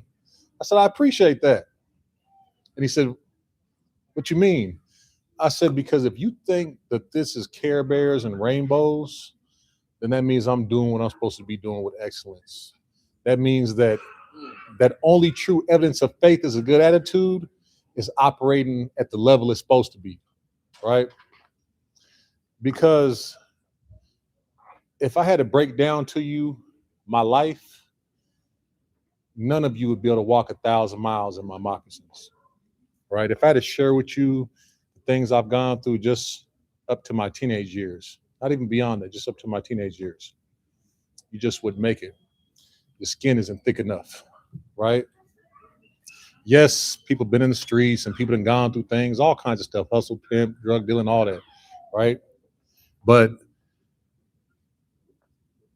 within the things that the Most High allowed me to go through, for me to pick up the things I've learned, right? For me to be able to operate with the level of excellence that I operate with in my life, not for anybody else, but because this is what I require in my life, is how I desire to be, right? Some people think it's over the top. Some people think it's too much, right? And if it is, then good, right? Just keep watching. It's going to get better. And if your excuse for you to be less than is because somebody else is being too much, I'm going to leave you right there. You know, stay right there. Die right there. Live right there if that's what you choose to do. But I'll tell you one thing. I won't ever stop being me, right? I can appreciate the qualities that each individual has, things they've gone through in their life. You know, I can respect it and value it because the Most High has allowed me to develop empathy from going through things in my life. And without that, it's hard to connect with somebody in the space that they at. It's hard to meet them where they at because all you can think about is self, right? All you can think about is what you've gone through versus what somebody else gone through, what you've achieved versus what somebody else has achieved. It's very hard for a person to genuinely put themselves in somebody else's shoes, right? In order to do so, it takes a great amount of love. And I think I said this before, but just to reiterate, if you don't have that great amount of love, it's probably because you haven't been forgiven of much, right? Because he who is forgiven of much loves much, and he who is forgiven of little loves little. See, everyone here is being tested, but not by each other. These tests come down from the Most High, right? I don't rely on what it is that I've gone through and what I've developed and what it's allowed me to see, because we too far in the game for that, right? We way too deep in for that. I just rely on knowing and trusting the fact that the Most High has placed every individual in my life because he chose them to be here. If we all have to go into the battlefield for whatever reason, right? It's a spiritual warfare, so we're not talking about physical battles, just for clarity. But if we have to all go out there and for whatever reason, everyone falls to the left or falls to the right, that's okay. Because I'm going to complete the mission if I got to do it myself, right? If there's an excuse that somebody else has or a plight that somebody has, that's all good. We'll leave them right there where they at. We're going to get this thing done. Because the Most High has allowed me to go through and develop in every area of my life where there is no excuse, which is exactly why tomorrow we're going to get some things wrapped up around here, right? We're going to wrap a couple things up for this 2026. We're going to start this 2026 out with my loved ones, and I do love them. Owe me this 50 push-ups. We're going to start it out with my loved one working this camera, owing these 50 push-ups. Huh? What's that? They're gonna owe them tomorrow. Why is that? Oh, you know, we got a bet. What's the bet? For the paintless paintball. Paintless paintball. Yeah. We doing that again? Oh no, this is a personal thing. Boy, I got so many months in my life. Yeah. Yeah, this is a personal thing right here. You know. And we because that's what we this is the longest class we about 4.5 hours in because we going strong. This is our New Year's class. We are not stopping. We're not stopping. we gonna drop you guys off maybe 5 minutes till midnight, but we stand with y'all. This is our historic class because we going hard for New Year. That's right. Yeah, that's right. So if anybody else want to come and chime in, it's our New Year's class. Chime in. Kavash say go with these last 10 minutes. What you gonna come say something? Okay. So my point is that it's not just about the push-ups, right? It's about the fact that I have these kind of men in my life, right? That was just a sidebar to let my loved ones know that we're gonna get this thing done. But it's the fact that the Most High has brought men like this into my life to even be able to go do these kind of things with. Because my upbringing and my information that's been given to me caused me to stay all the way out the way, away from everybody, right? And just take care of my business, take care of my family, take care of my kids and my women and my mother and, the people that are important to me. So the Most High has brought people into my life, more people. The people in this room topple all of the people that I've had allowed in my life combined throughout my entire life by far. So we're going to have fun tomorrow or whenever it takes place. I don't know what's going to happen tomorrow. I'm just up here talking, man. Are we doing tomorrow? Come on. Come here. Yeah, come here. You heard that? You heard it? Nas the Great? He said he ready. Nas said he waiting on you. Waiting on me. I'm already ready. Ready. Waiting on me for what? We doing this tomorrow? Yeah, we can do it tomorrow. We put it on live, man. Oh, man, let's go, baby. I'm ready. Let's go. Might as well get out See, the way. that's what I'm talking about, right? My loved ones. You gonna be Yeah, y'all can get some, right? Because this is family right here, right? We do everything together. We go back and forth. We go up and down. We have fun together. We break bread together. What's up, man? What, you want to say something? Say Happy New Year. All right, now you playing. So I'm gonna let my loved one take it over. I'm just grateful and again appreciative to be able to bring this new year in with everyone. I'm glad. I'm thankful for the women in the remnant, for Dove, for Yanet, for Aubrey, for Tori, for Naya, for Karaya, for Julia, to have for my daughter to look up to and have an example of what this thing looks like. You know what I'm saying? For the men in the remnant. So my sons, Cassie too. Sorry, Cassie. And Kiana, sorry. And Tanya, and Victoria, all of them, and Nunu. And I'm thankful for the men to be here too, to fill that gap in so that my sons can see someone else outside of myself operating this information. It's a beautiful thing, right? When you have loved ones that you can trust. I remember the first time I called Kavase to watch one of my babies, right? And I couldn't even imagine anybody else, right? And he showed up. He came to the house with all of his kids, no problem, way across town. And it just so happened that her aunt came to get her, right? But we still had a good night. You know what I'm saying? We still spent that time together because she called. But you came for something, though. You came for another reason. I remember you was at the house. Over there, Yeah, that's right. That's right. So just to have people up in here that you can trust with your life, that you can trust with the most important parts of your life is a beautiful thing, right? This is something the Most High has given me through this information. I appreciate you and I love you and Happy New Year. What you got, man? Just something a little bit. Come on, because I promised Boss these last 8 minutes. 8 minutes. 8 minutes. So you got about I got 5 minutes, bro. All right. All right. Hey. I just had something real quick, nothing too much. When who was up here? Corday and A class was talking about that. What was it called? Closing, not allowing the space, but it was another word that he used. seating space. We could just go there. You know, me and my wife, we had an issue the other day, right? And my wife, you heard it. Hey, you heard it. Hey, you heard it. Hey, I'm not. Come on. All right. Hey, look.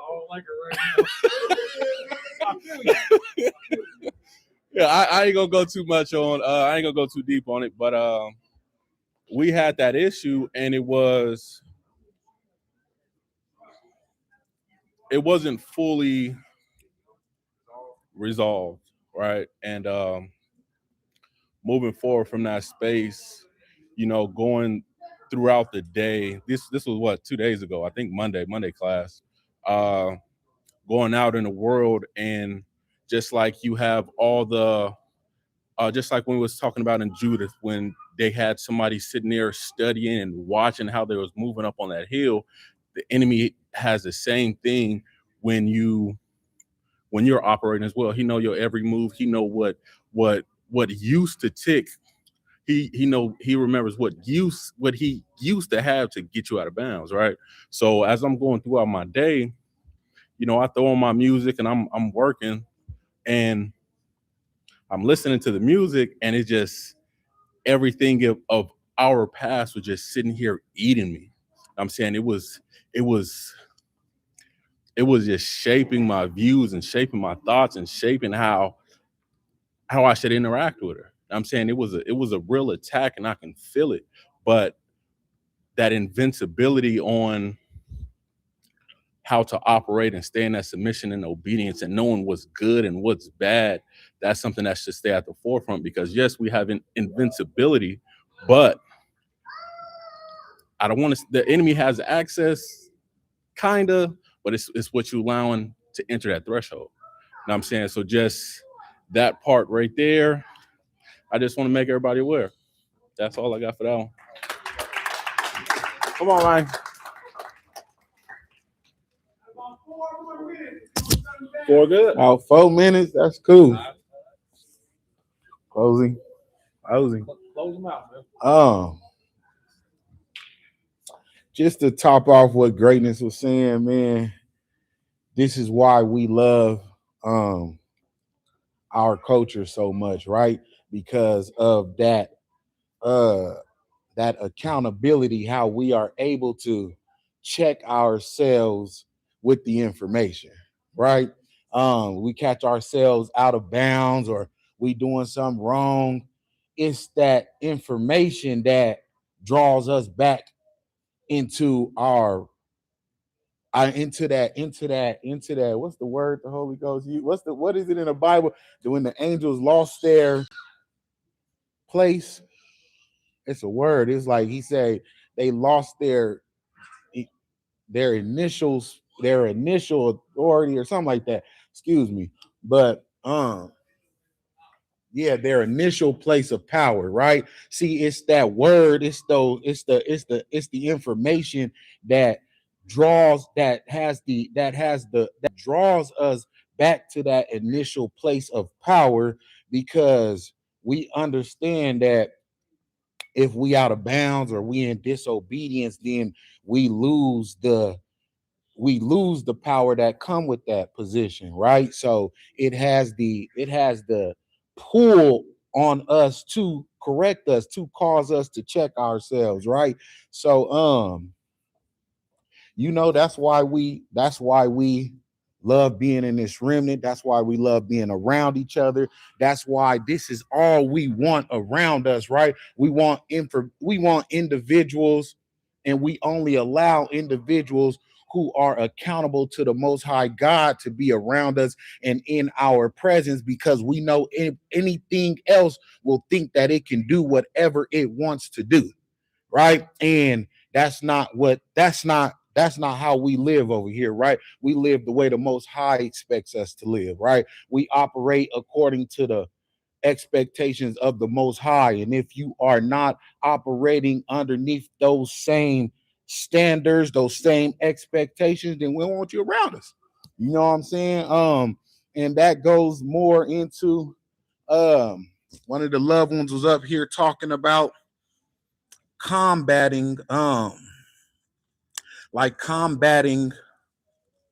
the enemy, and that's how we do that, right? We combat the enemy with the information. We're able to recognize the enemy and get them from up around us by way of the information. We can see how he's moving, how he's operating. When he's in our presence, we can guard our households through the information, right? Because with the information, we have the eyes to see his movements and see what he's doing around us. You know what I'm saying? So that's really all I wanted to come up here and top him off with, man. And you know, we finna get ready to get up out of here. We got about 5 minutes till this New Year's come in. Dre, you want to close him out?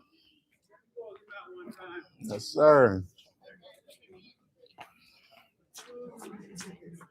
Well, first time this remnant bringing in this New Year's together.